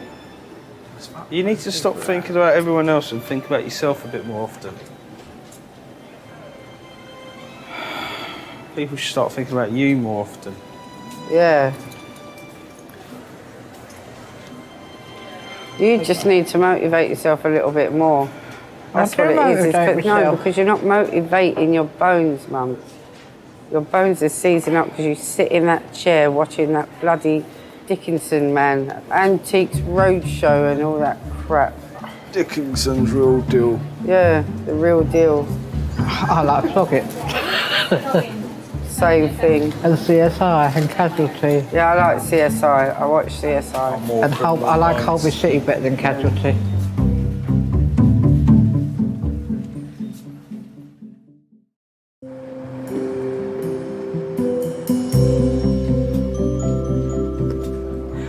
You got far to go? Forest Hill. No, far enough. But she brought the tablets in. I've got It's okay to go now, yeah? I've got my tablets, so I can go now. Yeah, you can go. Okay, thank you The very ladder much. goes straight here. Okay, thank you very much. I want to sleep well tonight. Anyway, thank the pair of you. Don't be silly. Well done, darling.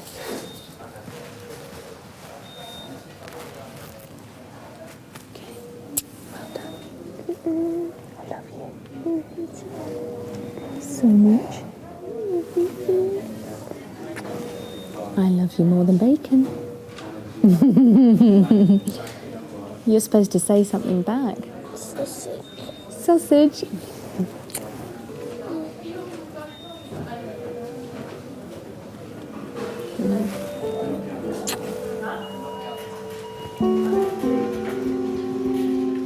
That was quite a special time that night because you're just open and vulnerable and fragile. For me, having that connection that night as a mother to a daughter, I think will always remain with me.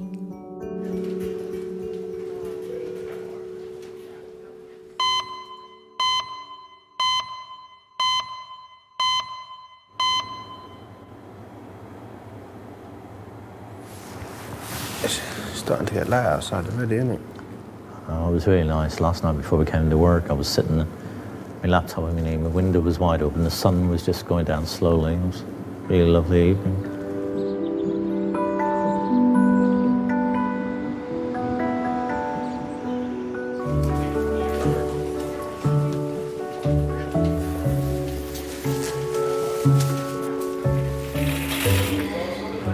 Book yourself on the desk. Hello, I know. And your desk? Yeah, there. I've What you sliced done? my finger pretty bad. Accident? Yeah. Or intentionally? No, accident. Which fingers? It's my thumb. Oh, this one. By what? By sharp? Standing on. Is it left thumb? Yep. Oops.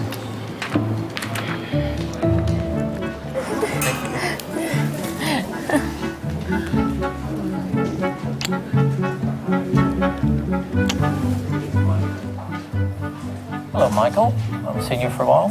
How's it going? Keeping busy? Hello. Morning. Good morning. Why are they passing you? Sorry? Why are you standing here? I was waiting for you. Oh, yes, exactly. You got it right. See you later. See you, Mike.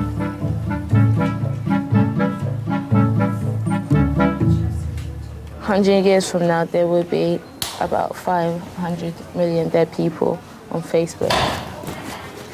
That's not even funny. It's the truth, though. It's not funny. Well, we're 20 now.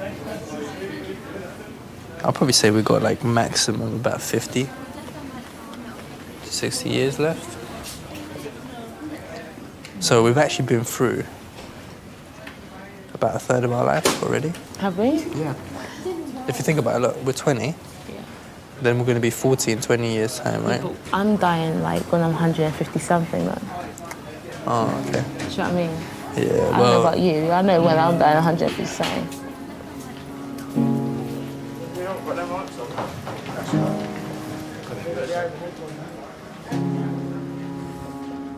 I don't ever want to die, so especially seeing it here, it brings it home.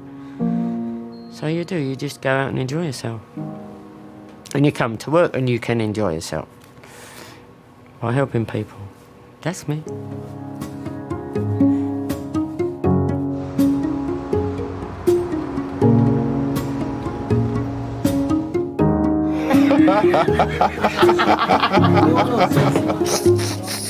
Here I am getting better, ain't I?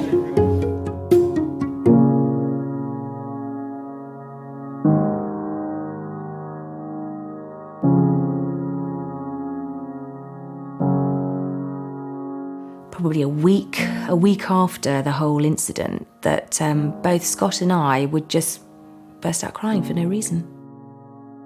But I think what it was just all that pent-up emotional.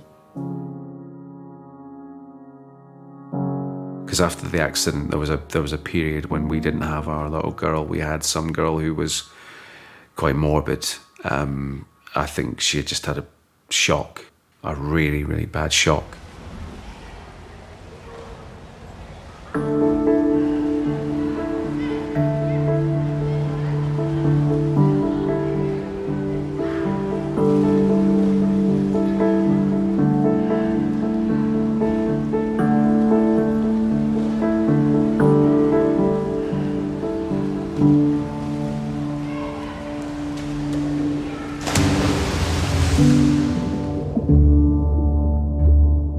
Diving off quite a height since I had the accident has been quite hard.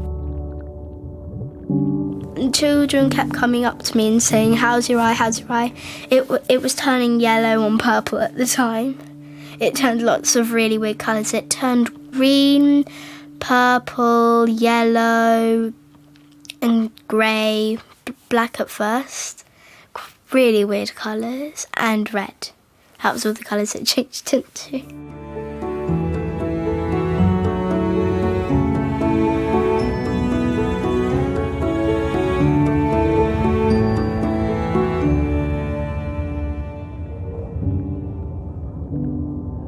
I would like to go high, but I thought just leave it for a few weeks and then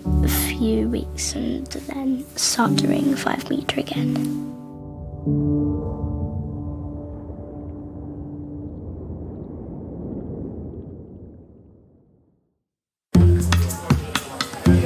This is Nicholas. He had one punch to the face. This side is fractured, that side's dislocated. I think it's better we take the nail off. I feel like out of everyone here, I'm the most dramatic looking. There are many patients who have a dislocation. The longer it's out, the more difficult it is to get back in. No, stop!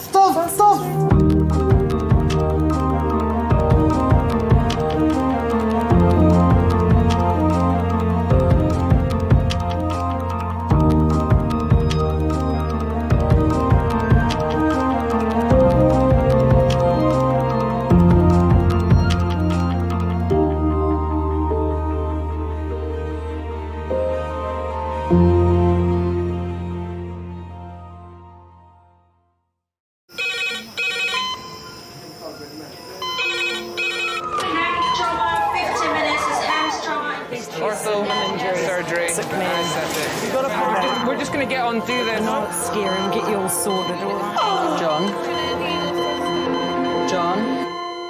John? Do you remember where you are? King's College Hospital, London. Thank God, thank God. A major trauma Hit centre. the curb, jackknifed onto the verge. Have we got a good pulse? Have we got an output? And one of the busiest A&E departments in the world. He will probably scream, but he won't remember. No, stop! Ah! A place where love, Come on, sir. Let's go. Up you go. No. Yeah. life, There you go. I love you. I love you too. and loss It's all right. unfold every single day. Don't cry. And we'll make sure Mummy stays with you. Will you send her? Right, who's not busy? Squeeze that. We can't give up on her. Come on. We've got to be strong for Mum, if it is the last bit. Hey. All the patients you're about to see were treated in one department Well done. in just one 24-hour period. I never cease to be amazed at the robustness of human beings. I love you. And the strength of their relationships. Love, it's a reflex. It's what you do. For many of the families, despite the devastation that they may be facing, they give unconditional love.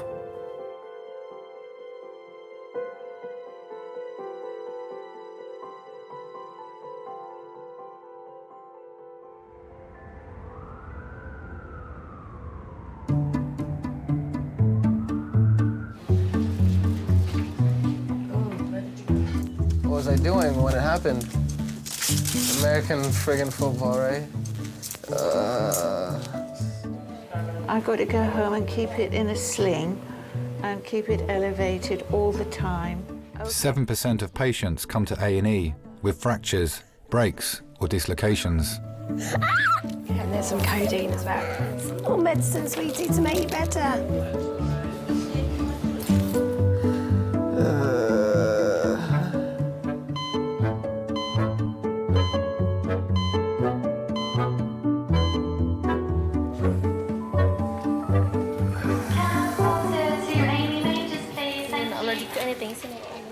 Where were you playing American football? Burgess Park. 28-year-old Ahmed dislocated his shoulder in a game of American football.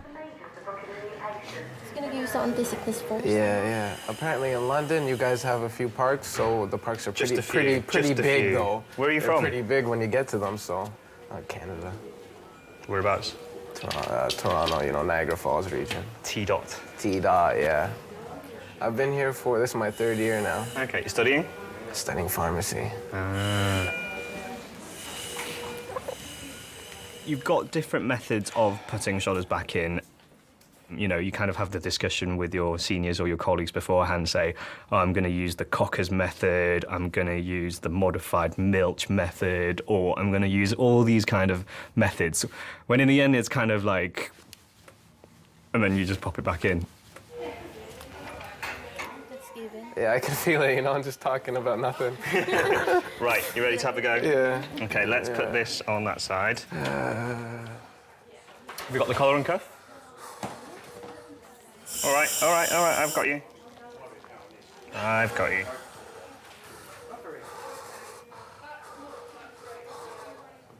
Keep sucking on that. Relax.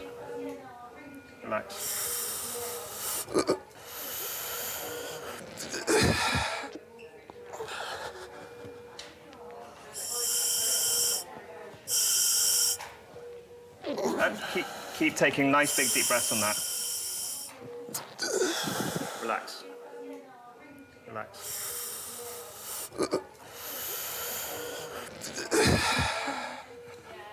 How's the pain? All right, do what you need to do. Yeah? Just keep taking it. Keep taking the thing.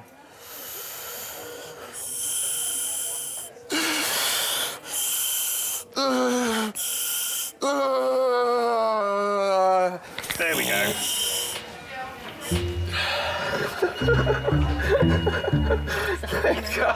Thank God.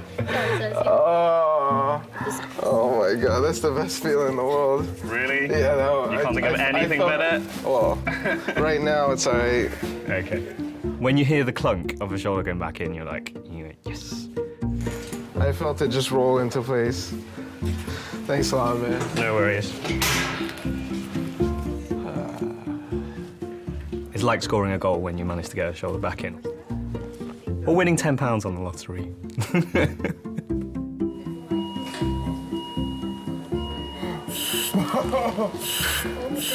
Nearly done, nearly done. Oh no, we're very nearly finished now. I'm just getting it in the best position I can get it in.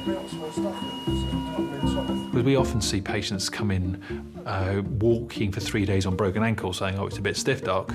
It was all right. That was Thursday, wasn't it?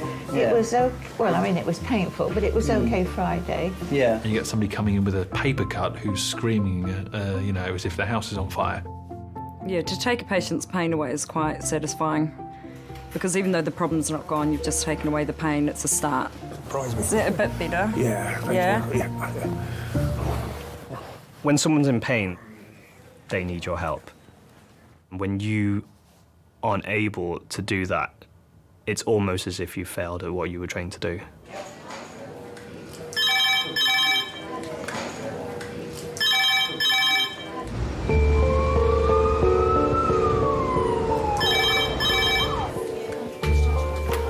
Hello, Kingsley. Yeah. Okay, so she's had morphine and... thank you, bye. The paramedics are bringing in a 24-year-old man. This is his third admission for chronic pain in the past 2 months. Red phone 9 minutes, red phone 9 minutes.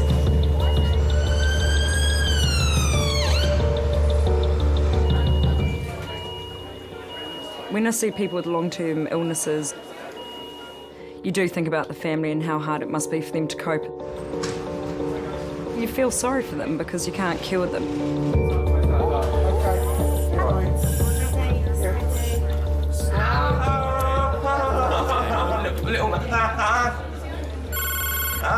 Hi Malcolm, it's Rubiel. I've got a 20-odd-year-old chap who I'm going to refer to the medic. He's got Behçet's disease and it's quite complicated.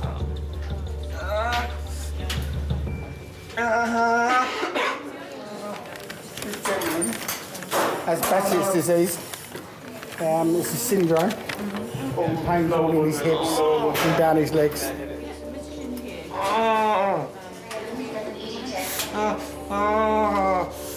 We've given him 20 milligrams of morphine. Lee was diagnosed with Behçet syndrome, a disease that affects the immune and nervous systems 6 years ago, when he was 18.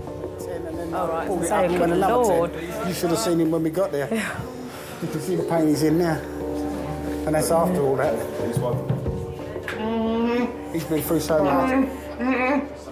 And he's in so much pain, every now and then he'll just go out.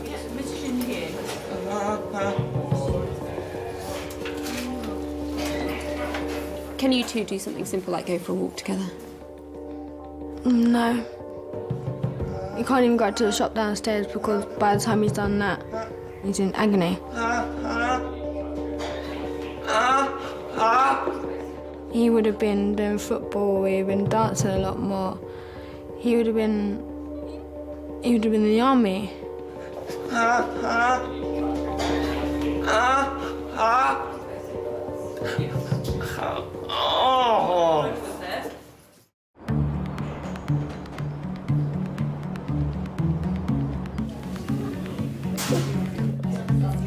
Well done. Just got to write your notes, okay?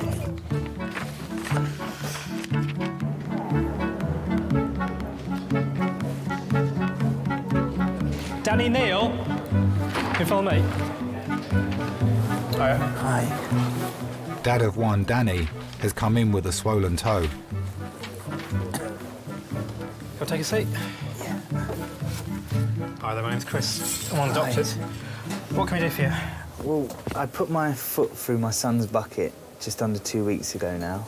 When you say through the bucket, actually? He had a plastic bucket. I got dizzy, I banged into a bookshelf and an ornament fell, knocked it across in the path of when I was stumbling. Okay. And my foot went straight into it, crushed the bucket under my foot. Okay. Barefoot. And and for the first few days, the whole of my foot underneath was all swollen. Okay. But my big toe, which actually at the time, thinking about it, was the most pain I had. And have you seen your GP about it? No. Okay, why not? Because I just thought, look, I just bruised it a little bit and it'll get better, but it hasn't. So what made you come in to the emergency department today? You've had it for 2 weeks. What made you come in today?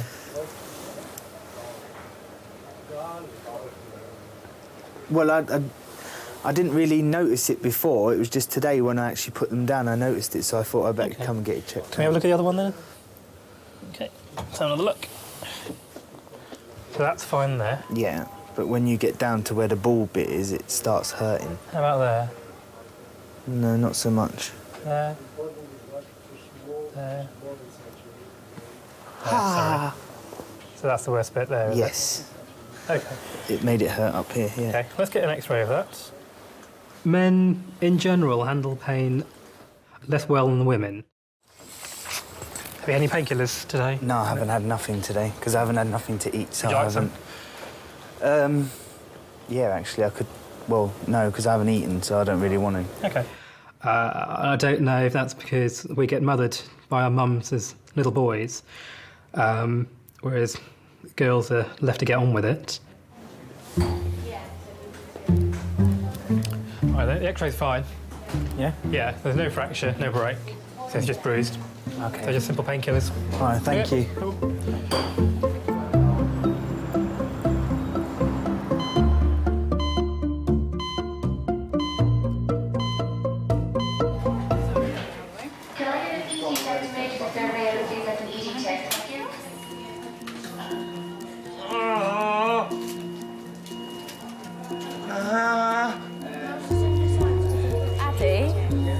Addy, he's had 20 morphine. Do you want diazepam? Diazepam is what works. Diazepam, yeah. Do you mind if I take some blood? No, go. Try and keep it as still as you can. Sorry. Blood and all, it's really hard. Lee's acute pain is a result of Behçet syndrome. It started 6 years ago with a numbness in his leg. So some more morphine in some diazepams for you. Oh, thank you very much. Just take this edge off. See if I can close my eyes for a bit. There is no cure for Behçet's. The staff can only help manage Lee's pain. It's a form of vasculitis. It affects the nerves, muscles, immune system, blood system, ear, nose and throat, joints. It's just all of them rolled into one. I said before I got this, I was playing football for 3 football teams, jogging, like mornings and things like that, and then I got this and it was like, yeah, you're not doing that no more.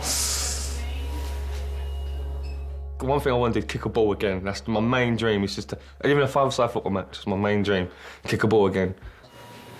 Have you still got it in your hip? These used to right hits, but since I passed out and went to my house and I passed out on a wooden floor, landed right on my left-hand side. And since then, my left side's been playing up now as well. Since I got this 6 years ago, it's been nothing but trouble.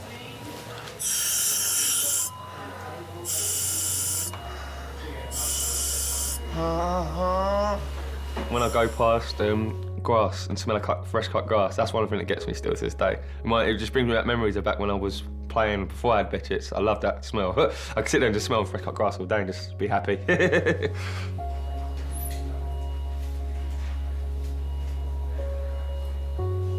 It's weird. I wish I had shattered my leg. It may sound horrible. I wish I was in a car accident and had a lot of broken bones, because that could have been fixed. Like, there's a fix for that. But yes, it's just, there is no cure for it.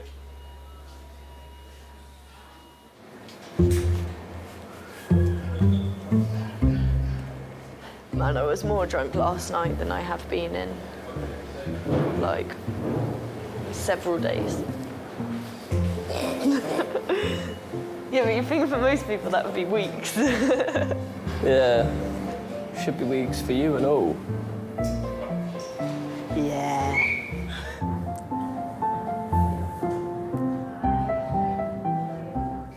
You're chomping away like a monkey there. Really hungry. Kamladi has earache. She's come in with her husband Ravi. She was having a problem with her ears. So you had a pain. Somebody said if you put a stick of garlic in your ear, that will reduce the pain. Okay. One clove. Not the full one, only single one. Yeah. Oh yeah. You can see it, huh? Yeah. Okay. I'll go and speak to one of my seniors and then we can come back. Okay.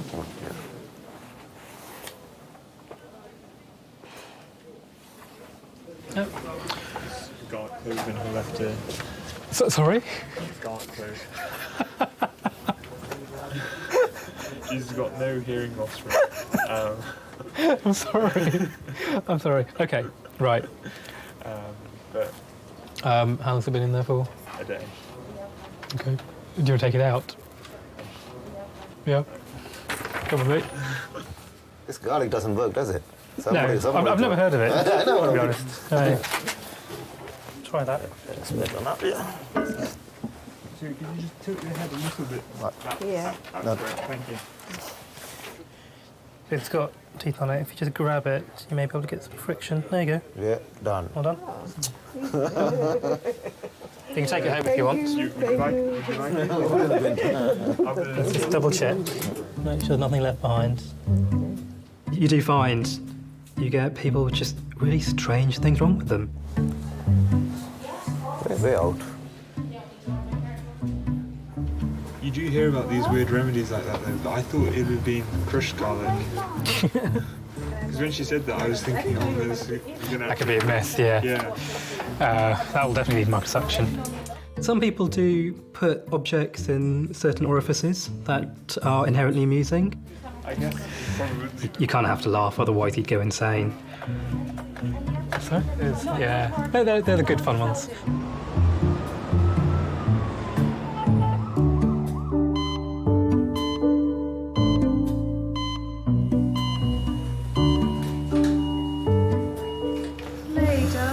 Mum's here. Do you want her to come in? Yes, please. Oh, Mum.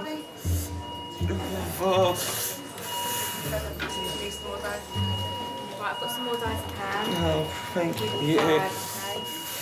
It's nice and warm, isn't it? Hopefully 7 for 6 and you'll never knock me out for a little bit. Sleep is always good, you don't feel pain when you're asleep. It's as they say. Lee, when he was younger, he used to be in a football team, do training, just started work as a doctor's PA. Yeah. Very outgoing, happy boy, always out. Please, get my socks on, please. My feet are really calm, just get my socks on. You know how to do it, just roll. Oh, God, I can't even get pronounced words properly. This is getting ridiculous. Roll your boat. Yeah, rowboat. Don't you done? Stream. Well, that'll start kicking in a minute, though. And then one day in work, he couldn't feel his legs. And we rushed him to King's, obviously, to try and find out what the problem was. Kept him in for about 3 weeks and eventually got to the point where we found out it was Behçet's. It's not cold feet.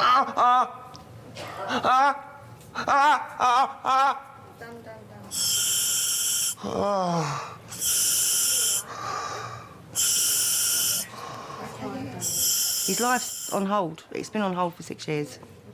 You go from a child that can walk and play to a child that lies in bed most of the time and he's in a wheelchair or he's on crutches. He's fighting something so hard that there's no answers to. But I mean, he gets days when he's really bad, but I've got to cry, sorry. He gets days when it's really bad, but you just got to be there for him. You just got to deal with it. Great memory. You can go for a fag if you want. OK, we will do. We don't need telling twice. Leave me alone. You OK? You cool? Right. You might get McDonald's breakfast this week. This week? Today.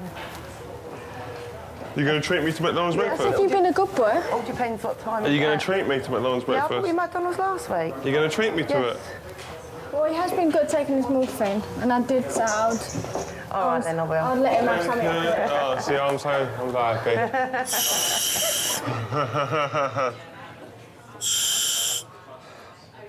No, I said I was going to get him something for when he takes it.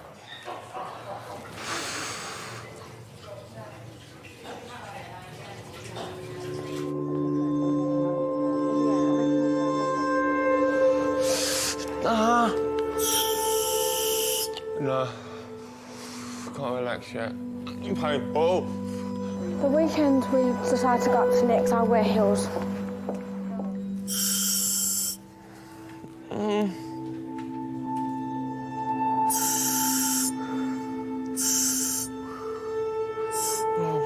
Fucking hell.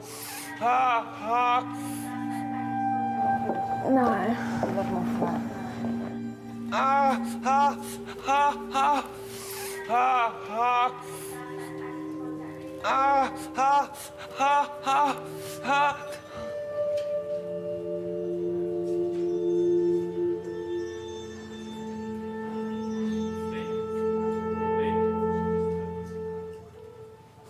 Lee? Lee? Lee? You alright?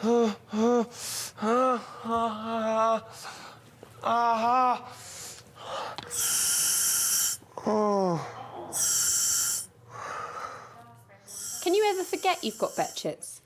No. I wake up in the morning, the first thing that hits me is pain. So the first thing I remember in the morning is you've got Behçet sort of thing. And the last thing I remember at night is the pain sort of thing before I go to sleep. So I've got to take sleeping pills just to get to sleep nowadays because the pain's just too uncomfortable for me to sleep. Huh? That gas? A little bit, yeah. It's just taking that edge off of it, you know what I mean? That little bit edge off it. And I think it's keeping my mind on something as well, which is helping with the sort of controlling the pain. Do you take regular painkillers at home? Purpose. That's one thing I've been missing since I've had this, having a sense of purpose, you know. When I had this, at least I knew there was things I was doing. There's a reason for me to get up the next day, the reason for me to wake up. First year, like, I'd done a few stupid things and it doesn't hit me anymore. That's bad. I just get a few teary moments, as you can tell. When I was just about to turn 20, I just thought that was a burden to everyone. And at that point, I was just like, well, I can't do anything. It's just the point of me being here. He just was really bad one night, and he called me and he said, like, he's got no life, he can't meet any friends, he can't get out. I just felt worthless. I'm just wasting air, really, you know. Might as well just get rid of that. Get rid of it, get rid of that, get the trouble out of people's lives.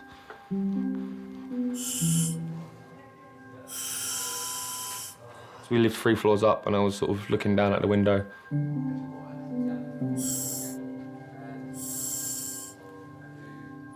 Sitting on the window ledge.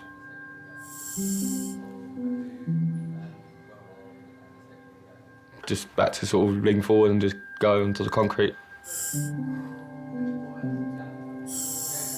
Mum saw me at the window. She just dragged me in and went, that's it. We're going to take you to a shrink. Head back. And he's going to go sleep your head back. That's it. Back a bit. Make sense?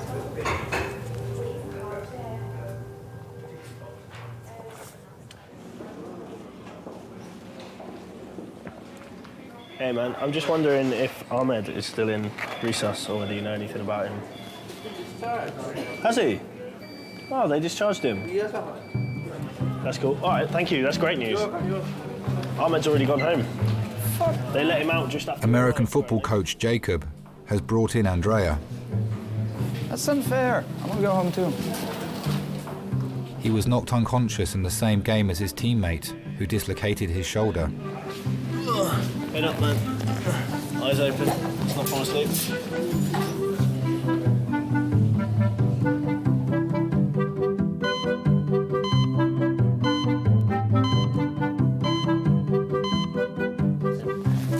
usually now it comes over the top. First. Lift your hands up. Hands up to heaven. Oh my God. Okay. I'm very sorry. What happened? Got a belt for my sins. Yeah. Yeah. You got a nice young nurse looking after you. Yeah, it's and unfair. you, I'm very hit her. sorry. I was very concerned about having He said he didn't want to take it off in case it stank. You've got to make up to this pretty young girl now. I'm very sorry. I'll pay you a coffee if you want. Oh, you're okay. You're fine.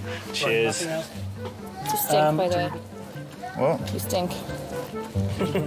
I got perfume in my bag, Coach, if I stink really too. You're fine. I'm joking. It's my Irish sense of humour, don't worry. Are you Irish? Now you're gonna... You've only just realised. I'm not from here. How can I recognise the accent? I'm stuck with you, unfortunately, for a while. Unfortunately? Yeah. C'est pas très gentil, ça.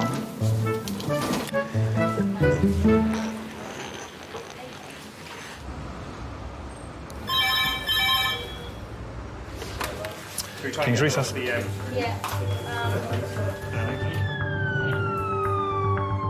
paramedics are bringing in a 30-year-old dad of 4.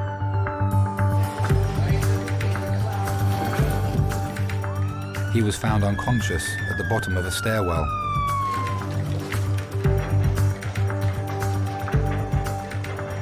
One, two, three. Cole. Hi, this is Simon. He's a 30-year-old gentleman. Tonight he's passed out and fallen down about 7 steps. He's complained of C-spine pain and tenderness. He's had a relationship breakdown on Valentine's Day, and since then he's not eaten or been eating and drinking. And so I think it's probably all more emotional, and he's apparently passed out at the top of the stairs and fell down about 6 or 7 steps. He can't remember what happened, and his partner's just broken up with his children at the time. It was quite a stressful situation. Hi guys. How are we doing? My name's Charles, I'm one of the docs. What's our friend's name? Simon. Okay. So Simon, we call this a log roll. We call it a log roll because you pretend to be a piece of wood, basically. You just lie still. Jackie, the boss there, is just going to, when you're on your side, is feel your back, give you a few pokes here and there. We need a yes for pain, a no for no pain, no nodding and shaking of your head. All right? Ready, All right. steady, roll. Sorry, Simon. My kids saw me go downstairs and they're crying their eyes out. All they were saying was, Daddy's hurt, Daddy's injured. Okay, is that your scapula that's hurting, the shoulder blade? Yes. Okay. Is it Right scapula is a point of tenderness. Okay. What about in the middle here? No. No. No. No. No. Can you feel me touching there? Yeah. And there? And just squeeze your bottom. Okay. Happy? Okay. On your call? Ready, steady, down. All right. You've got inline still? Okay. Okay. Simon, without trying to beat around the bush, because of your builds, it's possible that we won't be able to get the X-rays that we need to get, because we have to see the bone at the bottom of your neck. But trouble is, Simon also has a very small, we think, subdural MRI from a previous fall, so we may wind up doing a head and neck CT, but we'll cross the bridge when we come to it. My whole body just melted. I said to her, there's your Valentine's card, there's your flowers and that, and she's just shouted it from top of voice, I don't love you no more. Did you knock yourself out at the time? My girlfriend and... Do you remember falling? No, I passed out before I went down. So it wasn't so much a fall as a faint? Yeah. OK. Your background health? Asthma, diabetes, kidney problems? I'm fine. Regular medications? Fine. Yeah, All right, quite big. OK. Simon and his partner were together for 10 years. They have 4 children. I felt like my heart broke and smashed them into pieces. I didn't know what I've done wrong. That's why I ended up in A&E, because I wasn't eating for like 4 days, solid. Right, if you keep as still as you can, Simon, I'll do a quick heart tracing.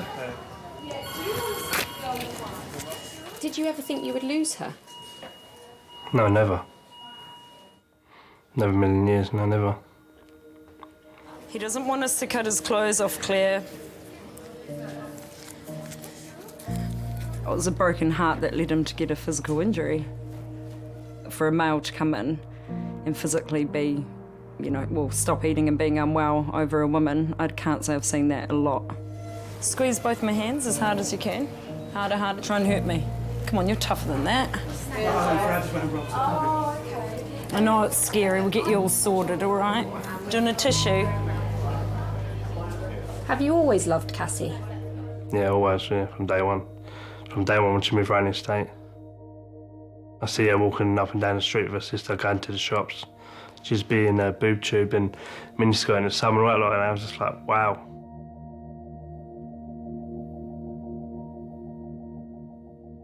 Do you want your sock No, back on? you got not, yeah, if you want something floor getting cold. Why'd you take your sock off? Because she had a really bad itch and I couldn't get to it. I keep itching because of the morphine, isn't it? I've asked her, she's just going to get a doctor to run out for you. Oh, brilliant, thank you. Yeah, oh! We'll hold it. Lee, do you think you need some more morphine? Lee? Oh my God. Wakey, wakey. Wakey, wakey. How am I? Hospital. What? You're in the hospital. You're right. This doesn't look like King's. It is King's. It's not guys, is it? No, it's Resus. Resus. It's the new bit, remember? They brought you into King's. Right. I'm just going to get... Let me get you some tissues. No, leave it. It dropped. It dropped. Lee used to have loads of girlfriends years ago, and then this big blot in his life for 3 years where he's not been able to go out, he's not met anybody, and then all of a sudden she comes along and it's just attraction straight away. You can't have it yet because the gas it dropped on the floor. Oh, I hate the way it hits you like that. I know. They're just meant for each other. Deep breaths. Yeah, since he's met Megan, his life has changed. It dropped on the floor, innit, so you don't want to... Yeah. Megan and Lee met 7 months ago at a party. I saw him as he was coming downstairs, as I was coming up. And it sort of clicked from there, really. Just drink. So you liked him from the moment you saw him? Yeah. He lets people shine. If you can't shine yourself, he'll help you. I think I'm just lucky. Just luckiest girl in the world, really.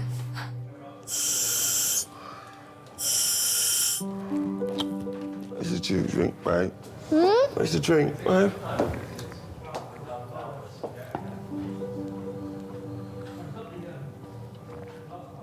The first time I had an attack was about 2 weeks into our relationship, and she slept on this little tiny chair, just didn't want to leave me, did not want to leave my side, and I was like, wow, it's the one. Without her, I don't think I'd be here right now. If it weren't for her.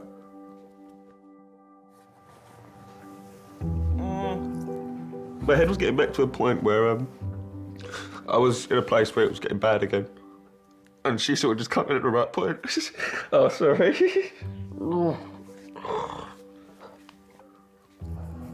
I'm really itchy, morphine. What my head was like before she came along, sort of thing. It's just, wow, that's how lucky I am to have her. That's how lucky I am to have her. Just so I keep thinking, lucky. Oh. Okay, so it's that.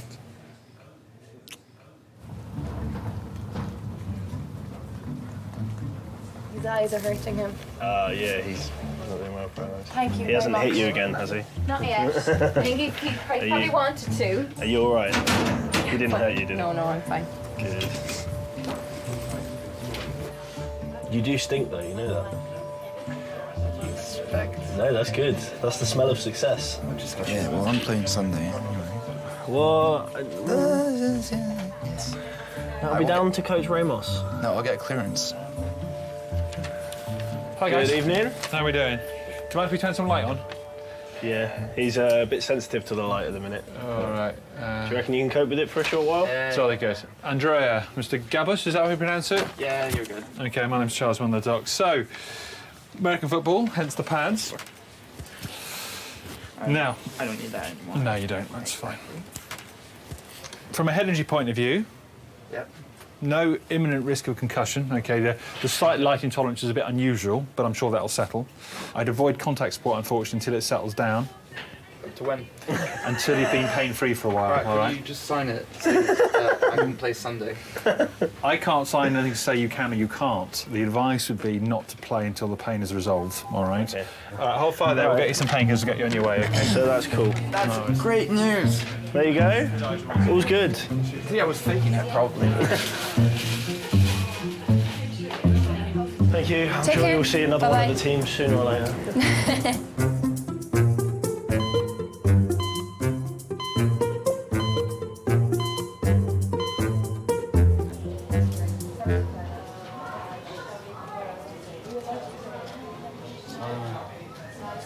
Yeah, Steve, mate. Simon's workmate at the recycling plant, Steve, has come to his bedside. You hear what happened, didn't you? I got the gist of the story. I don't know if you can do this to me. Don't worry yourself about my ex-player. Just concentrate on getting you better. We get you out of here, we'll make sure that you get well. Make sure you get better. Oh, I love her. Take care of yourself, Simon. All right? I'll see you when you finish. All right, cheers. All right? I'll wait for you. Yeah, literally just feel like that. Feel tiny. You think, hang on a minute, you know, big as I am, the world's crashing down on you, and you feel like a little mouse.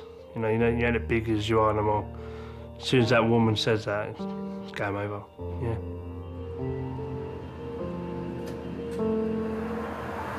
They've just taken him for a scan about 3 minutes ago. He's under a morphine drip at the moment as well.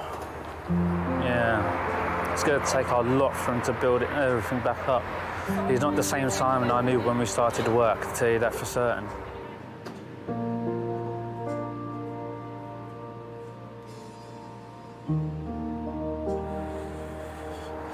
Trying to keep Simon's spirits up, but even that's bloody hard.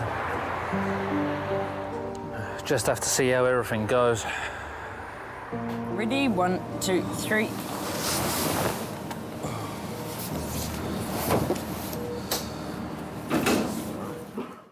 He's back from CGM. Fantastic, thanks very much.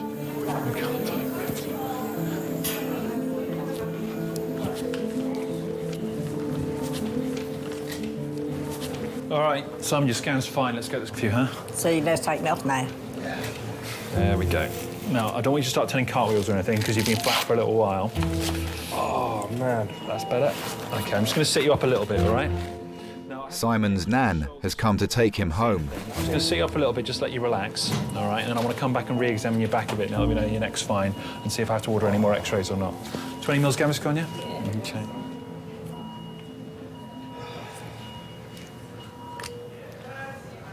So all the scans are showing nothing wrong. What's going on? Well, probably just fainted because you lack of food in his stomach.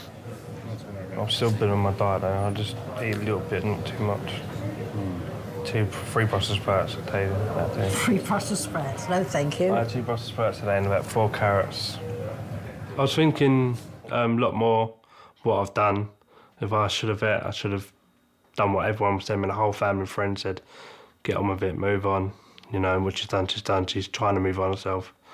But if I've hurt myself in the long run, how's my kids going to feel? That's basically my main priority. Nah. Simon, the other thing to say is I think you fell because you fainted, but sometimes when there's been a fall and you can't remember, there's always the risk that could actually be a type of concussion. And so if you get any signs of delayed onset concussion, sort of vomiting, eyesight problems, all those things, come back and see us again. I don't think it's going to happen, otherwise I wouldn't be sending you home, but just so you know. But he's not eating either. He's not eaten since last Tuesday. Right, is there any reason for that? Well, what he's going through at the moment. Just finished a 10-year relationship. Right, 4 okay. kids. You are eating something, you're not starving yourself. Nothing at all. You're drinking? Okay. Just fluid. Just fluid, as in hydrating rather than alcohol, I meant. Yeah, I don't drink. Yeah. Okay, that's fine. It's always difficult to see somebody suffering, whether that is physical or emotional. And emotional suffering is more difficult to deal with than physical. All right. Charlie, good. All the best, my friend. Take it easy. All right. Any problems, give us a shout in terms of the neck injury or anything like that, but take care of yourself. Nice to see you. Look after yourself. I would not want to go through what Simon went through. My wife means more to me than I can actually say. Losing her is not something I want to think about.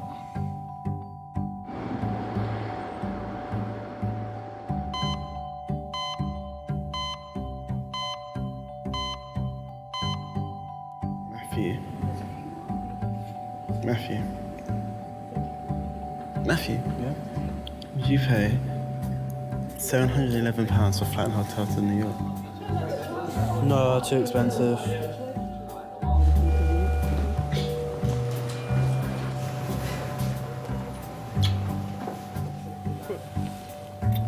I found one. In Turkey, under £600, flight and hotel, all inclusive. Not for you. Look at the hotel. Is it no. How about no pool? We just use the beach. What do you mean no fucking pool? Is there a beach in Turkey? Where is Turkey? It's near Greece, yeah? But your pain getting any easier with this one? Yeah, a lot. The cause of Lee's Behçet's is unknown. Some sufferers grow out of it in middle age, but for many it's a lifelong condition.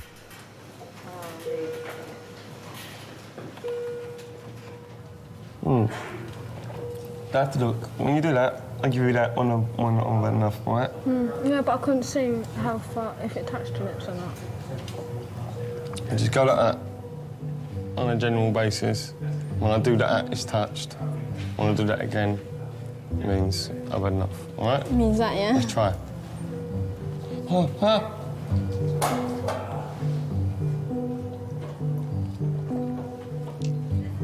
It worked.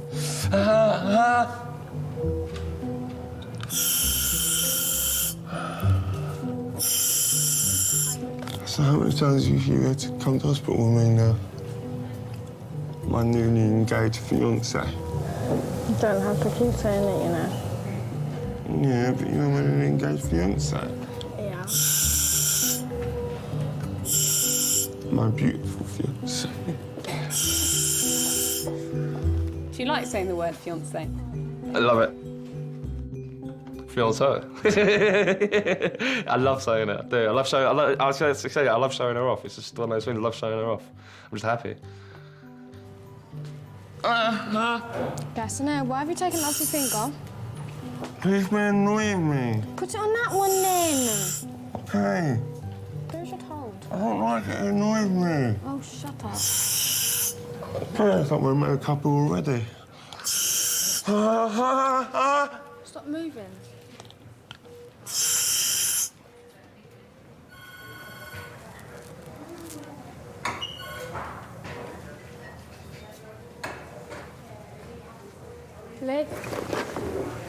Lee, stay awake. Stay awake.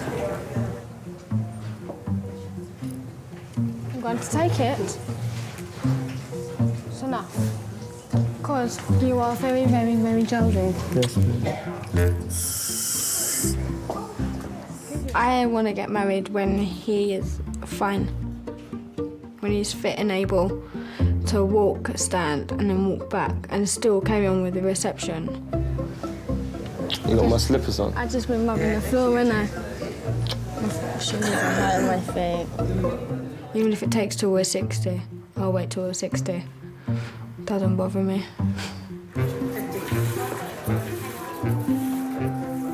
This is really hard. But I'm not going to lose this. It's not going to beat me. Nothing's going to beat me. It's only one thing that's going to beat me, and that's me missus.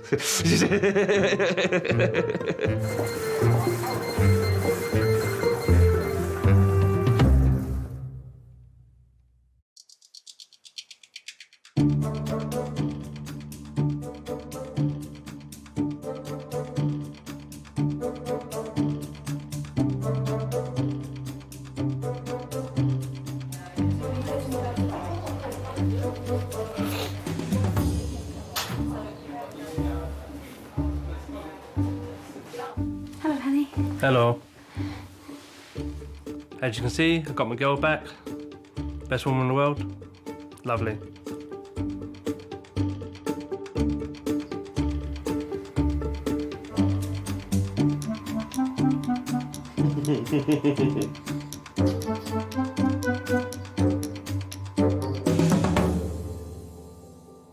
I just kind of, as I do, stumbled and fell, but she had to drink just for health reasons.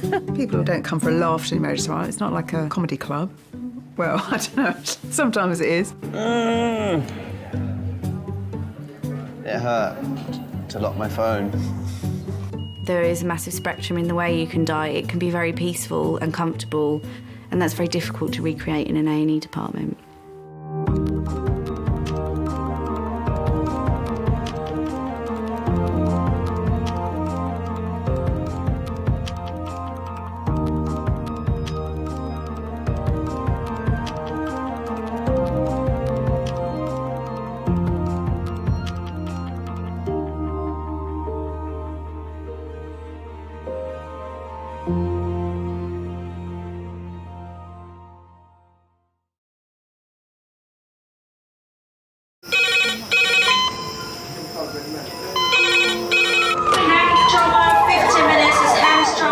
Ortho, surgery, we're just going to get on, do this. Not scare and get you all sorted, all right? John? Do you remember where you are? King's College Hospital, London. Thank God. A major trauma centre. Hit the curb, jackknifed onto the verge. Have we got a good pulse? Have we got an output? You know? And one of the busiest A&E departments in the world. He will probably scream, but he won't remember. No, stop! A place where love, Come on, sir. Let's go. Up you go. No. Yeah. life, There you go. I love you. I love you too. and loss It's all right. unfold every single day. Don't cry. And we'll make sure Mummy stays with you. Well, listen. Right, who's not busy? Squeeze that. We can't give up on her. Come on. We've got to be strong for Mum, if it is the last bit. Hey. All the patients you're about to see were treated in one department. Well done. In just one 24-hour period. I never cease to be amazed at the robustness of human beings. I love you. And the strength of their relationships. Love, it's a reflex. It's what you do. For many of the families, despite the devastation that they may be facing, they give unconditional love.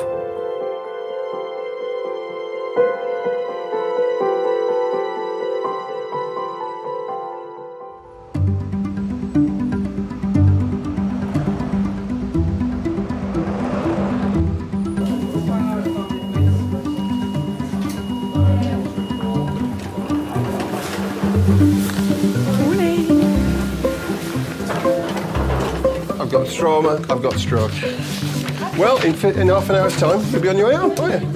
You live in Peckham? Yeah, good to working in centre. There's no waiting in there. That little sore throat can be dealt in the area. Okay? You're welcome. Bye-bye. We give all this information to the patient, so you need to be assertive. Yeah. You need to be firm. It happens in any career, that you've gone from being the new kid on the block, you know, not knowing how things work, to the ones that people look to. I think that's two things. Yeah. Experience and common sense. Isn't it? Do you agree with that small little thing? Yeah, I kind of do actually. Yeah. Experience is like massively important. Yeah, experience is a good teacher. Senior nurse Scott has been at King's for 13 years. Today he's in charge of all 10 beds in resus. Hello, Charmaine. Hello, nice to meet you. I'm Scott. This is just your first shift in here, first day? Yeah. I noticed the scared look. You just sort of have to look and take everything in though, don't you? Yeah, that's fine. Don't be afraid to get stuck in. There was another student at another time on a night shift. So I'm like, have you ever done CPR before? She's like, no. I said, right, you're going to do some CPR now. Okay. She jumps on and she's pumping down on his chest and his blood shooting out these holes. And I'm like, we stop it after 3 minutes, and I turn around and I'm like, oh, was that all right? And I could see her kind of filling up, and then it occurred to me, and I just went, have you seen a dead body before? And she went, no. You forget that people have a first time.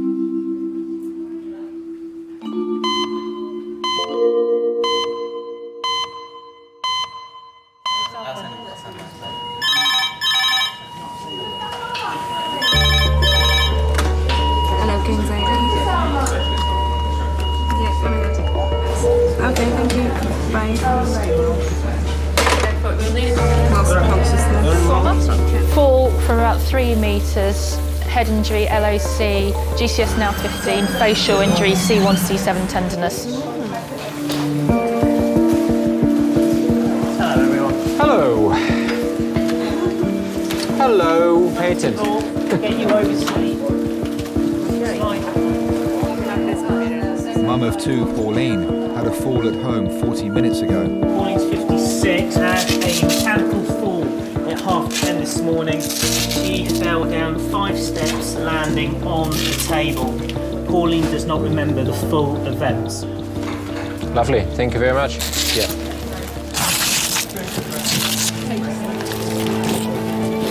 Okay. For you. Okay, we've got 5 minutes for a primary survey. The first 3 minutes are gone. I haven't heard anything. Let's go. Hello, King's College Hospital. Wow, okay. Hems, red phone, 20 minutes. Hems, red phone, 20 minutes. The air ambulance is bringing in a 62-year-old man. He fell off a roof, head first.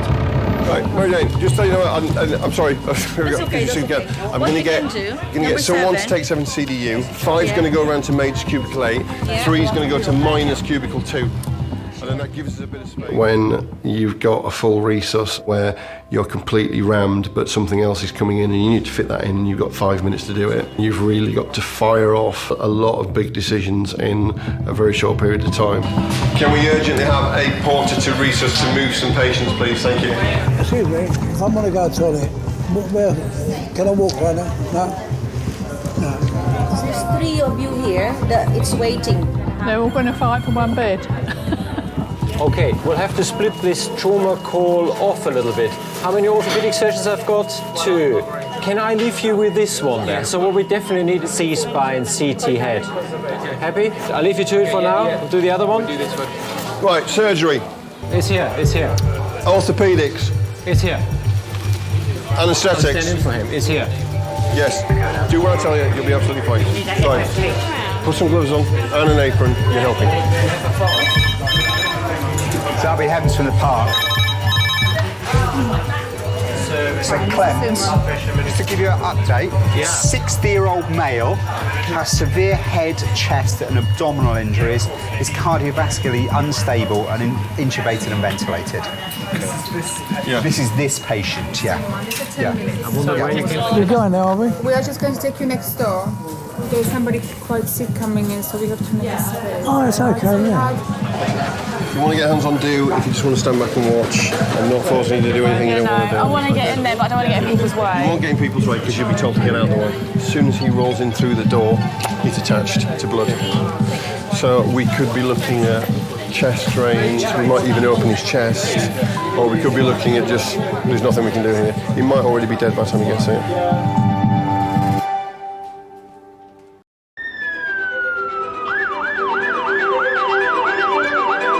Can everybody else sign in that's here before we start, please?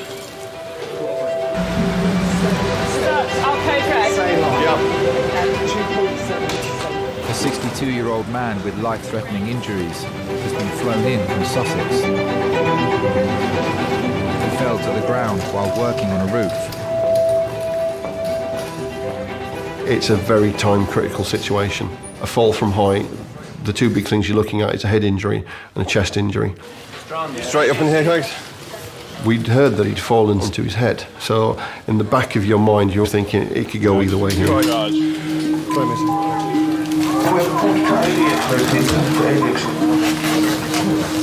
Okay, so it's on Mark's count. He's got the tube at the top. Okay, we'll go on ready, brace, lift. Ready, brace, lift.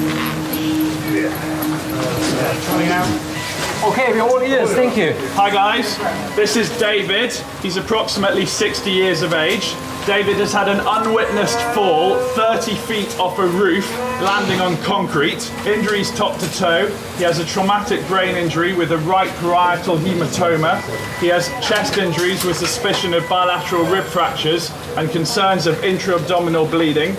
Okay, thank you very much. Okay, first of all, I want the blood connected in cardiothoracic surgeon, 2 chest drains in the thoracostomy. Primary survey, we've got 5 minutes. Come on then. Ventilation, Jenny. Blood is being connected, yeah? Peggy, that's me. Okay. Okay, chest drain, please. And just some 10 silk, please. Since arriving, David has been given 3 pints of blood. Good. Primary survey plan. Blood being taken, blood is coming up, chest drains in, and we should be ready to go for scan very shortly. Barbara, do we have any details for him, name-wise? What?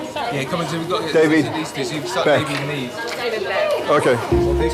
Okay, are we almost ready to go to scan? From an airway point of view, yes, we got drugs. Okay, let's go. He went to work as normal. So he used to fit aerials and satellites up on the roofs. He gave me a kiss goodbye, and I always give him a kiss and say goodbye and, you know, have a good day and all that, and I didn't this particular day. I was always saying to him, it's about time you give up. But no, he wouldn't. He loved it.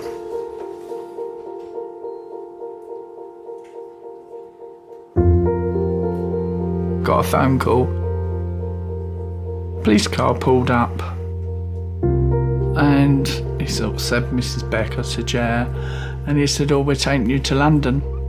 And I honestly, truly thought he was already gone.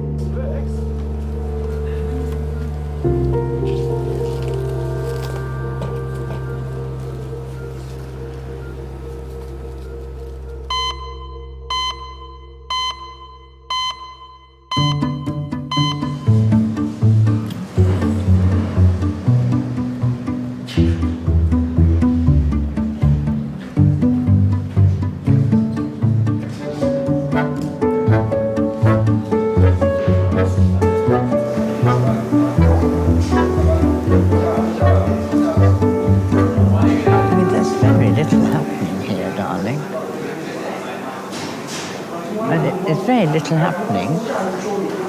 I mean, they're not busy, are they? No. That'll be a young doctor arriving.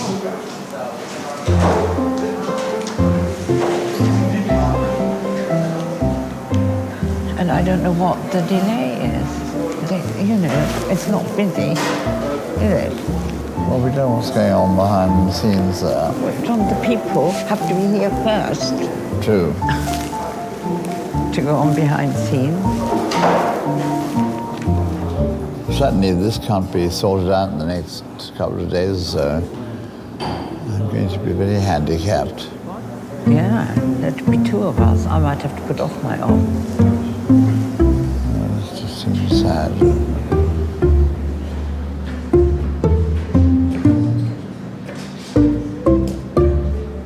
I haven't got a space or a nurse. You just wait there for 2 minutes. I'm getting both. Oh, lovely. Tess, number 6. Six. Tess, can you just take this new one? Status. Okay. Lovely. Thank you, Tess. Well, his CT's going to be delayed, isn't it? Unless we find out when it's because they're going to be chocker with these 2 now. The CT. 56-year-old Pauline's been given pain relief. She's now waiting for a CT scan to show the extent of damage to her spine and neck. Just arrived status. Just needs to go into CDU. Medics. Just arrived, gone to AAU. Yeah. Thank you.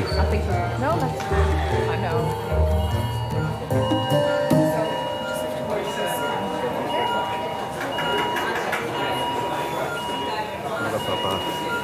go. How's your neck?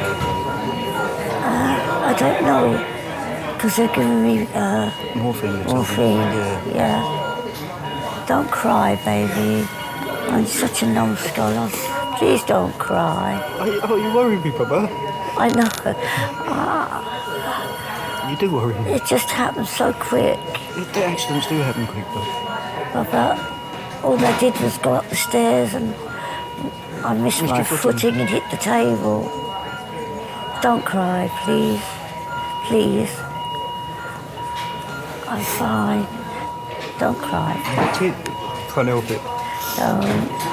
I was just so frightened because I was on my own. Well, she's a bit accident prone. Tripped in a manhole cover and broke her foot. She ran across the road, tripped and fell onto the pavement and fractured her wrist and broke her elbow. And then this time fell up the stairs, hit her face off the table and smashed all her teeth out. It's emotionally draining.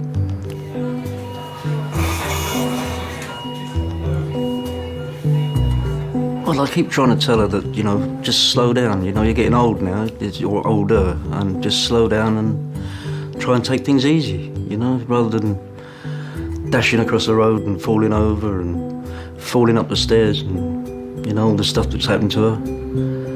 Yeah, it's been a bit scary. I hold her hand more often now when we go out.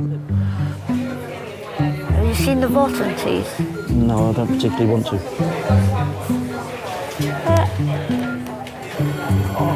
Man. It's just my teeth. There's not many of them left.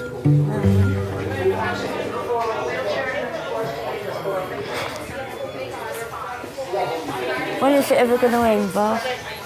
Soon, I hope. Can you get me some decent underclothes, please? They've cut all my underclothes. They cut all my shirt. It's 38D. Oh, just get you some stuff. Yeah, please. 38D. 38D. Yeah. All right, I'll go and see. I'll be back. I think you make your marriage. I don't believe in love at first sight. You know, I don't think you grow to love someone. Yeah, he has got nasty contusions predominantly on the right side with a large temporal fracture on the right side, bilateral orbital fracture and also a temporal fracture on the left side. David's head took the full impact of the fall. The CT scan will reveal the level of injury to his brain. We've got two boys. They're now 37 and 36. We always used to like going to Cornwall, Devon. We had our own caravan, so we went touring. And the boys thought that was, you know, the bee's knees. So important is now to see if he's got other injuries or bleeding from somewhere. If not, and if it is an isolated head injury, then it's very important to maintain his blood pressure relatively high to make sure he's getting enough cerebral perfusion pressure up there, because this brain will, over the next days, swell up. So this is now our task. I don't think you could actually say after 42 years that I'm in love with him, but I love him. It's for better, for worse, really. You know, that was in your vows. It's strange, isn't it? You know, I think it's like partnership in the end.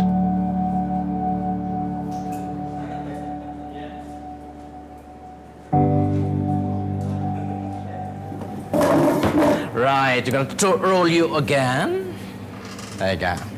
Madam, you can sit in one of this chair. Okay. Opera critic John injured his ankle while on a skiing holiday. Right, you're John Bakan, is that right? That's right. And how young are you now this time? I'm like 78. Right, good. Right, how can I help you today, mister? Well, I found the second morning running that my left ankle is so sore that I can hardly put any weight on it. Right, okay. Fall in love, don't forget we were in our 30s, you know. It wasn't romantic love, oh, here's the love of my life. It was just a very interesting man and very charming, very easy.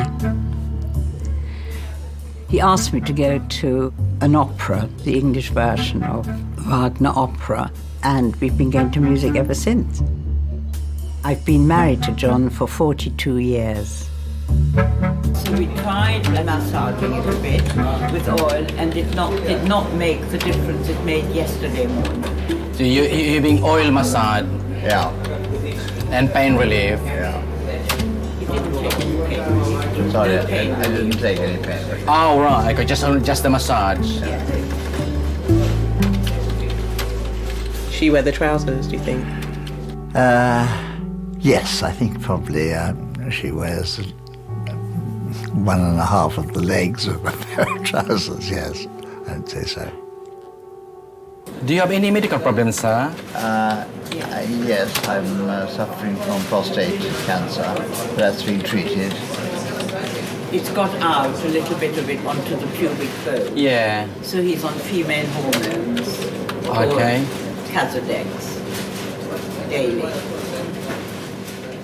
Many men die with cancer rather than of cancer. And that seemed to me a fairly encouraging thing to keep in mind. And I've never had any pain, so I've been lucky, perhaps. Just stay on the chair. Yeah. And It's someone... medicines, if you need to know them. Oh, we got simvastatin as well. We got blood pressure. We got cholesterol as well. The way I look at it. Cholesterol is under control. Good. Plus your diet, I think. You need to get your diet the done. diet, we eat extremely well. You need to limit your level of oil, basically. The only thing he takes too much is fish is less oil. That's all. My husband would say that I rule the roost. In everyday matters, there's absolutely no doubt. You know, he's not interested enough, really. Right, sit you back to the waiting area. Okay. But with my husband, it's not a matter of let you do, really, is it? You know, you kind of accommodate one another, don't you? Right, I'm going to get something to eat. I know you can't have anything, so I'll eat it out there. Too right, you will. Okay, I won't be long. Don't kiss me.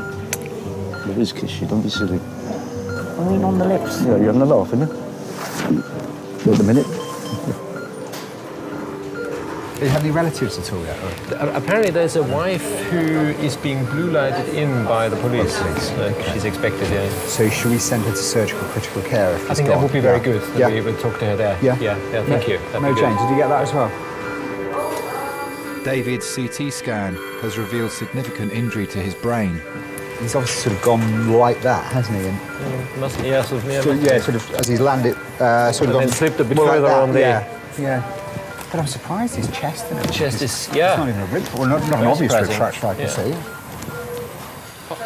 Gosh, well, gosh, that's an hour really from getting here into scan and back out again. It's not bad, I've seen some people fall from great heights and bounce. I've seen people that have fallen from standing and had a big bleed. But usually, the higher up they've fallen, the more chance you've got of them having some brain damage. Once you've stabilised the patient, there's not that much more to do for them. He was on a life support. He was in a coma.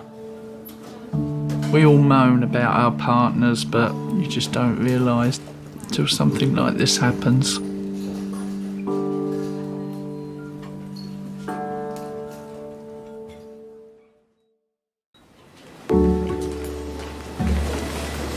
Believe how quiet it is. I can't believe how quiet it is. Yeah. This floor's a bit cold. Oh dear. So I can't get my shoes. I've got shoes there, I can't get on. all swollen. I put my coat on the floor. Getting chilly now.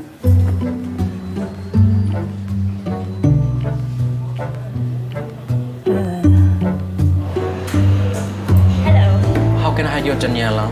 I'm going to Jamaica tomorrow. Oh. Say hello and goodbye. For how many? Like a month? Just for a week. Wait, you get a boyfriend? I hope so. Enjoy your holiday. All right, enjoy. Oh, I love it, that Daniela. It's one of the FY2 dogs. This is quite sweet. You got a boyfriend? No. Really? Yeah, good girl. Continue with your studies and the rest will follow. Sounds good. Yes. Hello. Oh, yeah. How can I help? Well, I'll be next, nurse. You know? You're next, yeah.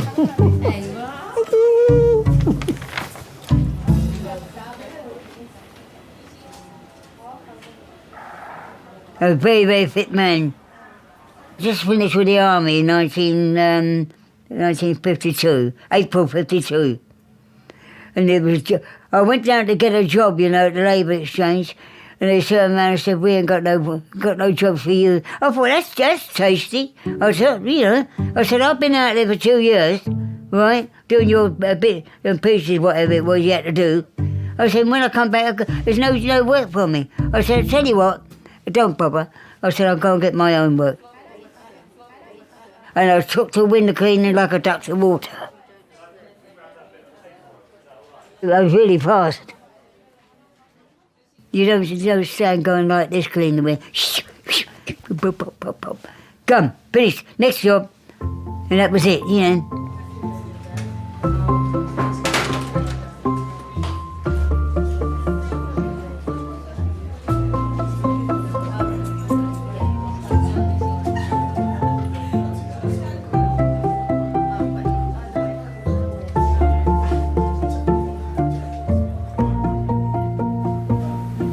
Don't lick, darling.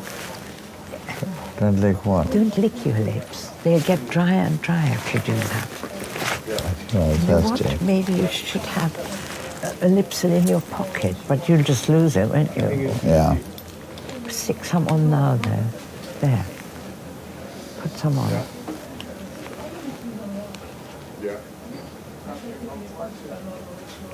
See? That's better, isn't it? Yeah? Mm-hmm. She's probably cared for me better than I've cared for her. She looked after me pretty well. I'm sure it's partly due to her that I'm still around today. Darling? Yes. Your feet are not your best part, darling. No, I know. Not much of me is my best part. Well, your smile is lovely if you only had your teeth, you know. He sort of doesn't really focus on his cancer. There is a danger, and that's, you know, always there. If you're awake at night, it will worry you, or if you're having a reflective moment, it will worry you. But in our kind of normal, busy lives, no, we don't let it. And John is a sort of optimistic man. That he would.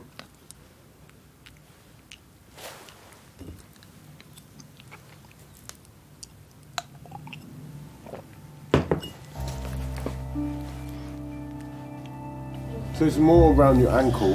It's yes, around here. Classical textbook sprain. Yes. Okay. I bet that's So it sounds very, very much on what happened to you.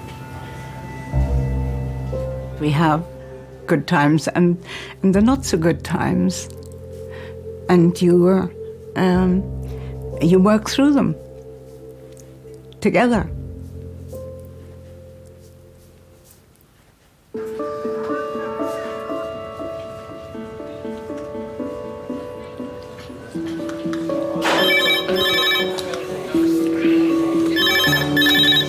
King's A&E. We're getting a little bit full now. Go ahead. Charmaine, do you want to start putting these on? Red here, yeah? Yeah. then black underneath, isn't it? That's it. It's 10. Lovely. Bye. And another one. Okay, go on.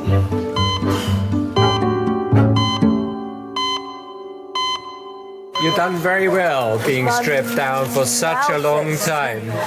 It's this that's giving me... Oh, right, yes, it's very dry. There's a bit of crusted blood around there. Well, The results from tooth has gone Pauline's there. CT scan are back.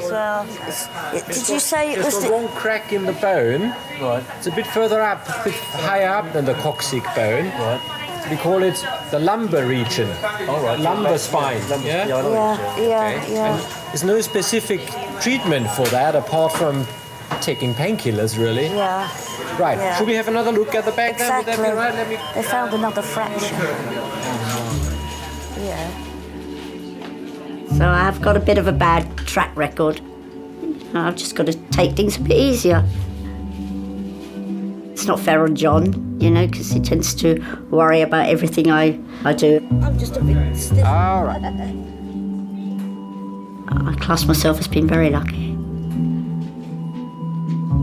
And I often think I put him through too much. And I don't think it's fair. He's an angel. I wouldn't be without him.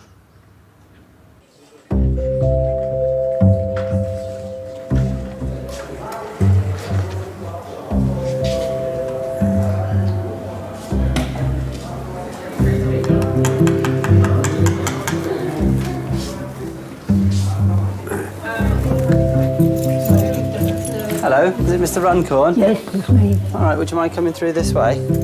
Yeah. Anyway, see him. Oh, okay. All right, come through this way. You don't seem to have any shoes. I know, I couldn't get them on. All my feet are swollen. Okay. All right, do you need any help? Yes, please, with legs. Let's get those legs up onto the bed. Oh. Oi, well done. Oh. Right, well, very nice to meet you. My name's Josh, I'm one of the doctors here. Oh. So tell me what brings you into the emergency department today? I've got swollen ankles to start. Mm-hmm. Okay? And my private parts, you know, I think maybe you've got a blockage there somewhere. Okay. Also, I've got, we can't go to the toilet. What's it called? Constipation? That's it, yeah. Okay, so three things today. Yeah. You got family? Yes, I've got 2 sons. Are they And still... my wife died Boxing Day. Boxing Day just gone? Just gone, yeah. Oh, sorry to hear that. I met her in 1950. Father was a right sticker, I tell you, you know. But one day, she was indoors crying her eyes out. I said, what's happened to you? She said, my dad hit me last night. Well, I said, it'd be the last time he'll ever touch you. Because I went man after him. I said, if you ever lay a hand on her again, I said, it's going to be your lot, my friend, all right? Believe me, I was really annoyed. I said, I'm going to marry her shortly, all right? And that was it. He packed it up after that. Never touched her after that. Over 58 glorious years, no problems. Fantastic. You don't see that so much these days. No. Well, I got married on the 3rd of August, 1952. I was waiting at the bottom inside the church for her, you know, and her father brought her in. Then he brought her down the aisle, you know. I never see him move so quick. I thought he might change my mind. Had she been at home with you or? Oh no, she was in a private a nursing home just round the corner from me. You know, beautiful place. Oh, what a terrible Christmas for you. Yeah, but it's released for her. She had dementia, Parkinson's. Oh. Right, we're just going to pop this line in. Peggy was ill. She was about 70. In the beginning, I used to, when she really got bad, I used to dress her, everything, you know. Give her a stick wash. And she got to that stage where she hardly recognised you, know. So I said, right, enough's enough. I said, don't give her no more oxygen. I said, he's been through enough. I said, just let it take its course. And me and Robert was there. We both held her hands, you know. And that was it. She went away peacefully and had no pain.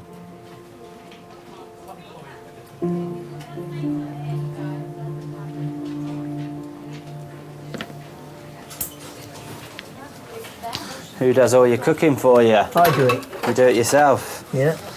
How's your chefing skills? It's all right. Right, we'll just get that X-ray done next. Okay. They'll come and get you though, so you just relax here for a bit. Okay. You're warm enough like that? I'm fine. Good.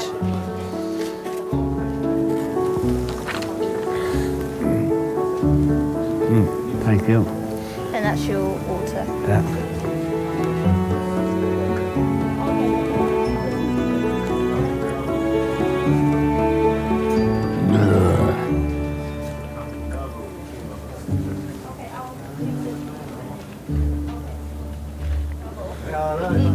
Hello there. All right.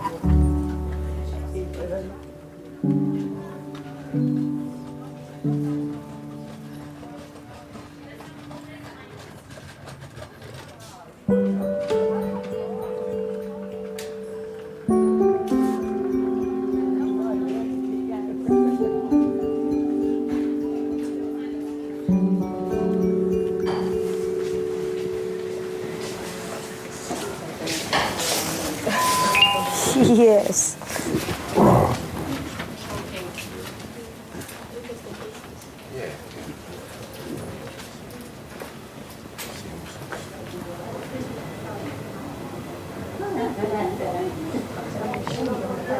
Do you just want to go over there and look after him?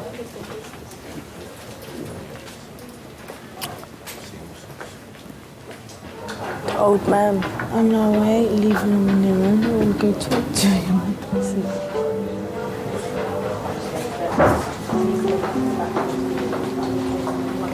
did our granddad used to feel, man? He might feel the same.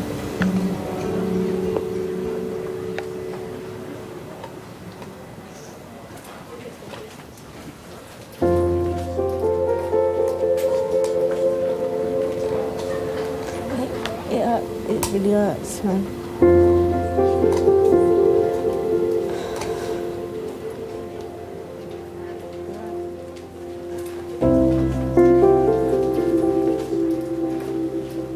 We was with Grandad most of the time, because he lived up literally the top of the road from us. I used to come home and I used to dance with my granddad round the sitting room to all Frank Sinatra and Perry Como and all things like that. He had a stroke. He became ill. I started to take up care for him. I gave up dancing, college, social life. I think that's what I might do. Work with old people.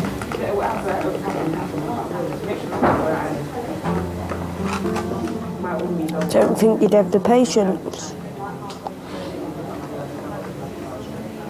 I don't know. It's not something that's easy, trust me. You see so many people go, it starts fucking with your head.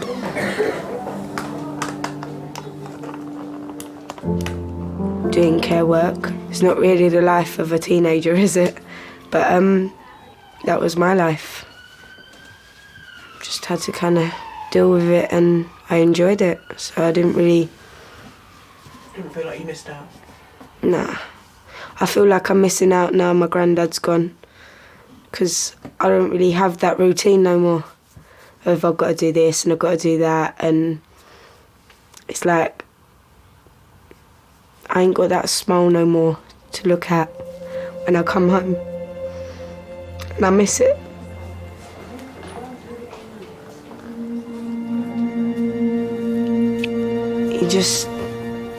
He deserved everything we did for him, and I just thought it was my place to to take up because of everything he done for me. He was very lucky to have you. I was lucky to have him.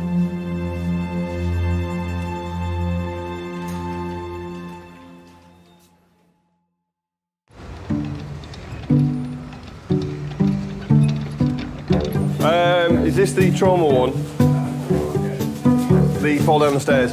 It's up in 5, but I'm not sure if the bay's ready yet. Oh, we've had a bit of everything close. Are you right? Cardiac arrest, which is like a full recess. Which is... A lot of the sisters are amazing. Their knowledge is just, it's not a patch on But then anything. I just think sometimes, am I ever going to get to that level? Like, obviously you will. Traumas are reasonably simple to look after. If you're trained right, it's exciting, it's gory, it's the stories you take home.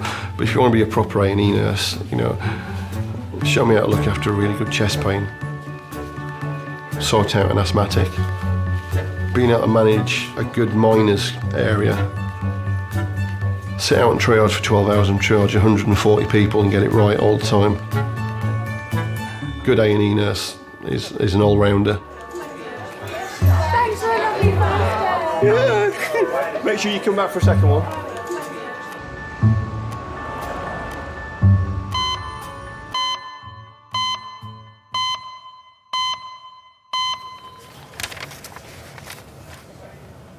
Alfred's X-ray shows no significant problems. He'll stay in overnight for observation. Alfred, have you got any family that live near you?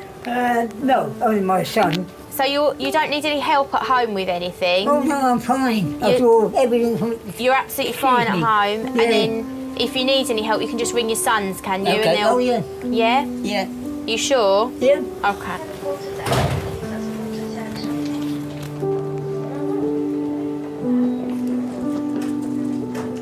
Can cook, sew, iron, all the jobs that a woman can do. Yeah.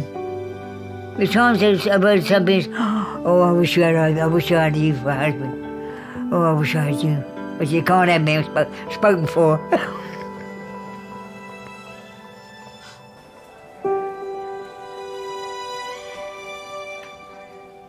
I have a wonderful life. Yeah. I know the carers are very, very good, right? But I like to have it my way. You understand what I mean? It's got to be my way, right? If we just wait on the chair there, I'll see if a porter can come. Okay. And then we'll take... Yeah. You're walking quicker than me, though. All right, so leave them there. Yep. And I've got a couple of paracetamol for you up here. There you go. Was that then? Just paracetamol. Okay, fine. All right? Yeah.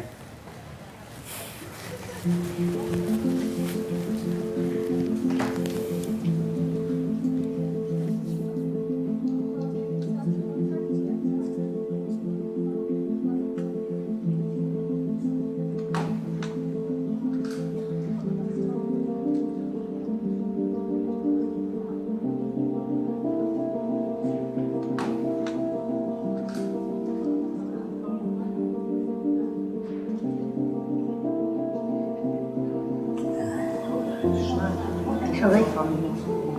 Didn't say nothing, darling.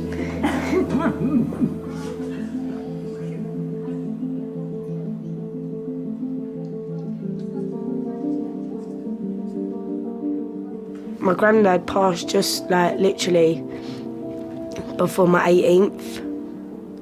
It was like, is it my turn now to be the adult? Is this where it's time to choose my path?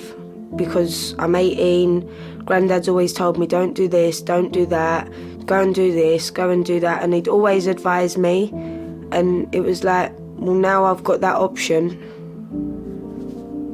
What do I do?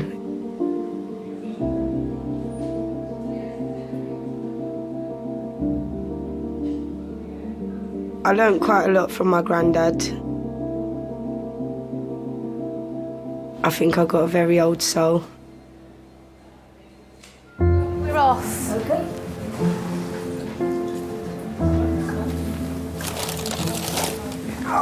Oh, can I put them on your lap? Is that all right?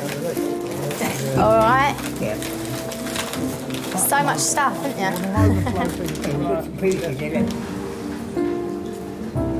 you? Mobile chemist. I know he's up above watching over. So I'm blessed. Are we going to wait in reception? Well, we're going to wait just out there. What, in the cold? What? Oh, it's cold.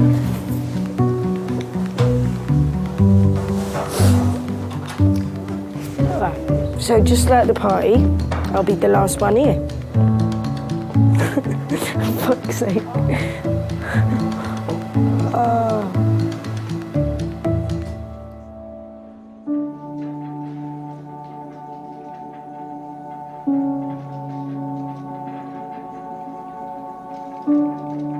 Everything that happens to me daily is new to me, and you work with it or work round it or whatever. I just want things to be normal, but it won't happen. I know that, and people have told me that. So only time is a healer, isn't it? Being with Pam, it helps me immensely. I couldn't do without her, I'm sure. He's infatuated with me now. I'd sort of say to him now, I like going to bed. You know, if you're tired, go to bed. No, I'll wait until you come to bed. He won't do anything on his own without me now. Which is sometimes, I think it's nice if I could have a quiet 5 minutes. Even an hour.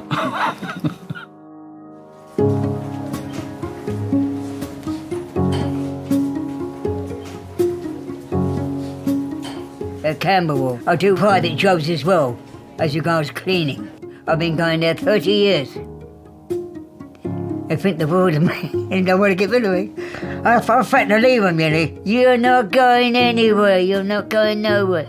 But I've had enough, you're not going anywhere. Hi everybody, Wayne. He's been stabbed twice in the left thigh.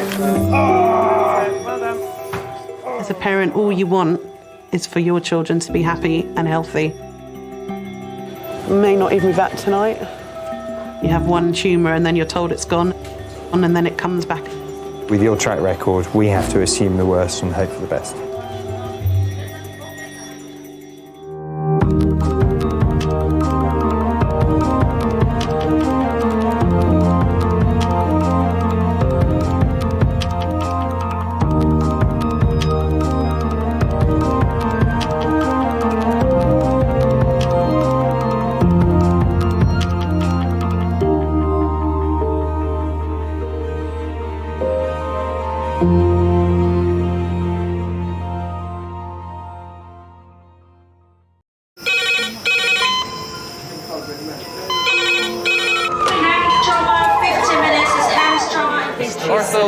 Surgery.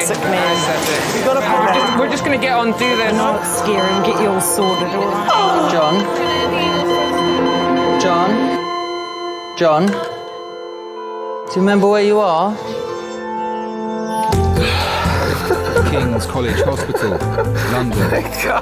Thank God. A major trauma centre. Hit the curb, jackknifed onto the verge. Have we got a good pulse? Have we got an output? You know? And one of the busiest A&E departments in the world.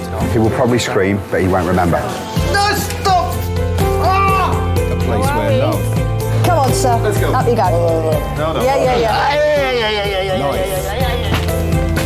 There you go. I love you. I love you too. And loss. It's all right. Unfold every single day. Don't cry. And we'll make sure Mummy stays with you. Well, listen. Right, who's not busy? Squeeze that. We can't give up on her. Come on. We've got to be strong for Mum, if it is the last bit. Hey. All the patients you're about to see were treated in one department. Well done. In just one 24-hour period. I never cease to be amazed at the robustness of human beings. I love you. And the strength of their relationships. Love, it's a reflex. It's what you do. For many of the families, despite the devastation that they may be facing, they give unconditional love.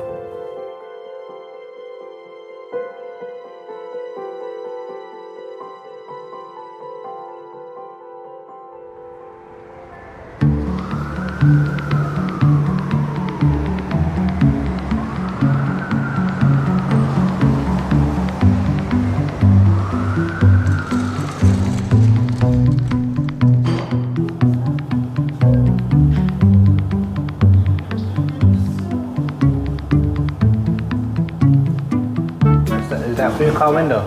Is that for your car window? You crack it, you know that? You pour hot water onto your car window. You have to scrape the ice off.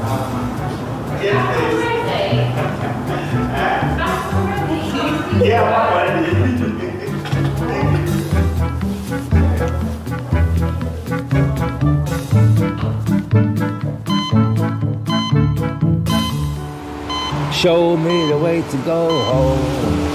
I'm tired and I wanna go to bed. I'm not tired, I want something to eat. I'm hungry.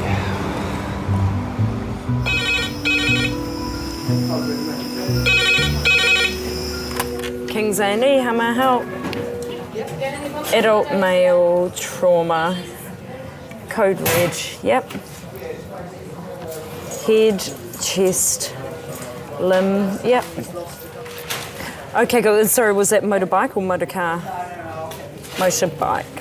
Hit a car. Okay, cool. Thank you, bye. HEMS trauma call in 30 minutes. HEMS trauma call 30 minutes. What is it? It's a motorbike versus a car. Code red. Head, chest and limb injuries. Sick man. Do people want to sign in at the trauma team, please? Give us a hand, because if we're rapidly infusing, someone's going to have to hold blood. No, it's fine. Can you make sure we have a head-to-toe CT, plus all the code red bloods? So Consultant Chris is leading a trauma team of 20. They're preparing for a 47-year-old man with life-threatening injuries. Which cubicle are we in? Or you can have 4 is free, let's do that. Good. Chuck it away. So can we just check this is a male, not a female? It's very important from the blood. The patient is being flown 50 miles to King's by air ambulance. You're wondering what the impact speed was, whether the patient was thrown distance, whether they hit the windscreen, what other objects they could have hit when they were thrown off. So we're about 10 minutes away, guys. So we all know what we're doing. Everyone's happy with their role. We keep people around the bedside to a minimum because it's getting a bit chaotic in here and it's just... Okay, I've got an anaesthetist, I've got a B doctor, I've got a C doctor, and I've got my orthopod for us. That's all we need. Hi, it's Chris Lacey. We have got a code red patient, which it's multiple injuries. It sounds like chest, head and limb. I don't let myself hope. I think I'm geared up to treat what injuries come through the door. Who's doing bloods? I'll do blood. So you're happy? That's it. Okay. Right. You're doing the abdomen. We're all set. We'll just wait. We'll not go anywhere.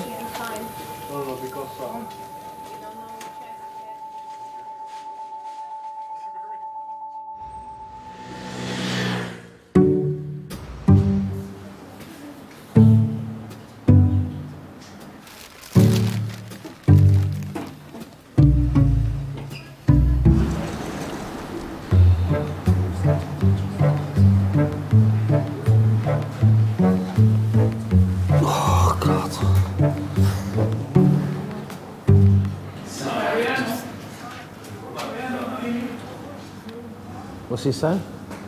Don't know, I can't understand him. I think he's foreign.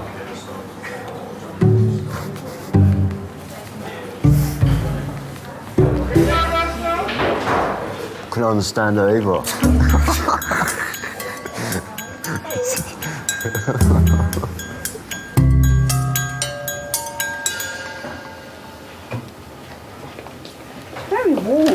It isn't you.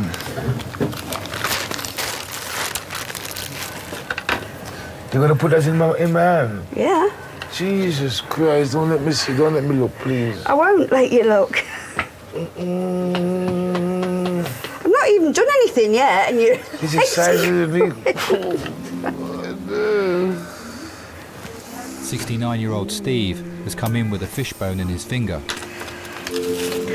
Right. Could I please take a time with you, please? I will. He needs to be injected with anaesthetic before it can be removed. And then what I'm going to do is put a little injection that side and that side. It's a little bit... Two injections? Yeah.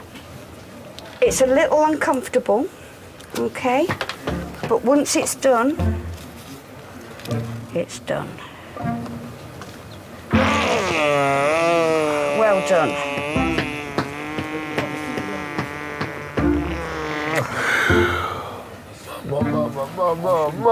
Mama. Sorry, honey. That's one side. That's one side. All right, and now the other side. I was cooking for a lady friend of mine. I was showing off my skill in cooking fish. You'll thank me later when you can't feel it. I'm thanking you right now. I can see you're happy about it. Her being in the background, I suppose I got somewhat distracted, by her beauty, whatever it was, and I just got complacent in it. That's what happened. Nearly finished. Nearly finished. Nearly finished. You're such a comforter. There you go. I love you. I love you too. There we go. Rest it down, and I'm going to leave you for a couple of minutes now. Okay. Thank you very much. You're very welcome. You're so sweet. Thank you. I shall back a couple of minutes. Let that just thank work. you very much. All right. I can continue read my paper now, shall I? Yeah.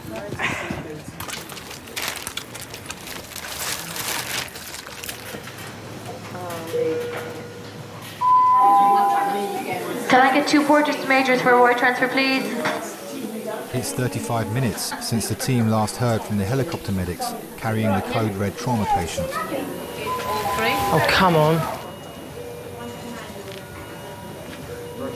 You always worry if there's a long time. We all know with trauma that the best outcomes are with those that are treated early on. There we go. They're in the park. If they don't come, you worry if something happened en route. Have they had to stop to do something? Has something gone wrong? Yeah, 5 minutes away. Okay, so I've got an A, B, C, D.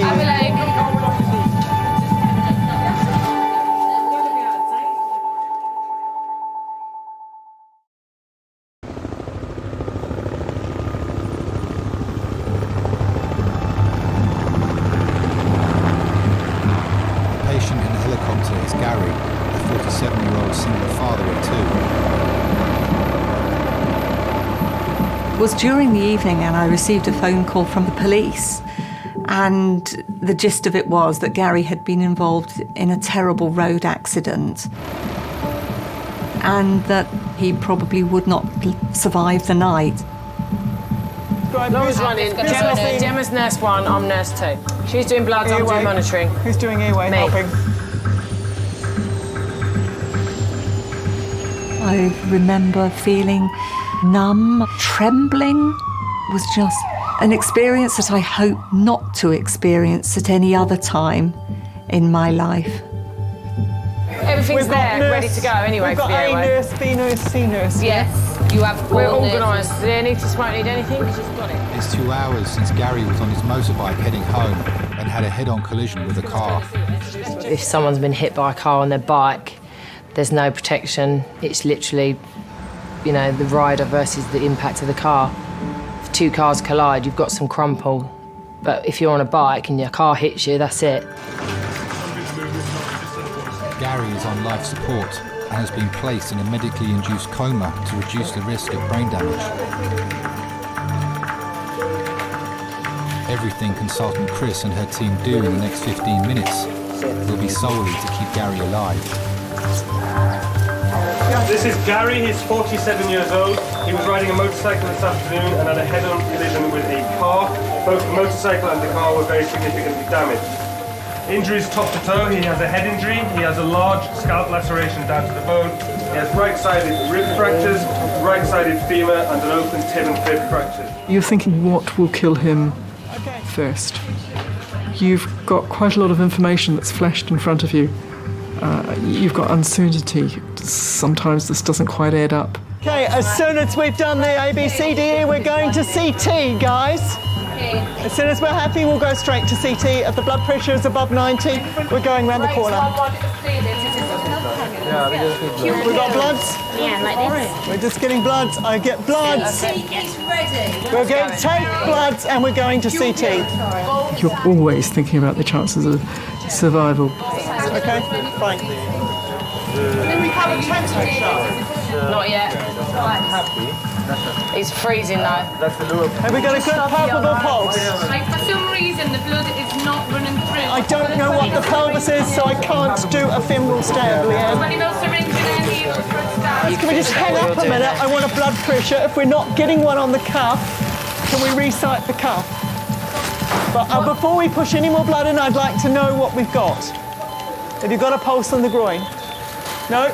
Have we got a good pulse anywhere else? Have we got an output anywhere else? We need to cut this through.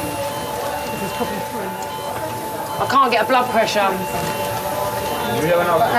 I have pulse in the right I can feel his heart You've got a pulse in the right groin. I have pulse in the right groin. Fine. He's got a SATS trace. Are we happy to go to CT? I'm happy. I'm happy. You're happy? Yeah. Anaesthetist, are you happy? Yeah, okay. Fine. Do that bit there. Hi, it's Chris Lacey. Our trauma call. Are you happy to us to come round? He's not particularly stable, but we're... Yeah, okay. Thanks, bye.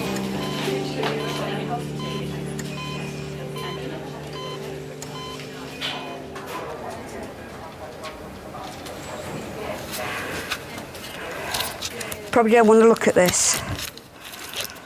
Don't frighten me, please.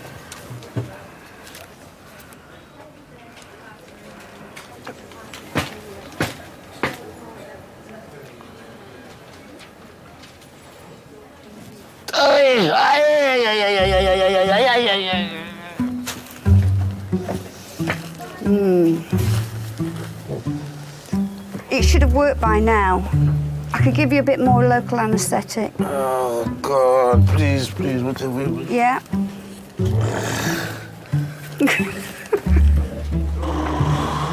I've not even touched you, really. I've only been pressing very lightly.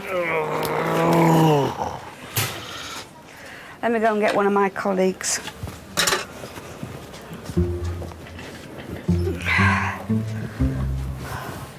First day back and my first failure. I was looking forward to that too because it's really juicy. So, but he's in so much pain when I try. I've given him loads of lignocaine, but it's just got no effect on him. Managed to use a paper, but touch it, it jumps out the seat. So. I would love to get married again. I don't want to face life by myself like this. I would like to get married again, yes. And I'm married to a wonderful woman. But I lost that. I let my wife down. Above all, I let myself down. Life is about change. Life is about growth. And I would like to think I have changed. I think I'm more mature now. I think I'm more relaxed now. I think I have more respect now, and I think I would deal with married life much different from before.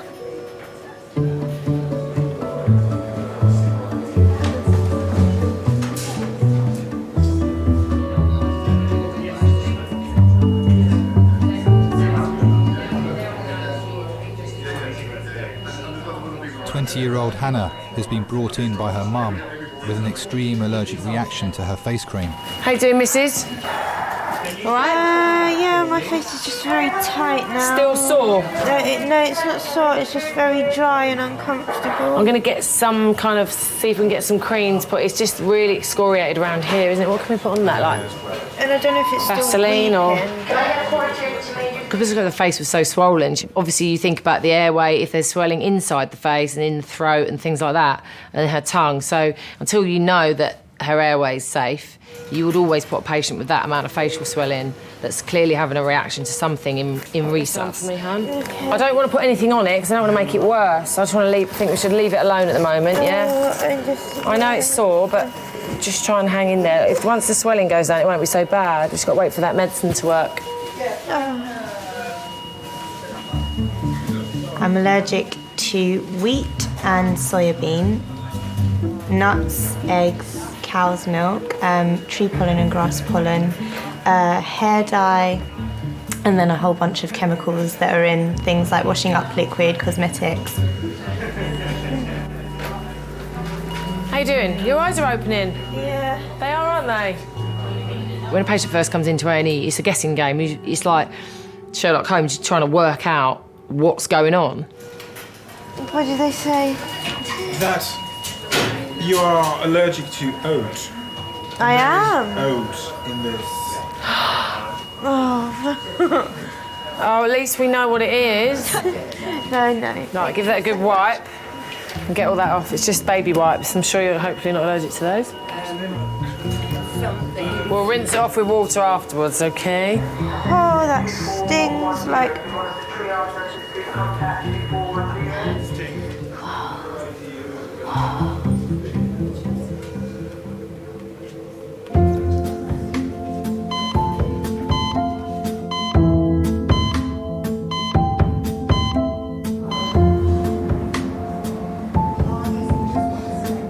It's busy, isn't it? Do you want a sweet? We have a polo, yeah, please. Thanks, darling.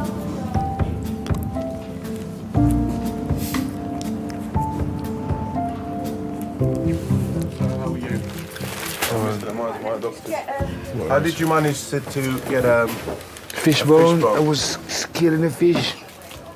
If you're scaling a fish, how can you get a fishbone in it? I think that's a very nonsensical question to ask, but I'm not going to rebuke you. I'm going to try to answer that question to the best of my own answer. Do you see what I'm answering? I'm giving you an answer. How can I manage to get a fishbone in my finger? It's very, very simple. Like you get a fishbone in your throat. While you're scaling. It all depends how the bone, how tall the bone is, and what type of fish I was scaling. Right. It happened. It happened. I can give you a plausible reason as to how it happened, but it does happen. It happened, okay. That's the best answer I can render. You've seen it go in? I think it's a fishbone, sir, because, yes, precisely. Do you feel me touching your hair? Do you feel this? No, sir. Do you feel that? No, sir. Do you feel here? No, sir.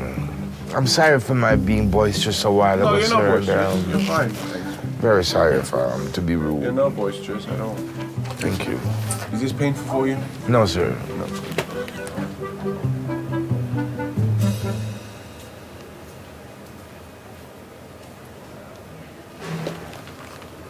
Oh, that's it. You said you loved me and you were jumping around for me. But I don't feel it now. I would jump. This is a new knife, sir. We've just opened it. The one she used before, she had it at home. Speedy potato. Chopping carrots and She's such a sweet stuff. there. She's Yeah. just sweet now. I can't believe you've just done that. I can't believe it. I've done all the hard work and you've got all the glory. No, I do the same thing. I just need to be more patient to let it work. Are you saying I'm impatient? She's trying her endeavor best not to inflict any more wound in me, so she become very meticulous. All right. Thank you very much, doctor.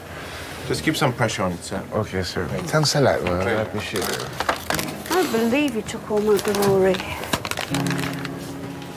I am a little bit lonely.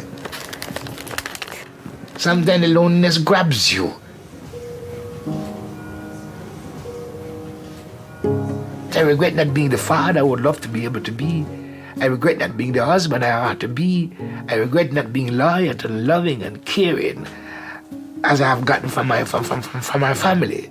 I regret not being able to give them some of the things that they have given me. They give me love, they give me compassion, they give me understanding. What have I given them? Anxiety and stress, etc. Yeah, I regretted that.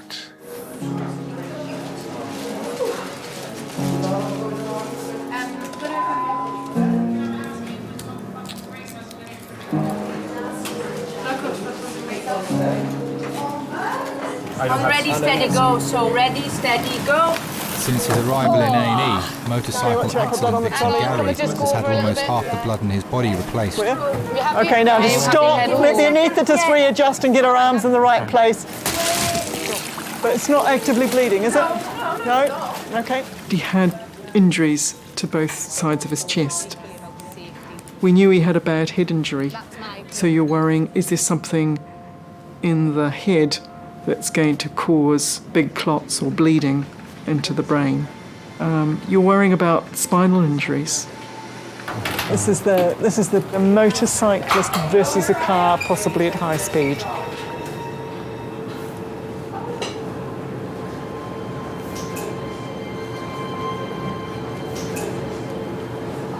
None of us actually know what's around the corner. I didn't spend a lot of time with Gary before. And with hindsight, you would think, gosh, I wish I'd done things differently, wish I'd made more effort. Pupils reacting. Isn't family more important than all the other things? Shouldn't we make more time to do things with people who are important to us so we don't have regrets at some stage?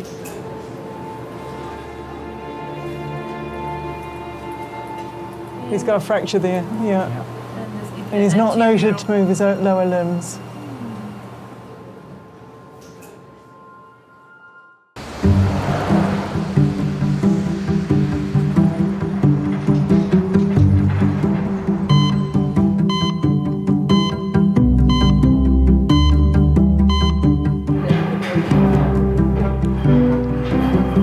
This is not going well. This is not going well. Everyone that, when you came, gone. Yeah, they're gone. Everyone that when you came here, and before we sat down, they're gone. Actually went. Except for these two in front of us. 20-year-old Marcus has come to King's with stomach pain. Yeah. As it's his first time in A&E, he's brought a friend along for support. This is actually unbelievable, man. This is actually unbelievable. I can't believe this.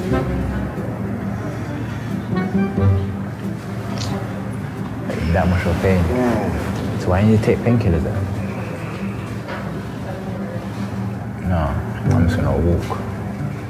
Stay cool.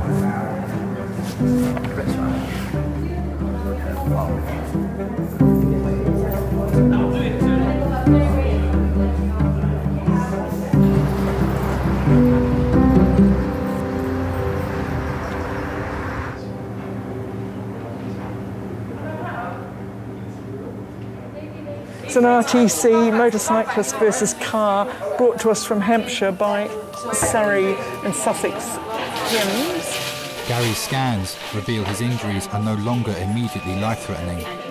Not noted to be moving his lower limbs, but moving upper limbs on scene. Chris's worry now is that he may be paralysed.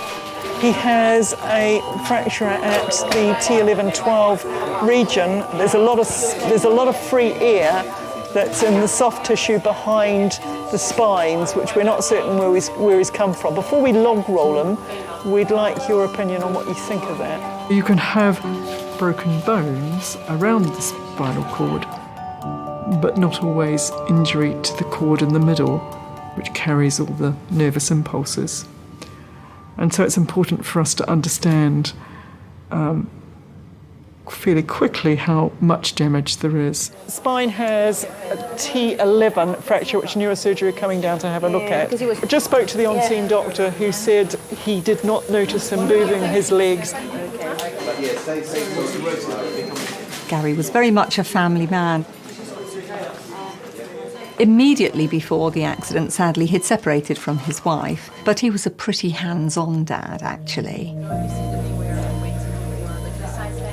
He doted on his children. He'd go out to the garage and, he would tinker a bit or fix the children's go-kart or little motorbike, for his son. He'd always liked to tinker. It was great fun. I can't say he should never have got on a bike, to be honest, because where do you draw the line? With hindsight, he might not have made that trip, but he wouldn't have lived his life differently.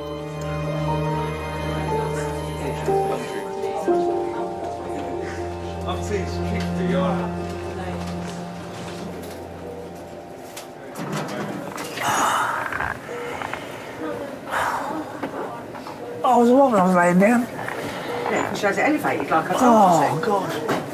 Terry, a year ago, 58-year-old Terry was diagnosed with lung cancer and given 2 weeks to live. I've got to lay down because it's paining me when I'm sitting up. Can we get... I'll see if I can do it. All right. Let me hold on. Oh. Oh. Do you want to be sat up some more? I think that. Let me just... Oh, now I'm getting a pain in my leg every side. Oh. And I'm going to miss Judge Judy. Well, you got it taped. What are you worried about? You got it 10 days taped. Yeah. I ain't got the energy to do anything. What are you muttering about? I said, I ain't got the energy to do anything.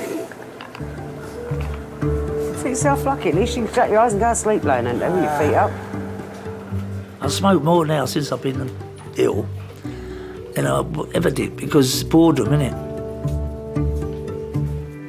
When I first was diagnosed, I thought it was just getting old and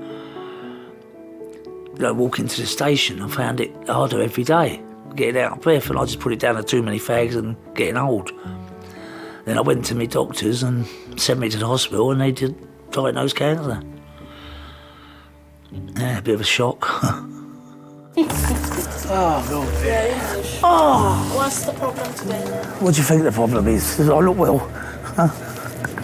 Pains in my feet are swollen up and pains. Smile, that confuses me. My foot's all swelled up and painful and everything. And That only the feet? well, I've got lung cancer. That's originally what I was in, and chemotherapy. And then I think it's a question of all the medication I've been on, the steroids. You're on chemotherapy.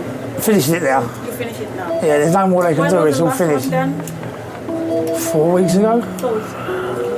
There's no more they can do. It's over. Finished. Okay. Terry's not a person you can sit and go, oh, I do feel sorry for you. He's just not that type of a person. You say to him, well, you know you've got it. You know how far it's progressed. You know how to deal with it now. And if you can't deal with it on your own, I'm here to deal with it with you. But I'm not going to sit there and wallow in self-pity with you. We are going to fight whatever it is, that comes along. And this is what we've done. Terry's a fighter. He's not giving in on anything. Any chance for a cup of tea? After this. I'm going to keep on till I get one.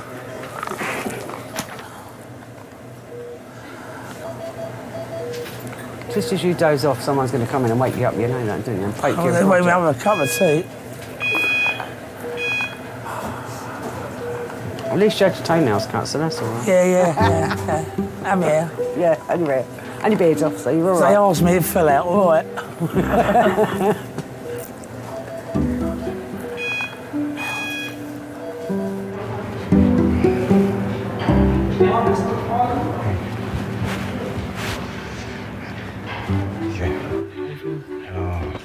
Pain. Stomach.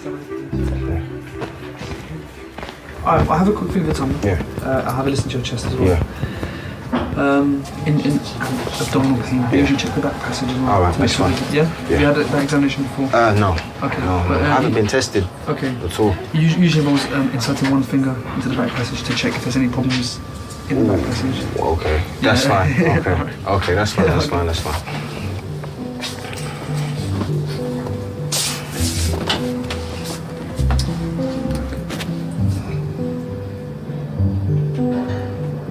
Yeah.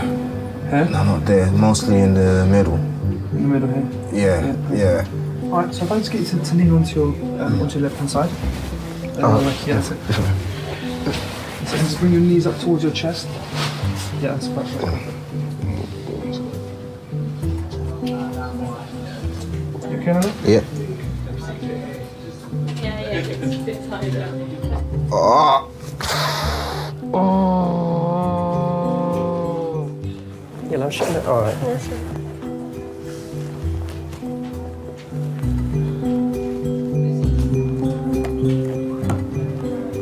Wait a minute, leave it there.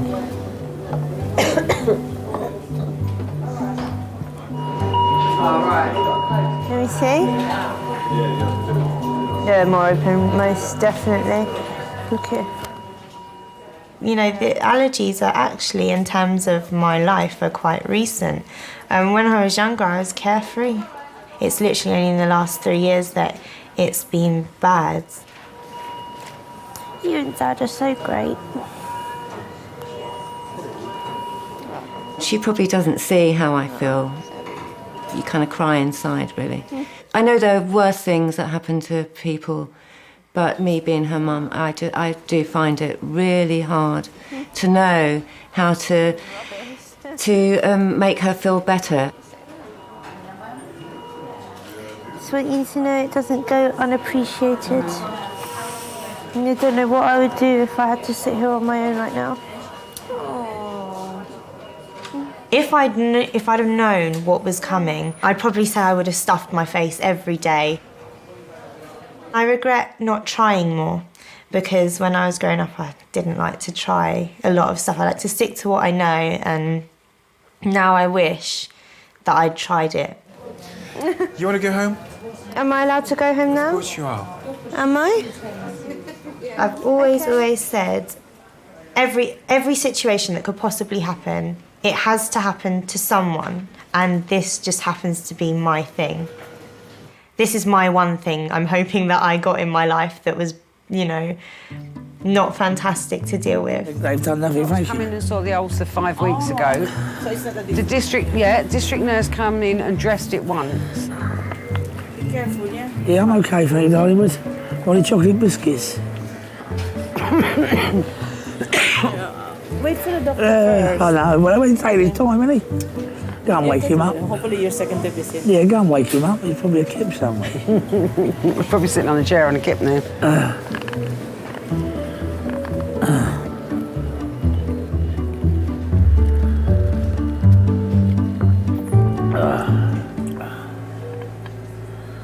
That was disgusting. You drank it anyway. Wet and warm, isn't it? Yep. Wet and warm. His brother died last year, and I looked after his brother. I shouldn't have done that. No, you shouldn't have done, should you? No. His brother said to me, if anything happens to me, Terry won't handle it. Make sure he's all right. And you know, you look after him. I wouldn't say we enjoy each other's company. We tolerate each other. But we get on. And because of Tom and what Tom asked, then I now do it for Terry. Yeah, a couple of papers on the way home. Who said you're going home? I ain't staying here. You won't go home, I shouldn't think. They're going to have to give you a massive dose of I antibiotics. can give you the night, but I'm going out tomorrow. Yeah. And not at no 3 o'clock either. Why, is it race time at 3 It's o'clock? racing day I tomorrow, knew yeah. that's what you was going to say. It's race day tomorrow. Yeah.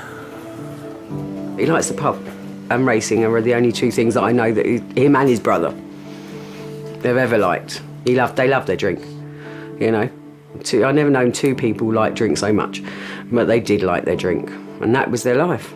That was it. Can't you look at your newspaper and phone them through to one I of could them? do, but it's not the same. I'd like to watch it. I'll get your telly up here and you can watch it. Oh, yeah.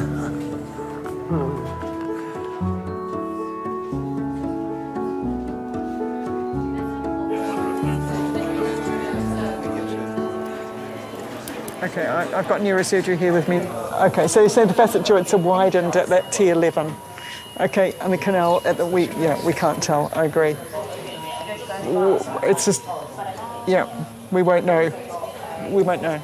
Depending on where the spinal injury is, will depend on at which point your function is cut off. And the area that he had fractures would be sort of lower limbs.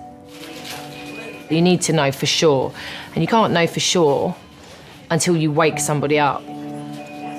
It's grim. It doesn't happen a lot, but it's grim. Nothing else we need to do. We're just going via plane when you're ready. Yeah. When that's written up, the notes are done. The trauma team have done all they can, and Gary will be taken to intensive I'd be care. happier if I had a temperature. His family is being We informed couldn't and get are on ready their because it way. was too cold. He's stable at the moment. He's been seen by a number of different specialists. He's going to go to our intensive care unit. At the moment, we have had our CT scan, which has shown us a number of injuries, none of them which are immediately life-threatening. So I can put your mind at rest there. I think you never want to break bad news over the phone if you can possibly avoid it. But by the same token, you don't want to lie or deceive or lead on a relative. He'll need some further imaging tonight, which is an MRI, which is to look at his spine, to his lower back. So he's had lots of pipes and tubes going into him, but he's doing very well, and he's very stable. Okay. All right. So he's in good hands. Very shortly he'll go round to a ward called surgical critical care. I suppose if I hadn't been expecting that maybe he had died, this would have been bad news that he was so badly injured. But because I'd been expecting to hear, perhaps, that he had died, this was good news. So the fact that he had all these horrendous injuries, but he was alive and there was hope, was wonderful.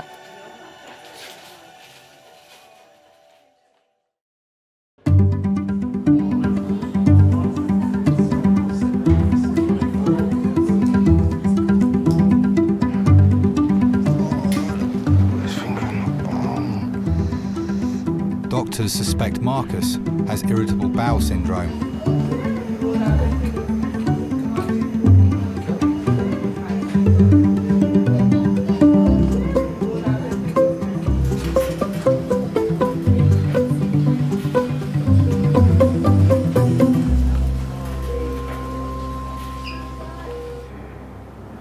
When I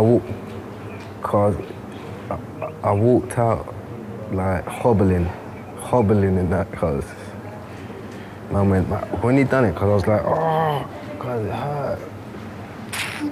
My mum was gone from,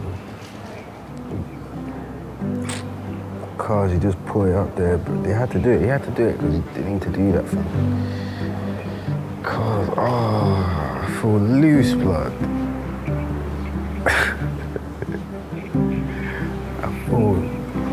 I feel loose.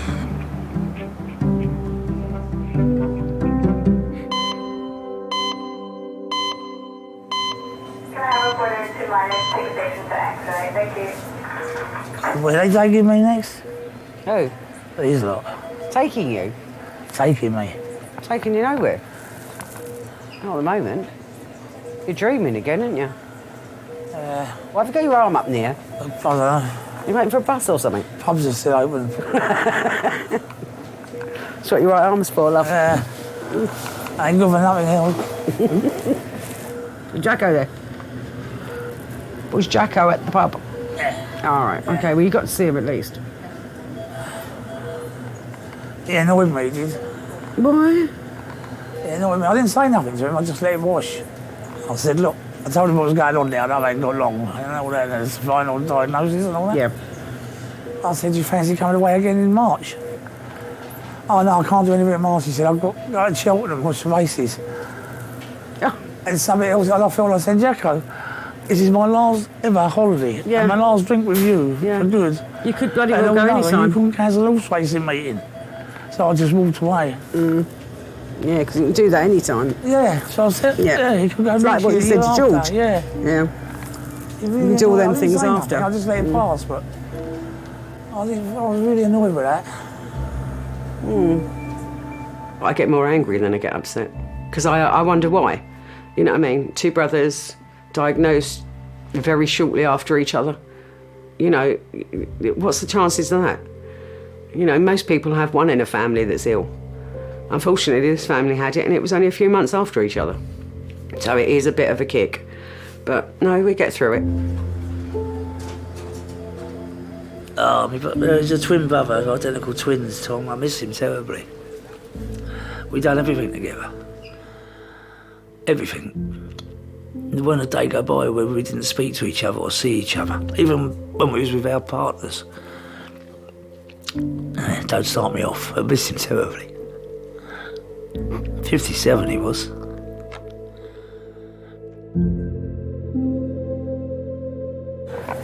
What's this? Same stuff you have at home. Thank you. That's not the same, is it? Yeah. Tastes different. No, yeah, it's the same stuff. Sometimes in a way it makes it not so bad when I think about it. I think to myself, well, at least I can join Tom. Not going to be on my own, you know what I mean? I've got me brother.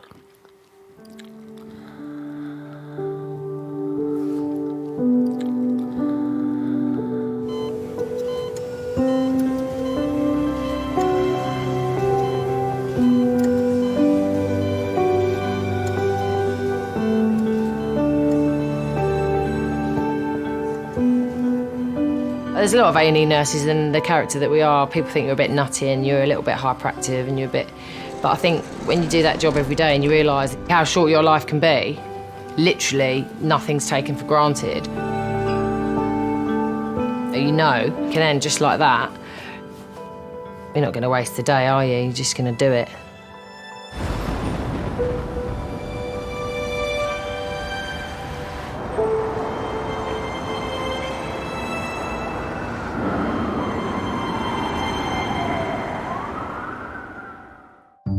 Hello, Gary. He looks really good. You're looking great. It's good to see you. We brought all sorts of stuff with us. It wasn't for some weeks that actually made the diagnosis and told him, Gary, you're not going to walk. This was the one where the car went over the top of us. Oh, Gary. With this one. This is the one where they got the bar. That's it. He was explaining. The bar goes all the way down. Yeah. And that, and he had it. I'd talk to my husband on the way home and I'd just cry, you know, with the sadness, you know, everything that had happened and how different his life was going to be. It was just a very, very sad time. Won't never make any stupid mistakes like that before. Good. That's 100%. That is. I want to live a lot longer and I want to watch my kids grow up and have them watch them and when they have kids.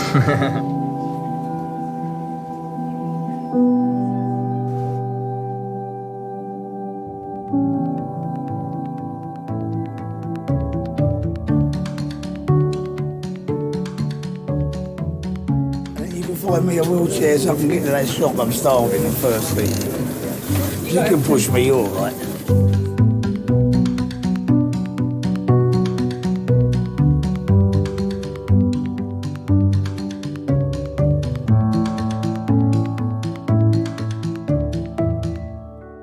Your watches are... And they go. Please. Be careful. Don't they smell really nice? Ah. Can I give Willow a... Is it? No. I don't know if that's a good idea with chewing gum for a horse. Oh, cheers. But you don't put your fingers. Could have one more. Good job. Oh, nice one, Jem. You're doing really well. Just go careful, sweetheart. I can do a double one. They're saying you can have an electric wheelchair. If I did have an electric wheelchair, I'd want something which has got some oomph in it so you could so I can pull wheelies on it and have a bit of fun with the kids. I know. How old am I? 48? Or is it 5 years old? Yeah, see? So you know you are. I love you. That's well impressive, Jem.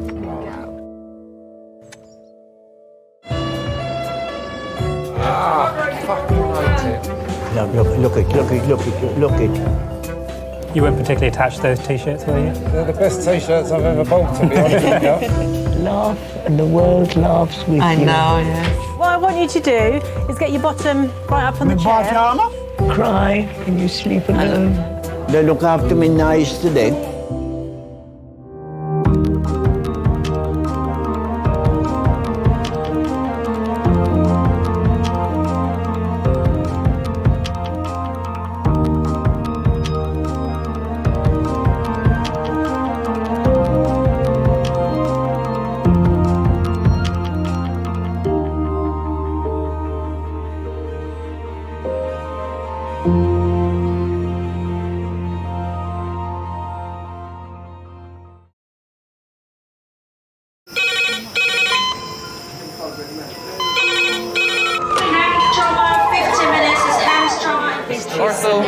Surgery.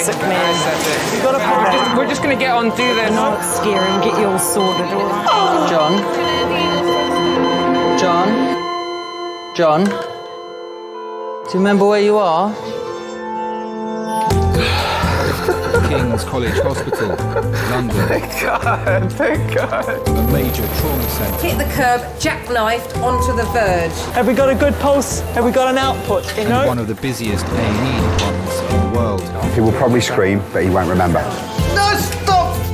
Ah! A place where love, Come on, sir. Let's go. Up you go. No. life, There you go. I love you. I love you too. and loss It's all right. unfold every single day. Don't cry. And we'll make sure Mummy stays with you. Well, listen. Right, who's not busy? Squeeze that. We can't give up on her. Come on. We've got to be strong for Mum. If it is the last bit, hey. All the patients you're about to see were treated in one department. Well done. In just one 24-hour period. I never cease to be amazed at the robustness of human beings. I love you. And the strength of their relationships. Love, it's a reflex. It's what you do. For many of the families, despite the devastation that they may be facing, they give unconditional love.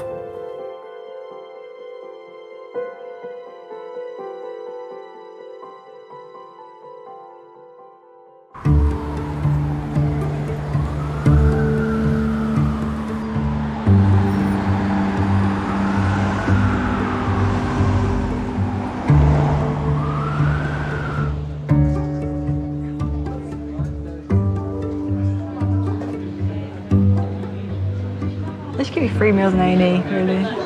If you're here over mealtime, you should get food. I think you should have tea and coffee as well. Tea and coffee facilities and chocolate biscuits. Yeah. One of the best countries in this world. And all kind of stinking people. They stink. It's the poor doctors I'm sorry for some of these patients. Yeah, but you have to live and let live. Not live and let live. No, you can't. No, you can't be. You can't be prejudiced. You know, be careful. That isn't a prejudice. It's straightforward. Going into me, oi boy, Glory be to God. You think they're going into my eyes, huh? Oh well, that was yours.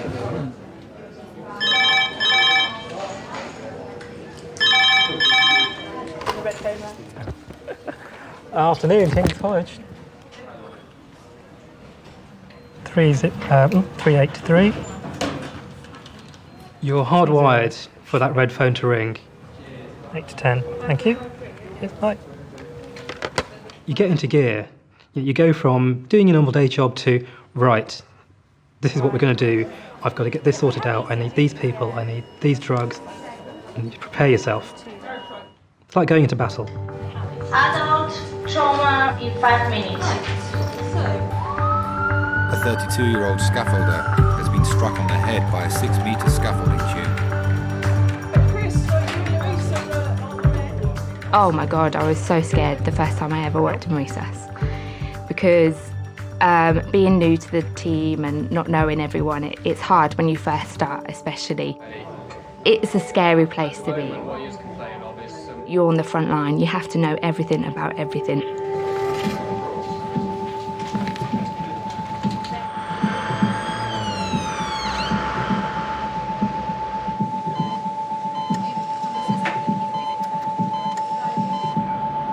The red phone patient has come from a building site in Kennington, South London. Before the paramedics arrived, he was unconscious and convulsing on the ground.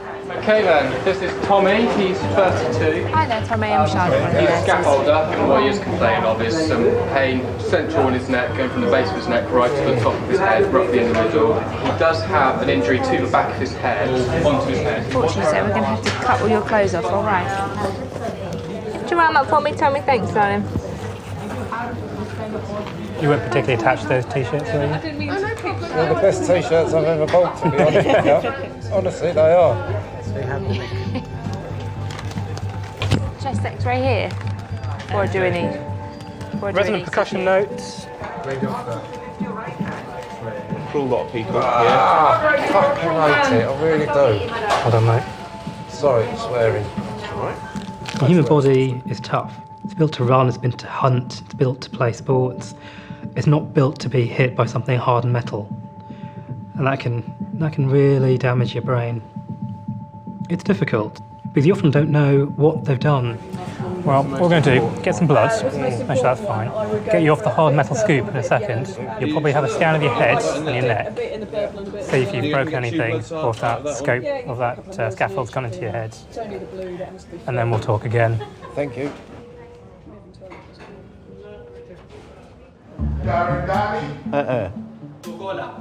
Bola? Look at that. You hear him? 85-year-old Hilton suffers from diabetes and is worried about his swollen legs. He's been brought to King's by his cousin Earl. Now look it. Oh.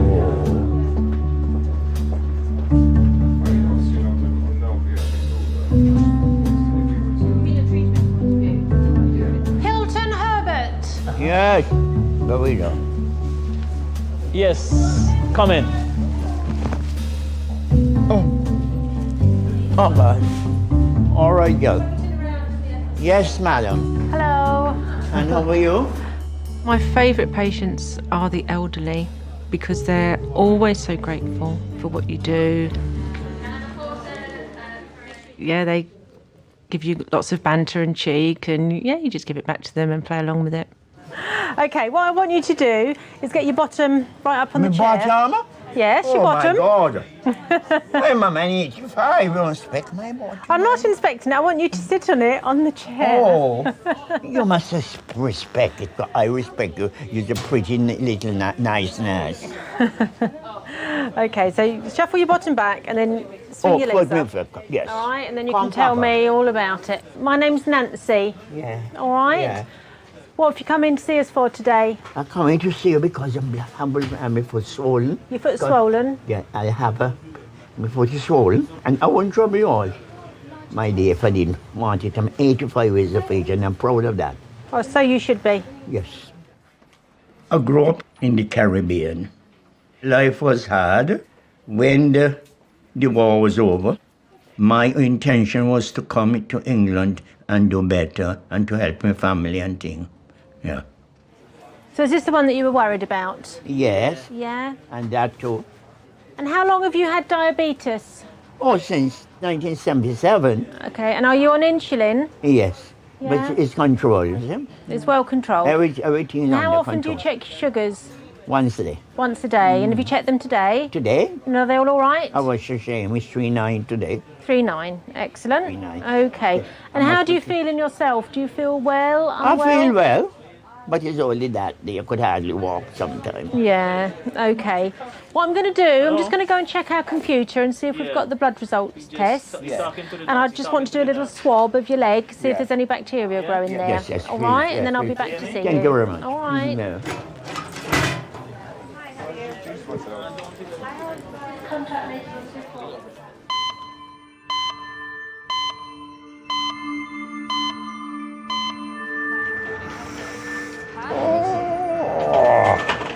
to take some blood, put a line in so we can give you any medications that you might need instantly. Okay? Relax your arm.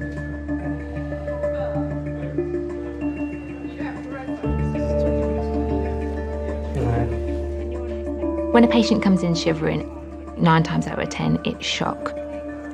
The body is traumatised about what's happened. So the patient thinks they're cold, but really it's just a state of shock. Going to roll you onto your side, take the other scoop out. Going to have a feel down your neck, down your backbone. If it hurts, say yes. If it doesn't hurt, say no. Okay? When we get to the bottom end, we're going to have to feel your rectum. What? Your tail end, your bum hole. What about it? You're going to have a feel. No, you ain't. I need to. Need to make sure all the nerves going from your brain down your spine to your legs are working. I can feel my toes. I'll tell you, that's all right. Can I have a feel on the outside without putting a finger in? How about that? Compromise. Yeah. Unfortunately, they're very specific nerves that go to very specific places, and we can't. Feeling your toes isn't the same. No, you've got to get rid of all the girls then, right? The girls be on that side. I'll be on this side. With your bum being on this side. The girls will be on the other side. You need to better. Okay. Okay, guys, we'll go 90 degrees on roll. Ready, steady, roll. Rest your head on my hands, okay? Yeah. Oh, fuck, sorry. Sorry about this. Yes, the longer medication. Can you feel my finger there? Yeah. Good, give me a squeeze. Feels normal. Well, it don't feel normal, but yeah. You know what I mean. Ready, steady, roll.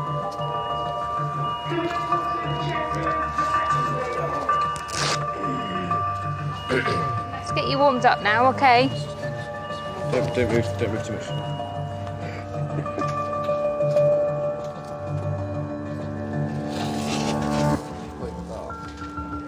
Why take my head down? So you can't move. But we worry that after a tumble like that, you may have fractured your skull, you may have fractured your spine and your neck.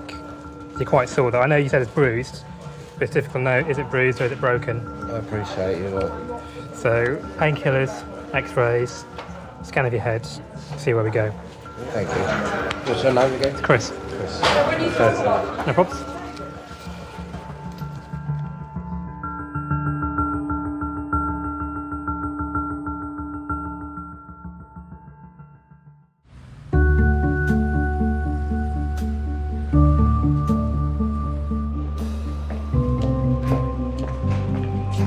Oh, right.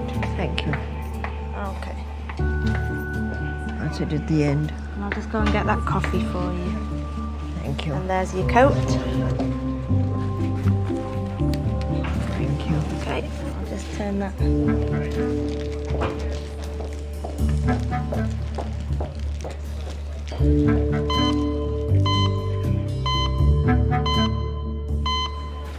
Okay, I had a quick look at your blood tests. They're all okay. Oh, yes, it is. All right, nothing out of the ordinary there. Yeah. You get them quite quickly. Yes. Mm-hmm. Wonders of technology. Yeah, oh my God. Do you live on your own, or do you have anyone with you? He lives on his own. And who does all your cooking and shopping and everything? Me? You do it all yourself? Yeah. I still have my appetite and everything. I want to take my little rum, you know. Well, I think at your age you deserve it. Yeah, 85. Exactly. Okay. come Let me now. see if I've got some cream I can put on there now for Yes, you. please. All right. Yeah. I can't promise that I have, but I'll go Yeah. and have a look. Yes, all right. please, yes. Okay. I do think about getting older because obviously I'm a grandmother now. I'm getting that way, and I do think about it. But I think I've got a fantastic example in my own parents. My grandmother used to say it, and now my mother says it. But old age is no place for sissies.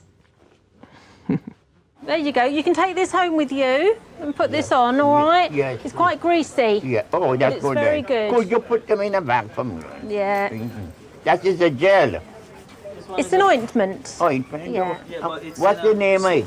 It's called 50-50. It's 50-50. liquid paraffin. Oh, liquid paraffin. Oh, yes. Yeah. It's 50% liquid paraffin and 50% soft paraffin. There you go. You can take that one home with you. Could I put it in a little rice at home?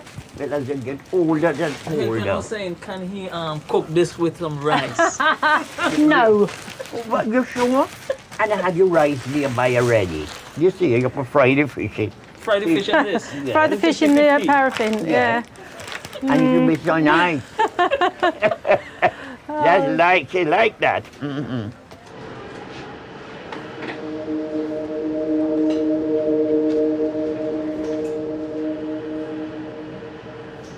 It's 45 minutes since scaffolder Thomas arrived in resus. Doctors are concerned he may have injured his skull or his brain.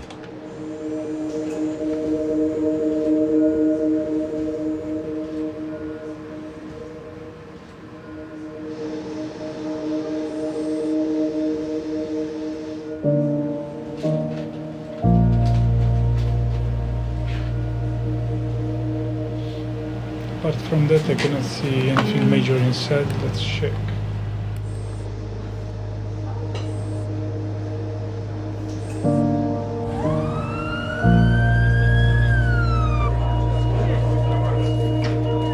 Hey, marked. Yeah, you the painkillers and the antiseptics. Hello. Oh yeah. Oh, yeah. Thomas is waiting for the results of his Hey. CT scan. Yeah, he's bringing your medication. All right. Nice accent. Are you Spanish? No, I'm Portuguese, but I speak Portuguese. Spanish. And you? ¿Cómo estás? Bien, gracias. Have you all changed shifts? No, no. We've just been with other people. Just because he's busy, I've got so. a headache badly. I've got some painkiller for you. Thank you. What's your date of birth? I do know some Portuguese, but I've forgotten. It's all right, don't worry. Just say your date of birth. 13th of April, Yeah? 1979. Very good. I was born on Good Friday, which is quite rare for April. All right. The 13th, which is unlucky. Yeah, Apparently. even last year was in April. It was, wasn't it? Yeah, it was in April, yeah. Yeah. Right, we've got some of your clothes that were cut off. You want to sew them up? No, definitely not.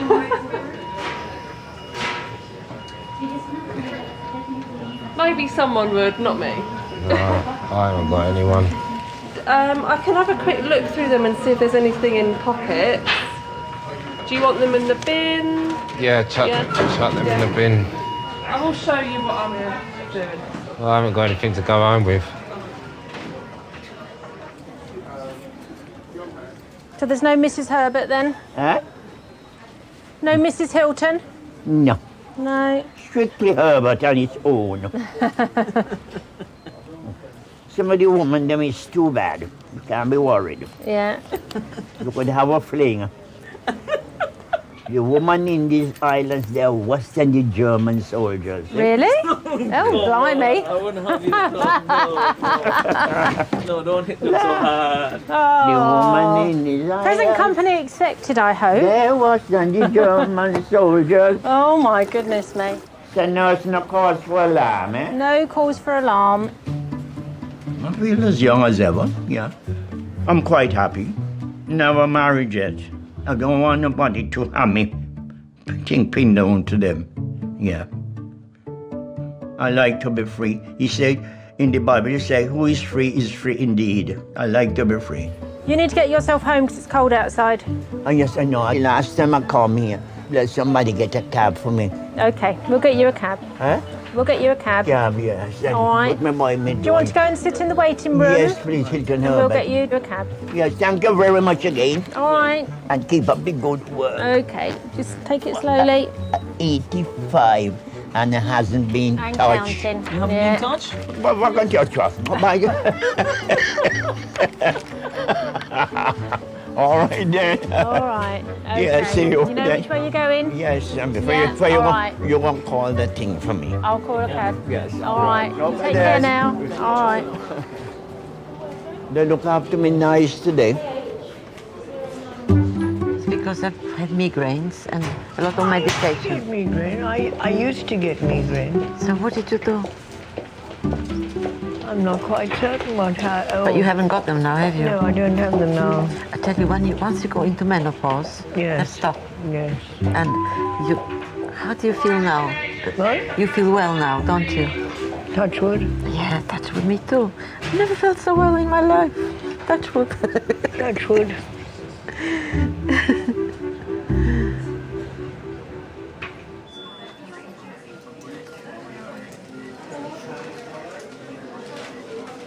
The results of Thomas's CT scan are back.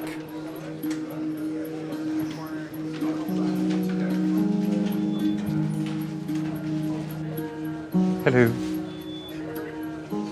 How are you? My name is Cyril. I'm one of the A&E consultants. Cyril? Yeah. Nice name. I've got some good news. The CT of your head and your neck is normal. Thank you. There's nothing broken and your brain looks absolutely intact. Thank you very much. Absolutely fine on the X-ray and the CT. We're gonna remove that. Can I take it off? Yeah, I'm gonna take it off for you. Have you got any pain in your neck? Pain? Yeah, pain.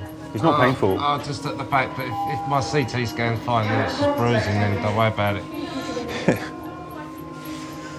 We'll see. Huh? We'll see. What I'm just going to ask you to do, to start with, is just to stay very still, yeah? I'm going to remove that and make sure that we haven't missed anything on your neck. Yeah? So you don't move your head until I ask you to do it.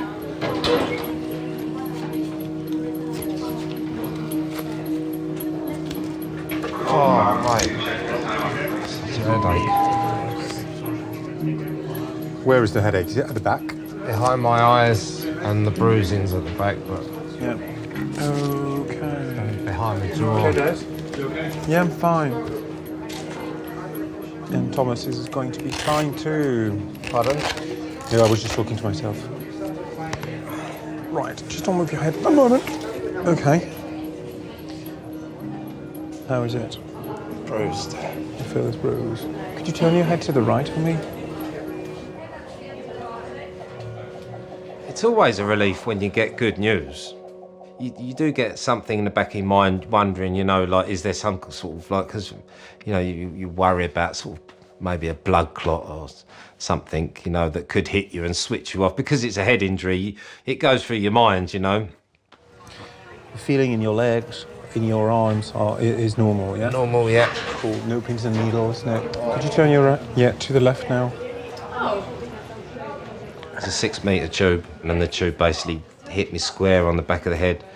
I don't remember feeling anything when I hit the floor. I remember being extremely scared, you know, and all sorts of things start running through your mind, like, you know, is, okay, you're awake, but are you think to yourself, are you just going to switch off? You feel sick? I'm starting to feel sick.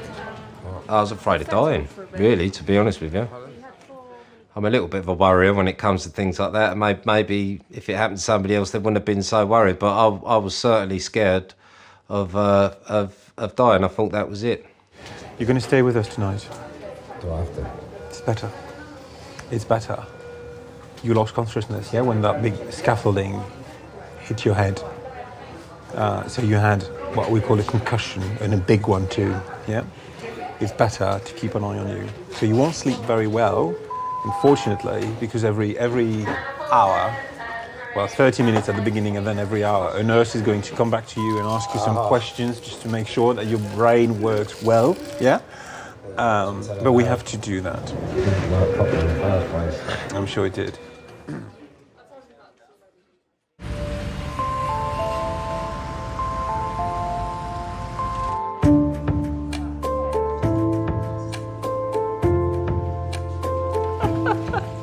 So you better let me have the other jokes. Well, there's another joke I must tell you. Again, the priest comes over to visit. He's one of his parishioners.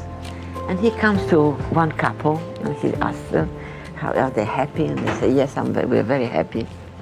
But we would have been happier if we had children. God hasn't given us children. So he says, oh, never mind, I'll pray for you. I'm going to Rome and I'll put a candle up for you. I'll light a candle in Rome. Years go by, at least 10 years, and he happens to meet this lady again. He says, oh, do you remember me? He says, I remember you, Father. So how are things? And she says, we've got 10 children. He says, 10 children? Yes. Congratulations, says the priest. Can I see your husband so I can congratulate him? She says, no, he's gone to Rome to blow out the candle. Is that good? It's brilliant. I had a nosebleed. I couldn't stop it. So in sheer desperation, I rang up 3 nines and I said, listen, should I be having your services or not? They said, yes, yes, we'll come, because you live on your own. So they came over and they brought me to King's. And when they brought me to King's, the nosebleed stopped. And they told me, sit there and we'll keep an eye on you. I remember half a crown. Yes, I remember half a crown. Yeah, of course. Yeah. It's a long time ago. Yes, we came here in 47, which means I am from Poland. Oh. My husband also. We came here in 47. I came back to England in 1951. So where did you come from? Oh, I'm the more than the 4th generation to be born in India. Oh, I see. I've never been to India. Oh. Beautiful. Yes. Yeah.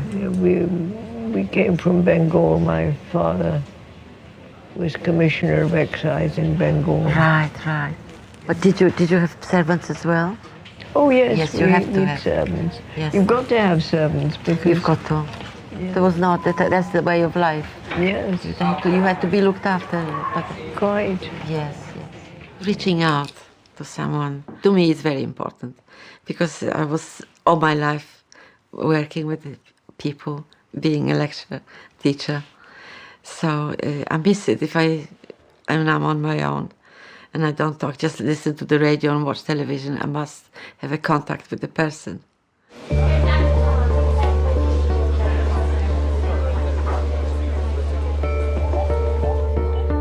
79-year-old retired architect Edgar has been brought to King's by ambulance after suffering an asthma attack at home. I came here in 1957. I didn't know that Britain was so cold. I came originally from the Gold Coast. We had so much gold over there. That is why they called us the Gold Coast. But then I didn't have any because I was poor.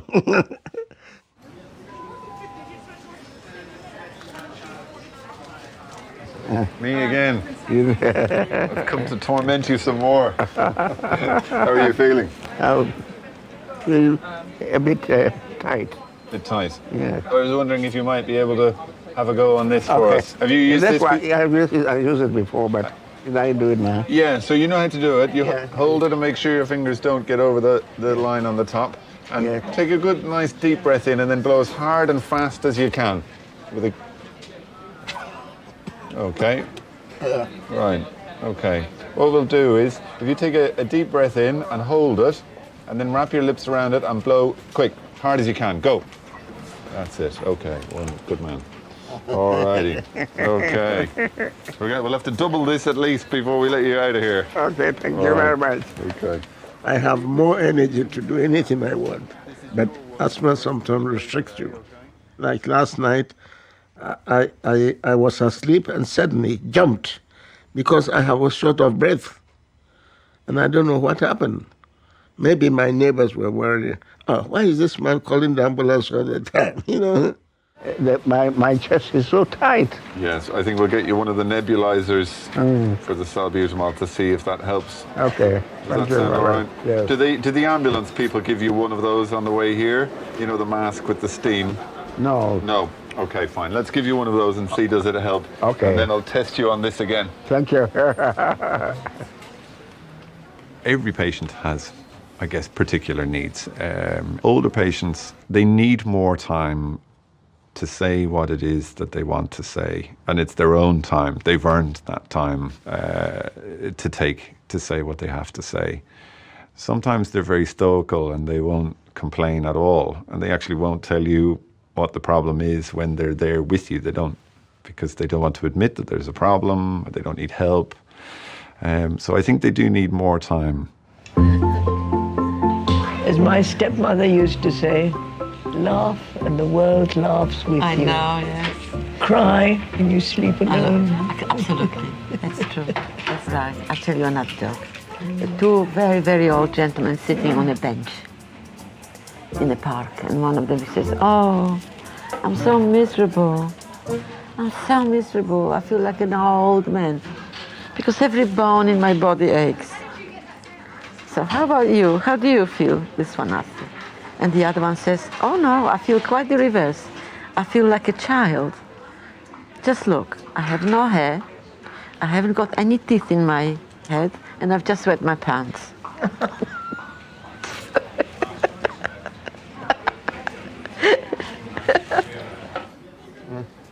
How are you feeling? A little bit better? Yeah. Okay. Can I have another little listen to your chest? Okay. Are you comfortable there? No. You don't look very comfortable. Sorry, let me take this off for you for a moment. Yes, yeah. Shall we sit you up a little bit? You don't look comfortable at all, I have Yes. to say. I think. Yeah, 1 second now. That's it. Mind your fingers. That help you feel a bit better sitting up like that? I think so. But it's terrible. I feel tight as well. Still tight. I don't know. And is this how you always feel when your asthma is troubling you? No, asthma, it hasn't been, I haven't been having it for a long time. Okay. It's only when my wife passed away, it's affected me. Really? She died on the 18th of Christmas. Of December? December. Just before Christmas? I don't know. Life is so hard. Oh, she was the most beautiful girl I met in London. She was a student nurse. And what charmed me was her eyes. She has fantastic eyes. It's like the eyes of the pharaohs. So I decided, oh, this is the girl for me.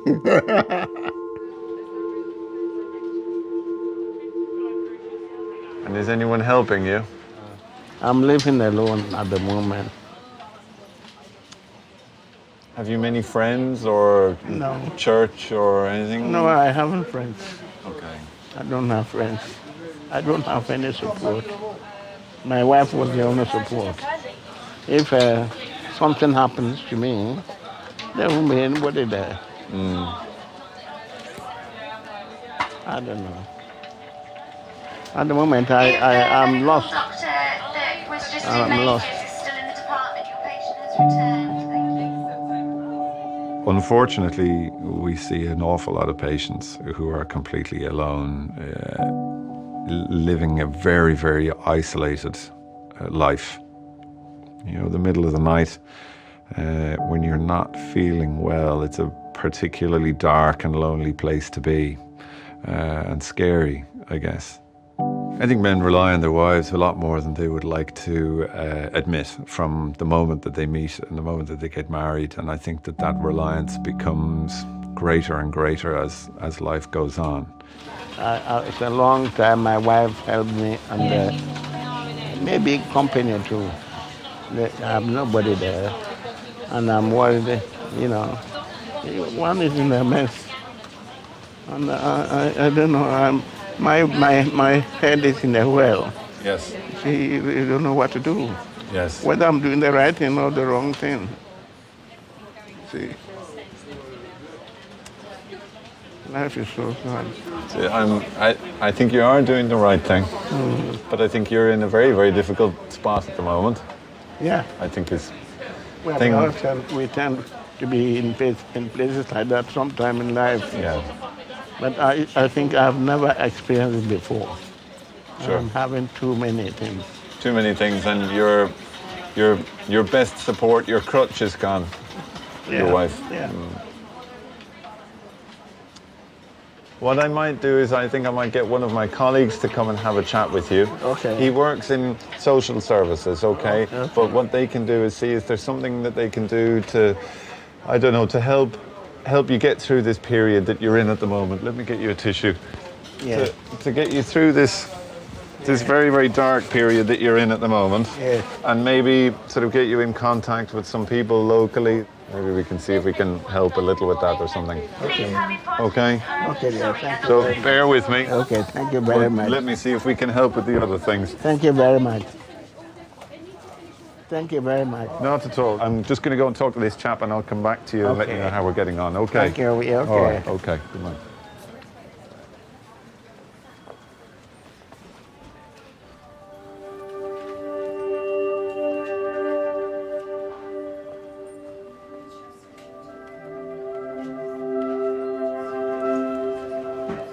Your dad is here.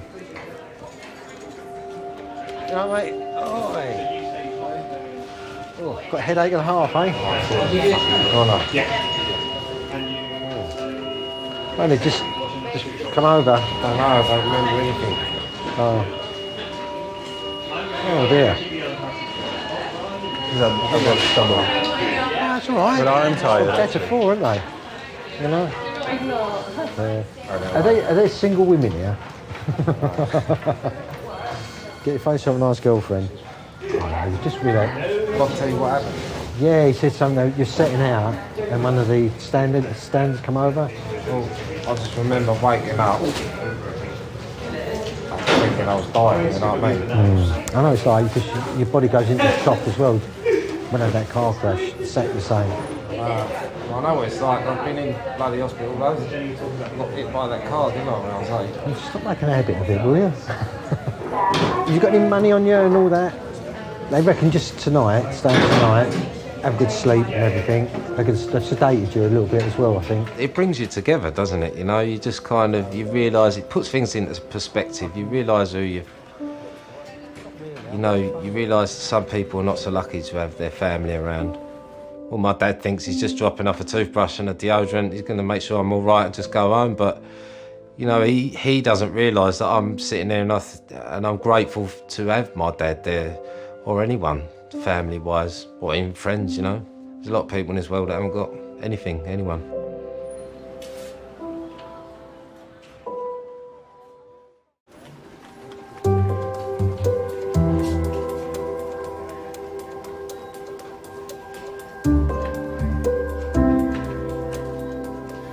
Right, do you want me to leave you and then I'll call you tomorrow? And once you've got the all clear, then I'll come up and get you, all right? All right then, I'll see you later. I just want to say goodbye to the nurse.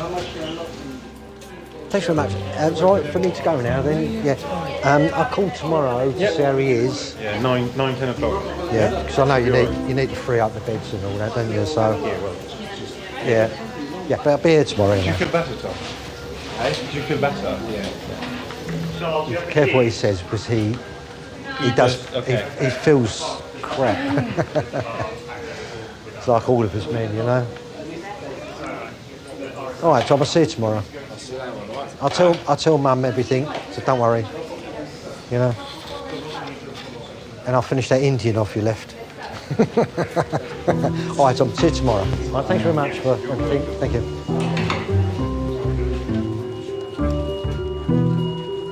I didn't do very well at school. For someone like me, you leave school, what you're going to do? You're going to be a plumber, a bricklayer, chippy, or my uncle's got his own scaffold firm, so it just kind of went from there. I just kind of slipped into it, really. It's hardly glamorous. There's a lot of wear and tear on your body, you know. I have to wear a knee support these days, and I'm only 10, 11 years into my job. I've got another 30 years to go yet, at least. So I reckon I'll be in hospital again for a new knee at some point.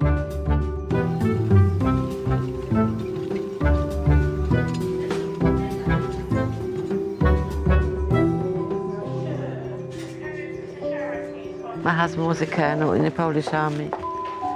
That's him. On our wedding day. Oh. That was 63, 7.5 stone I was. 7.5 stone. You're not much more now. Oh, I am. My waist was a man's neck. 1920. He was a beautiful man, beautiful. It never entered my head that I might be a widow one day. Never. And now and then sadness comes over. Yeah. He died in King's College Hospital, cardiac arrest. Oh, I miss him. Have you children? No. God never gave me any children. I had a miscarriage one. It is very sad. I would have loved to have a son. I think that the baby I miscarried was a son. I've only got 2, but mine came through the bay window. You know what that means? No. Cesarean. Oh, bay. I never heard that before. What? I've never heard that before. Bay window. Right. Well, how are you? It's Des. How are you? I was wondering, I have a gentleman who I'm wondering if there's any assistance that you might be able to offer us. He's a 79-year-old chap. He lives alone. His wife recently died the week before Christmas. He's very much isolated. You know, he's got no sort of day centre. He's got no social support or social network. I think he's a little bit depressed because he's grieving, I think, naturally. But I'm wondering, is there anything that we might be able to offer him in terms of sort of his name is Edgar Bruce Tago. He is, yeah. Brilliant. Okay. Thanks a million, appreciate it, bye.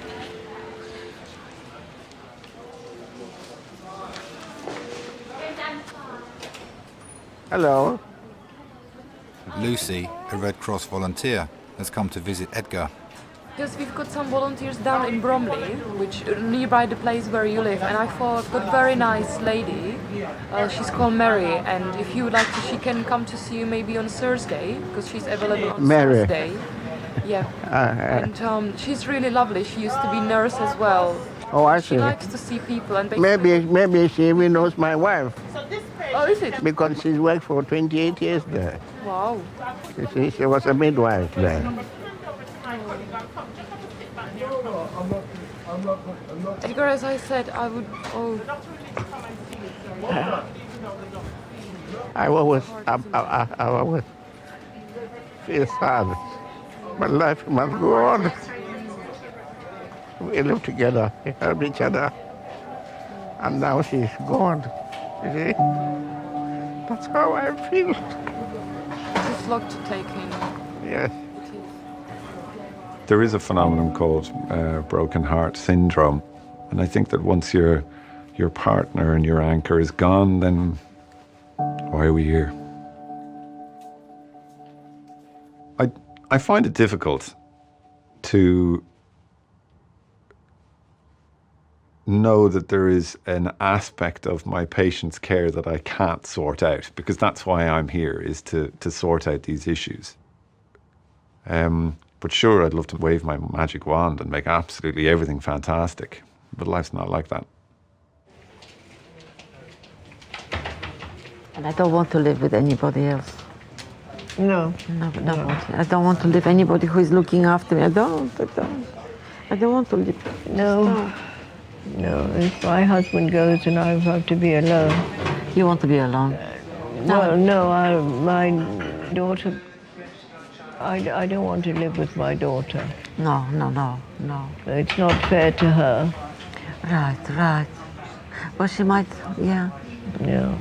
Because some people, yeah, it just because depends. she lives in Chelsea, she's got room. Yeah. But I still don't want to live with her. Well, it's just how you want it, yeah. Yeah. It's just whatever makes you happy, that counts. I hope I go first. Oh, no, please don't say that. Nobody knows who goes What? first. Nobody knows who goes first. Nobody. No, please God, I go first. So how is he going to cope without you? We can go live with my daughter. That'll be okay. That'll be fine. Will you look after yourself? Thank you. Yeah, and hopefully we'll get things a little bit brighter. Tomorrow is always another day. Yeah, that's right. Yeah. Thank you very much. But if you need, You're very nice. if you need, well, most of them are. These two are particularly. Yeah. Now your chariot awaits. Okay. Have a seat. Look after yourself.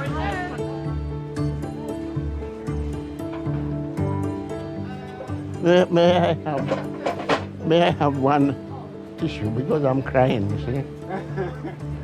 Hold that box. Yeah, no, a little bit. I'll have only a little bit. And leave some for somebody else. Good man. You got enough? Yeah, that's enough. I lived with my wife for 45 years. But I'm now looking. And I hope, all being well, I might find another one. But then I will be possibly too old. Thank you. Bye-bye. She was so lovely. And that's life, isn't it? We have to carry on, whether we like it or not. And I'm still here. When God wants me, He will have me.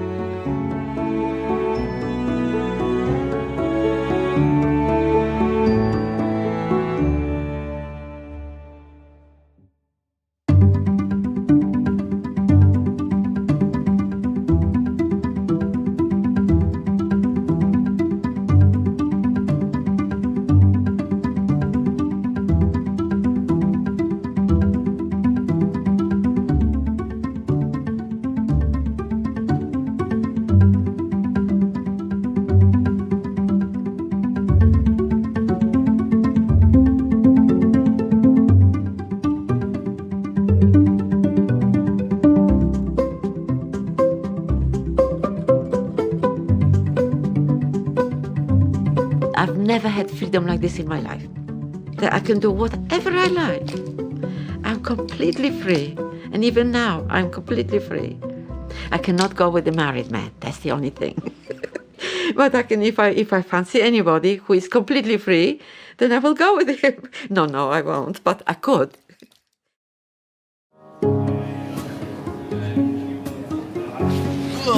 Head up, man. Eyes open. Let's not fall asleep. It was a broken heart that led him to get a physical injury. I can't say I've seen that a lot. Well, longer. I've got a 20-odd-year-old chap. He's got Behçet's disease and it's quite complicated.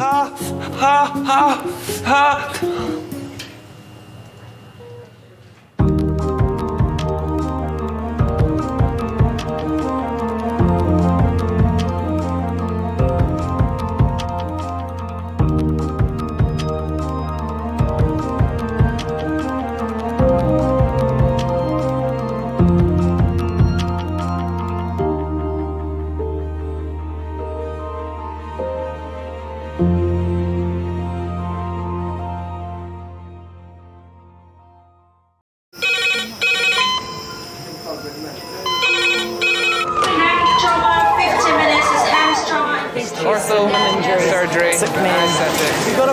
We're just going to get on, do this. Not scare him, get you all sorted, all right? John? Do you remember where you are? King's College Hospital, London. Thank God. A major trauma centre. Hit the curb, jackknifed onto the verge. Have we got a good pulse? Have we got an output? You know? One of the busiest A&E departments in the world. He will probably scream, but he won't remember. No, stop! Ah! A place where love, Come on, sir. Let's go. Up you go. No. Yeah. life, There you go. I love you. I love you too. and loss It's all right. unfold every single day. Don't cry. And we'll make sure Mummy stays with you. Will you send her? Right, who's not busy? Squeeze that. We can't give up on her. Come on. We've got to be strong for Mum, if it is the last bit. Hey. All the patients you're about to see were treated in one department Well done. in just one 24-hour period. I never cease to be amazed at the robustness of human beings. I love you. And the strength of their relationships. Love, it's a reflex. It's what you do. For many of the families, despite the devastation that they may be facing, they give unconditional love.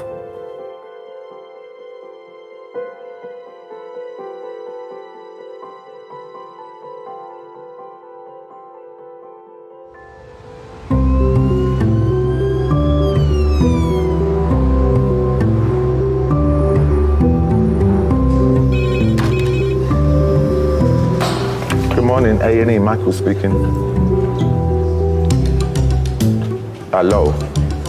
No, this is accident emergency. Okay.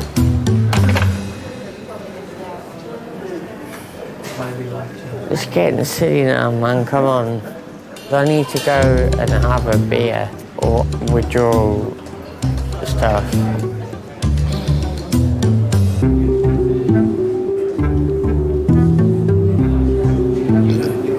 Pardon me? The t-shirt. That wasn't bad. That was a tiny one. I was just wondering, could I get something to stop me from withdrawing from alcohol? But you're not actually withdrawing them? No, I've got the shakes, but... Because I think they've seen you. The doctor doesn't think you need any of those. Medically, you're fine. Yeah. Until you show symptoms, they won't give you anything. Okay, I'll just go back that way. It's gonna be one of those days.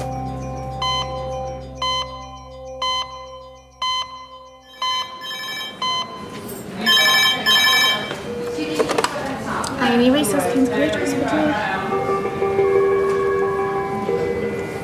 That's lovely. Thank you. Bye. Fitting.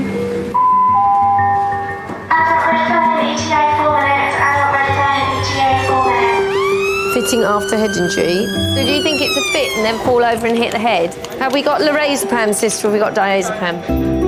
IV access, if that's possible. Just normal saline in case it's a drinker. Hello, King's A&E Resource. Okay, go ahead. Can you say so? 1, 2, 3. Stroke red phone, 8 minutes. Stroke red phone, 8 minutes. If you imagine your brain's entrapped in this shell, from a head injury point of view, if you'd bang your head, it's been shaken quite vigorously. So you're going to be confused, disorientated, and then you've opened your eyes, you don't know any of your surroundings. Hello, Elaine.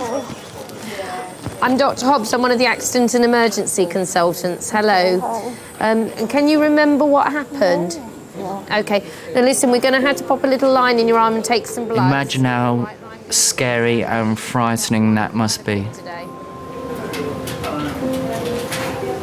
You right there, John? Can you hear me okay? Yeah. Do you know where you are yet? No. Do you know who I am? No. You're in the hospital now, John. You need a pet sign? I've fallen down the stairs at a tube station and woke up to a doctor who I knew shaking my legs saying, you know who I am, and I said, I don't know who you are, I don't know where I am, where am I? 1, 2, 3. And I was petrified. There wasn't a friend in sight, there wasn't a face I knew. I'd never been so scared in my life. I was petrified. En route, he was quite absent en route, and since the police has no idea where he is, who he is, what he's doing, anything. Okay. Can you tell me your name? Good old shakes. John. Come back John. once he came back. Do you know where you are right now? No. You're in King's College Hospital. So I know and imagine what these people are going through in their heads. He has got complete right side of weakness. He's got no sensation down his right arm. He's got sensation in his right leg, but no sensation in his left arm. Do you know why you've come here today? No, okay. You went to St Thomas's Hospital. You showed signs of a right-sided weakness. So they're querying whether you may have had like a little stroke or something. Okay? Now we're a specialist centre for that, so that's why they've sent you here, so we can get a scan of your head. And if it does show that you've had a stroke, then we have a sort of clot-busting drug to clear that blockage, yeah, and try and get you back to normal again. Are you allergic to anything? Just work. Work. I think I might agree with you on that one.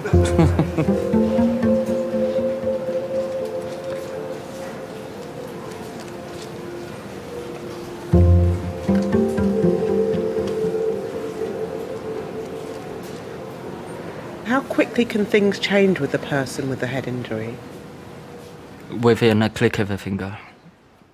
You could be asking them their name, then they could be fitting, next minute they're unconscious, next minute they could be dead. So very, very, very quickly.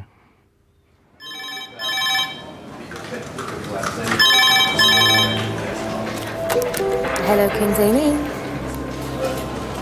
12 minutes. Okay, thanks so much. Thanks, bye.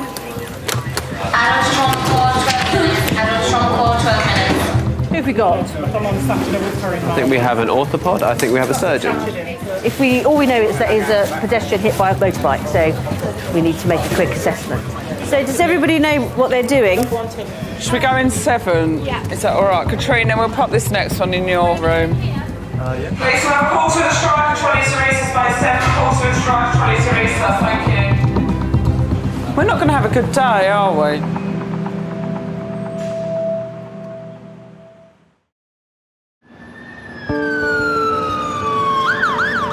All we know is that is a pedestrian hit by a motorbike, so... Oh, they're here? Yeah.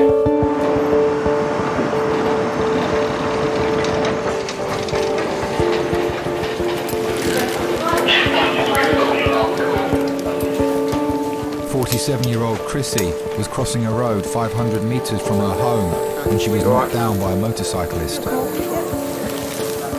Okay, this is Chrissy, she's a 47-year-old female, hit approximately an hour and 15 minutes ago, left-hand side impact with a motorcycle RTC. Queering loss of consciousness, she doesn't read the incidental. She's got impact on the left-hand side of the face, she's got altered swelling to the left-hand side. We'll wrap you all up in a minute, okay? We just need to get some clothes off, okay, lovely? A is clear, trachea central. Concussion is equal. The left side of Chrissy's face took the force of the impact. The main concern is potential bleeding behind the eye or in the brain. Okay. I'm just going to try and lighten your eyes. Pupil 3 millimeters post-reacting. No medication. Doing really well. Chrissy, got a concussion, my love, and a little bruise in your brain. Okay, we're going to scan your head. Do we need to ring anybody? Depends how long I'm going to be here, maybe. You got some details of ringing anybody? No. Do you have any details of... I've only got the female's details. She's got a mobile phone, but it's obviously coded. Coded. So I can't get into that. We believe her husband to be Tim Fenner. Is there any chance you can try and track down a number for him? Because her memory's a bit stuck at the moment. Chrissy, is there any pain there? Where? On your neck? Here? Here? A little bit there. So maybe a bit in T7. Yeah, all right there. I'm at this RTA shooter's hill. I've got the casualty up at King's. I've got a name and a date of birth, and we're desperately trying to find the next of kin kind of contact number. I was coming back from the garage where I'd got the car. I'd taken the car in to have some work done that morning, and the traffic was just stacked up all the way down the hill, and I was like cursing and swearing because I couldn't get home. So we make sure we take a vomit bowl. Of course, I got stuck in the traffic jam that her accident had caused. First thing I knew was sort of coming in and the phone ringing. And I've got this guy from the Metropolitan Police telling me that, you know, my wife's been involved in an accident and I need to get to King's College as soon as possible. OK, my love, what we're going to do now is we're going to move you onto the CT scanner. You just lie there and the scanner does the scanning, OK? Sorry, sweetie. It was 20-odd years ago. We started going out together. Ready, brace, roll, slide. We didn't work in the same office as such, but on the same floor. I'm pretty certain it was almost love at first sight. So, sounds a bit corny, doesn't it? But there was an instant attraction in that sort of warmth of her face and the glow that she seemed to give off. And within a matter of weeks, I'd sort of proposed to her and said, well, you know, why don't we sort of make it a go of, you know, a proper go of things and get married, so. She's got a head injury. She's got a head injury. She's got quite a bad bruise around her eye. She's got a black eye here and a little laceration. I think I felt some gravel here, but we haven't really examined her scalp with the collar off, if you see what we around the back of. But there's no huge big hematoma there. It's all here. I suspect she may have some facial fractures because she's vomited blood en route. But she's very, very sort of drowsy and amnesic at the GCS-14. 2 hours after the accident, there's the police there, there's still the tape up and everything. And this police constable was sort of more or less gesturing that I couldn't go through, and I'm like, well, you know, I said, well, the accident's actually my wife that was involved in the accident, so I suppose I didn't really ask any questions because I didn't really want to know in a way. I was just focused on the idea of getting to the hospital.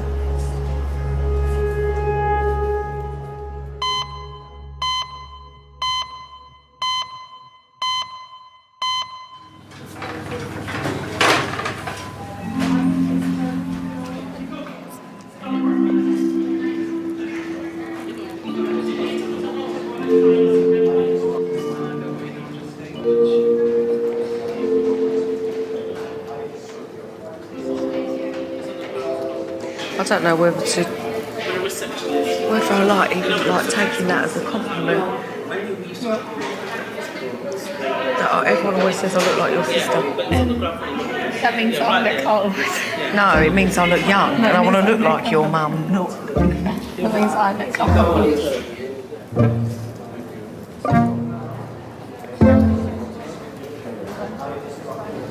That wasn't me. Alicia's mum thought he was 19. Who did? Alicia's mum. Her mum thought I was 19. See, that's embarrassing, Roxanne. She showed her mum a picture back from my birthday and that, and then she was like, how much do you think that girl is? And then she was like, about 19. Roxanne, that's embarrassing more than anything. Hello?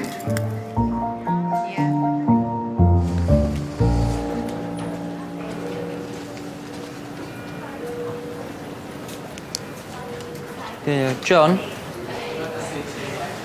John? John?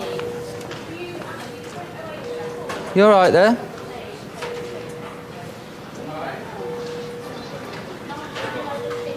Do you remember where you are? I was just speaking to you. My name's David. You're at King's College Hospital. Okay. Do you remember anything else I said to you? No. No, okay.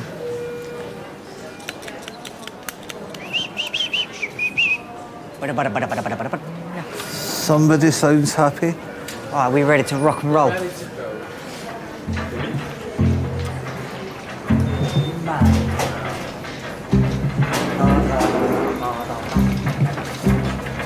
And now the under's knee. I must So I face the final curtain. Yeah, you got it, my friends. You got it. You got it. They did it my way.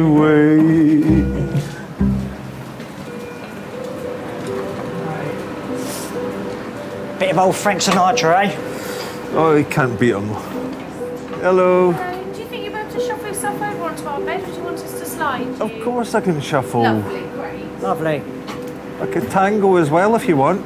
Just the sliding for the moment, maybe the tango later. Oh. I know, spoils the water.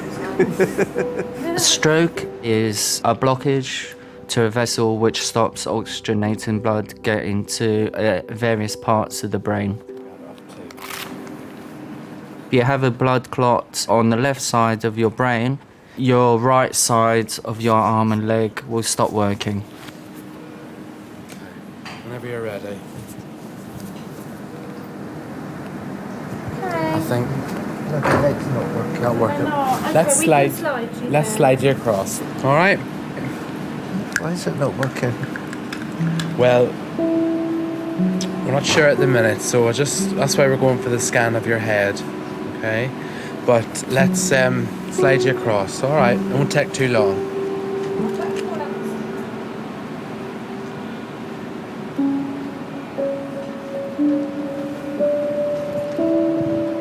Don't worry, we'll slide you across, John. John. Oh, hold on. Don't want you to.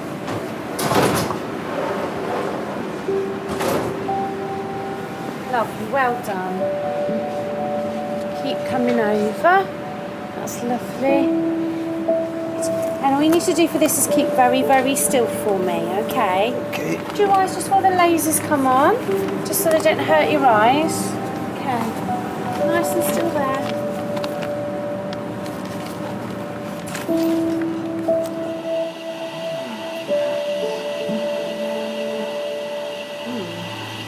You did an operation for a cyst. That would be it then. Yeah. The scan has revealed a previous operation to remove a cyst in John's brain. It explains some of his short-term memory loss. There is some brain there. Yeah. But there's no blood.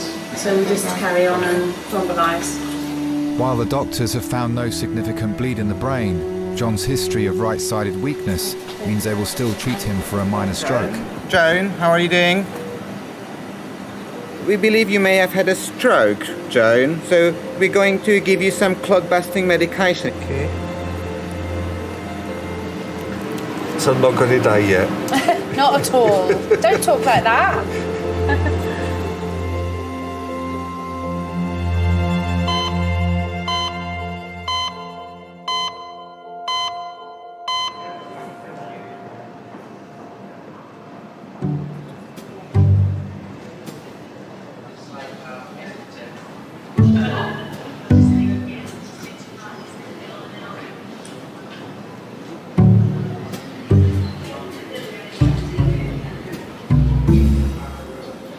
I swear I blink about 1,000,000 times a minute when I'm tired. You always blink. I know.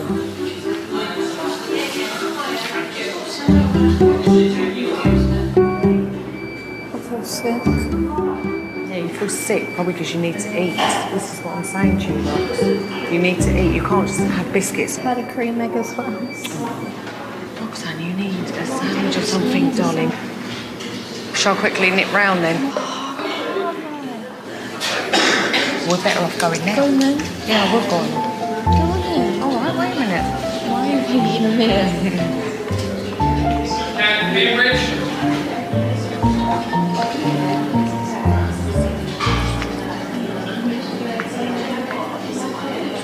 Okay, I'm gonna go.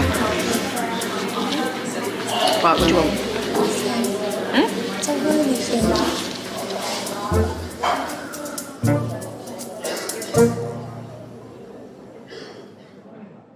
Okay, my love. The scan does show you've got a broken bones around your eye. Sure. That's okay, they get better. And you've got a little fracture in your skull, okay? So you've obviously, when you landed, just landed thump here. These things will fix. That's why you feel terrible, why you're vomiting some blood. The scan shows that you haven't got anything wrong with your brain, so that's good. But you probably do have a bit of a concussion. So you're definitely going to be with us for today in hospital.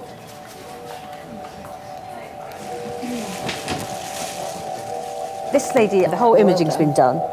Spiros here is her trauma fellows, just making the phone calls to Neuro and Max Fax as we speak. Sorry,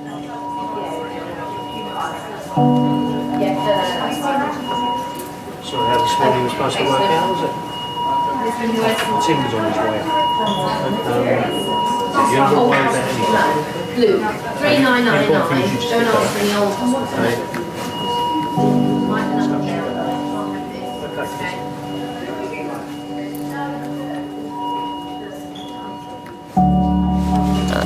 It's a significant accident. Like, she does not, your mother walking past would say she doesn't look right. Yeah. Do you know what I mean? It's not life-threatening, it may be life-changing. When people have severe head injuries, they can have epileptic fits, they can have character changes, particularly the frontal ones. The truth is, you're not necessarily back to normal again once you've had a serious head injury. You can affect blood flow to particularly the frontal cortex, where our personality comes from, and our personalities change.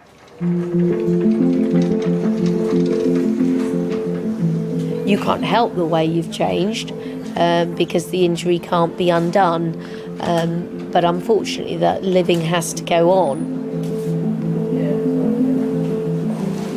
John, do you know where you are? No. No. You're in King's College Hospital, okay?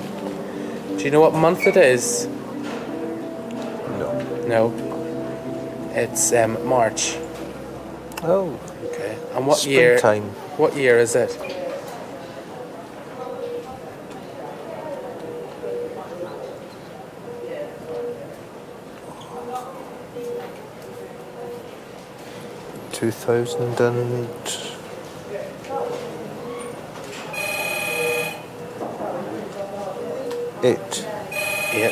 It's 2012.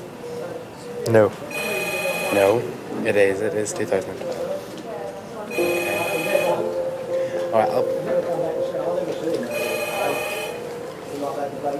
Alright.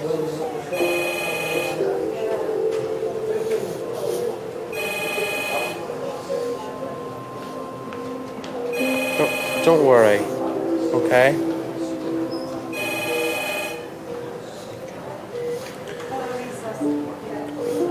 Gonna have to shine light into your eyes as well. The tissues over there. Got some tissues here. It's all right.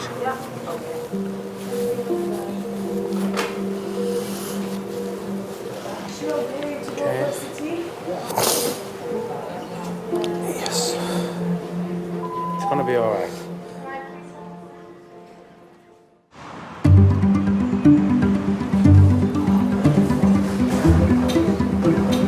Hello. Full cream or low cream? What time do you have your dinner then?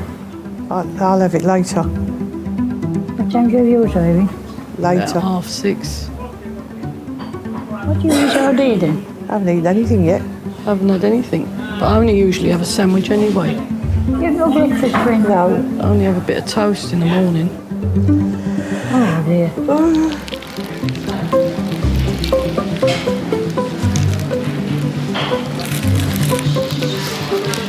Picnic in A&E waiting room. It's just a picnic, just a sandwich. What did you do about your dinner? Marion, she's talking to you. Aren't you hungry? A bit. I'll survive. Are you hungry? A bit peckish. What a life. Huh? What a life.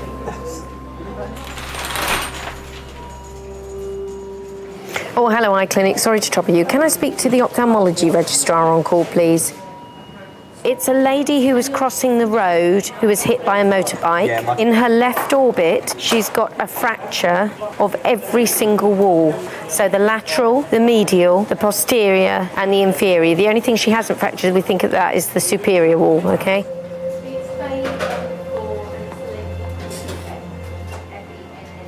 I met Tim when I was 21.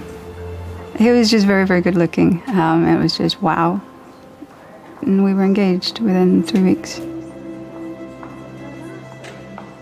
3 weeks before the wedding, I turned around to him and said, sorry, don't want to marry you. To Tim, because I said those words, you know, I don't want to marry you, he just sort of switched off. For me, I thought he was just moving out to just think and get, you know, just get himself together, and that he was, you know, gonna come back, and then we'd ever talk about it, but he never did. Hello, Mr. Fenner. I'm Dr. Hobbs. I'm one of the emergency medicine consultants. Your wife is able to speak to you in there, but she has had a head injury. I don't need you to do anything apart from sit there and hold her hand. And then about 4 years ago, I I wrote to him and I said, you know, would you want to get in touch and so we could just sort of have some closure, because you just disappeared and there was no closure, and for me it just was left hanging for over 20 years. She'll be better for seeing you. Yeah.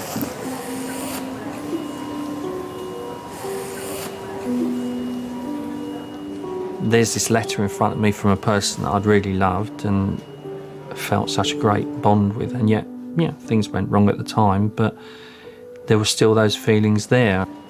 I actually sat on that letter for about a month thinking about things, and I got to the point where I thought, well, what have I got to lose? There is no bleed as such in her brain. Right. Where's the blood at the moment coming from? And it's just like a bit of sort of tissue or swelling, blood swelling from all the soft tissues and the muscles that surround the eye, and it's in its socket. We didn't plan anything, it just happened. It was like doors opened and you had the choice. You either go through the door or you don't go through the door, and it was just the universe paving the way for us. To us, it was like getting a second chance. It was like, you know, look, we messed up the first time. You know, we shouldn't have broken up. And it just felt like the universe was giving us a second chance. And I suppose I felt an overwhelming sense of, you know, I'm home, I suppose, in a lot of ways.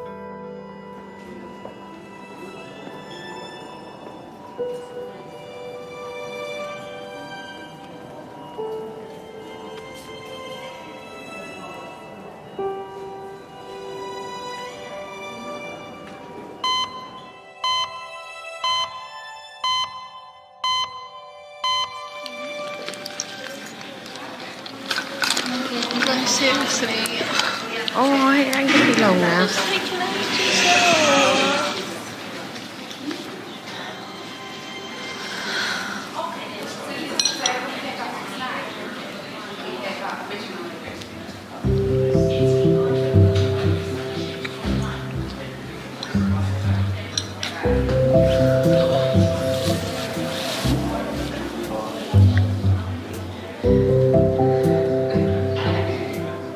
What have we got to wait for now? For him to arrange the scan. A scan or an X-ray?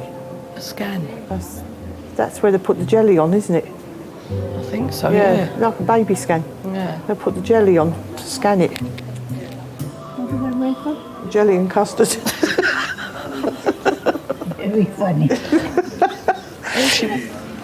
What time do I get me dinner? You don't It get won't it be here. long now. It won't be long. Hey? Try and get you a cup of tea in a minute. We've got to wait for him to do the X-ray of your Just foot. waiting to go down for an X-ray. I got to wait all the time for my dinner. No, we'll get you something, Mum, Mum, because... because... then you can have your dinner when you go home. Yeah, but by the time she waits We've got to wait till I go home for my dinner. I think so, yeah, but we'll get you something to keep you going. Do I get my dinner here? No, you...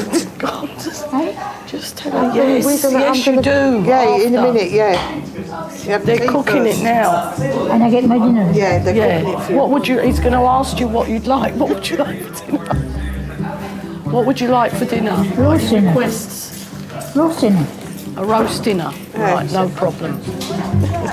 Oh, you got to go and buy it somewhere? No, they're going to do it for us after that. You can't eat before the scan. You're not allowed to eat before the scan.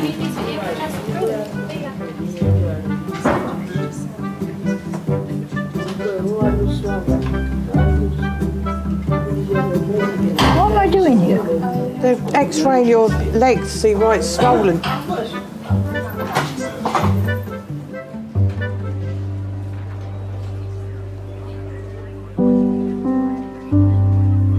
"22-year-old Benedict is back at King's. He's been drinking.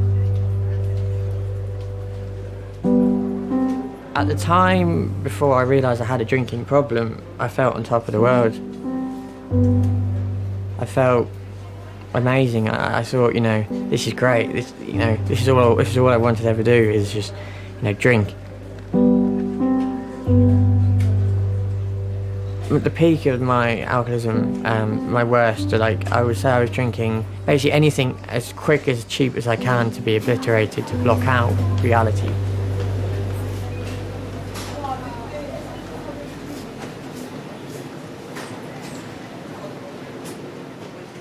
I was just in my own little world. It was just me, the street, the off-licence, and the can of lager. That was me. How much do you normally drink a day? About 74 units. About how many? 74 units. 74? Yeah. A day? In one day? Wow. And what in the cider, is it just cider? Cider, yeah.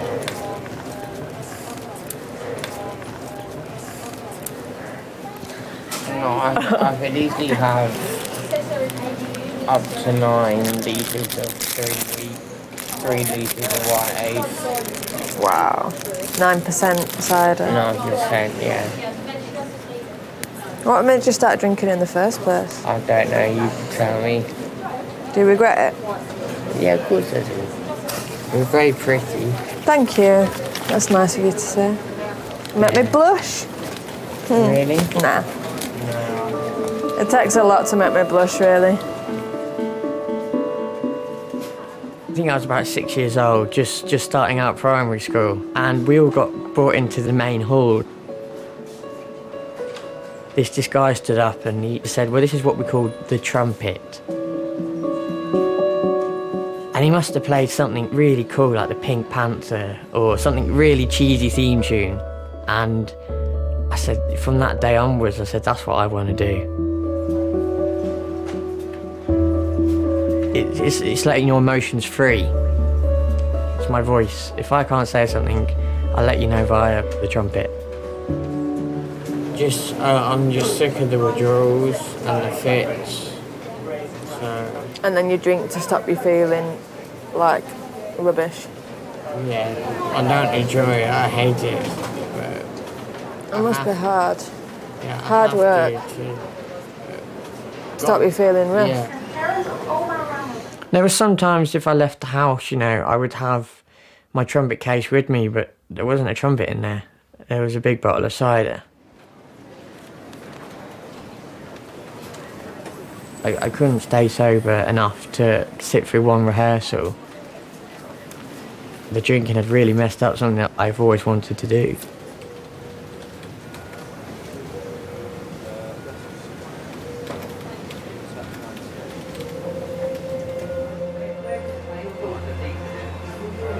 Thanks, Phil. Yeah, I had a chat with her earlier, so she's got more groggy. I wish her a speedy recovery. Okay. Yeah. Okay. No worries, Tim. All right. Thank you. Take care. Thanks. Bye. It is a marathon, it's not a sprint. Long after the hospital has discharged them, the process of getting well may still be going on, and it's the relatives who carry the burden of that. First floor of Jamie Wing. Okay. All right, you go and we'll meet you there. It will affect a relationship between a husband and wife, a relationship between the parents and the children, or even between the children. They will carry the weight of that burden for years to come, probably a lifetime. Because I suffer from severe withdrawal from alcohol. The nurse said, I can't give you a fag. There we go, someone a lot worse off than I am. Another one? Yeah.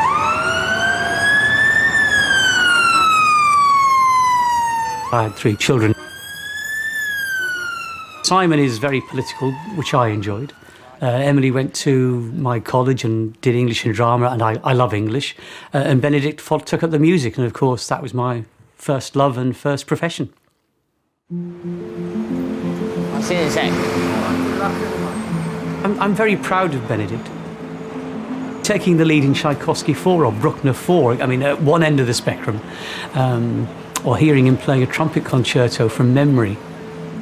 But when somebody that you've brought up and been proud of is an alcoholic, I think there aren't enough words really to describe the intense sorrow and pain that one can feel. It's a disease which it was like, in a sense, it's like cancer or MS. It doesn't matter who you are, where you live, how rich you are, how powerful you are, whether you have one parent or no parents, whether you're in prison or whether you're a high court. It just grabs you, and I think there isn't. I don't think there is a stereotype. It can happen to anybody at any time. No.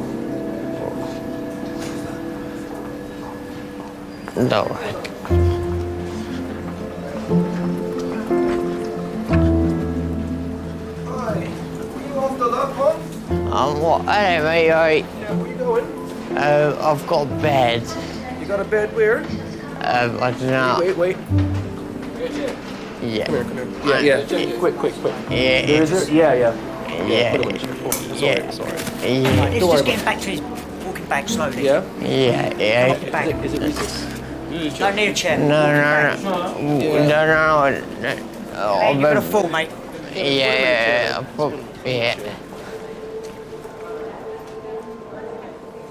I can't control it, and I can't cure it. It's the 3 C's. It's a sort of standard little mantra, isn't it? I can't control it. I didn't cause it, and I can't cure it. And again, that's the insidious part of the disease, is that only Benedict can cure it himself.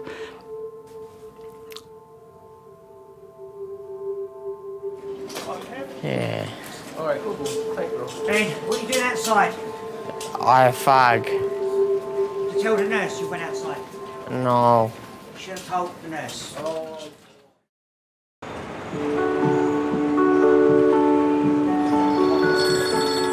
Hello? There's no blood clot. Oh, and everything's all right. Oh, so where are you now? On your way back? All right, see you in a minute. Bye. Show me the pictures you took in Great Yarmouth that you said you had on your phone. No, on the camera. Oh, was it? Take Annie on the phone. We're never going to see them then. No, I didn't take Annie on the phone there. So she's okay, there's no clot? No clot.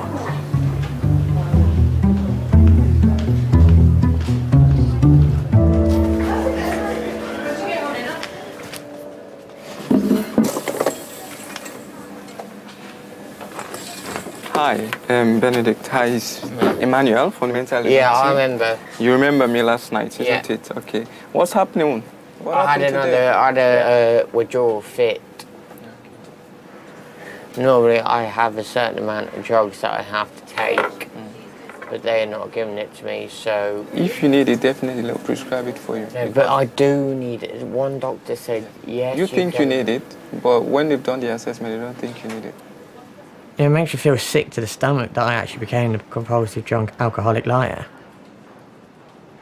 I was that guy. I was the guy. I was like, I'm not him again, you know. Here we go again. It's the same routine. I wanted the attention. I wanted the care. How best will you describe your mood at the moment? Out of 10, about 1.5. And how long have you been feeling low for? I'd say since I was about 19. I'm now 22. I cut my 2 sides of the neck, as you can see. And why did you do that? I tried to kill myself.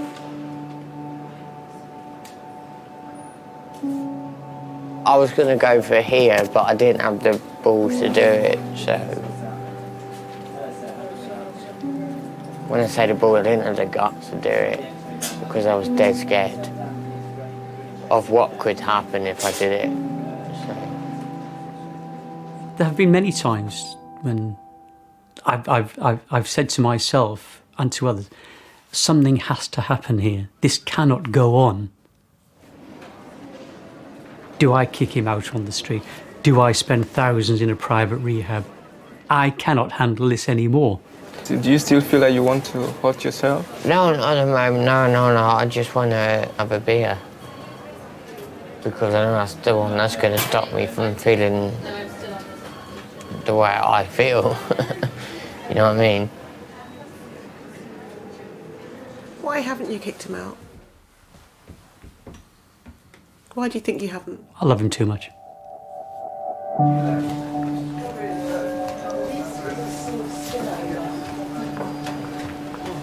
Yeah, I'm good to go. Well, I'm having a go and chat with the doctor, so you just take a seat. I wonder what's going on. I'm not going to see him on a park bench or drinking with the winos down the street corner. I'd rather have him here unconscious than allow that to happen. At least when he's here, I know that there'll be a solution. Your bloods are all completely normal. Alright, So your liver function's absolutely fine at the moment. Don't think for a minute that means if you keep drinking like this, it'll stay fine, because you won't. Yeah. Not at all, but at the moment it's fine. Okay. Thank you very much for your time. Okay. All right, take care. Thank you. Bye-bye. He doesn't need to apologise. He doesn't need to explain. Because when he's not drinking, he's my son again, and we just move on. I forgive him. Full stop. He doesn't even have to say sorry.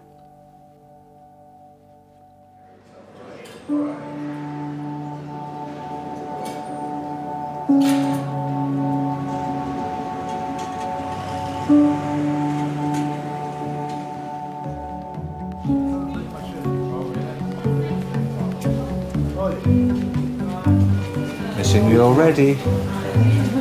Bye.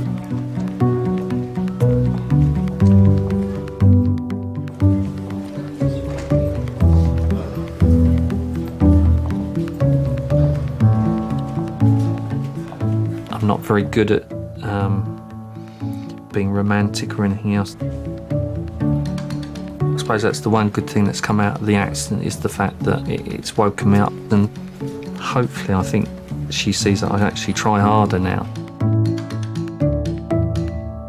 Couldn't imagine life without her, really.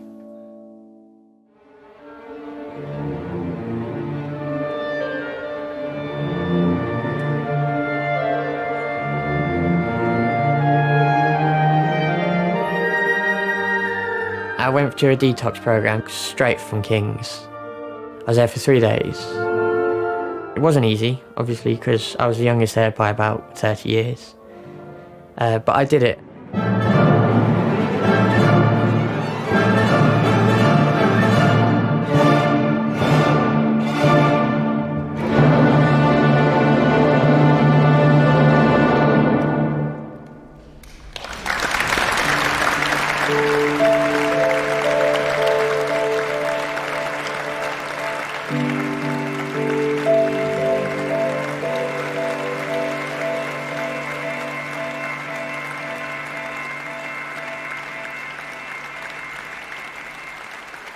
Every night I lie awake and I'm scared. Dad was powerless over my addiction and my actions. You know, the one thing he said to me was, I'll always have a roof and a plate of food. But I didn't realise how grateful that I should have been at the time, you know, to have a roof, a bed and a full stomach every night and every day, you know. To this day, can't thank him enough. Security control, good evening, hello. There's a reason why we do checks, okay? There's a reason why we do checks. It's a hospital. 8-year-old fallen 3 metres. Do you want to go round? Head injury in children always makes me worried. They want, please tell me this is going to all be all right. And I can't, because I will not give false hope.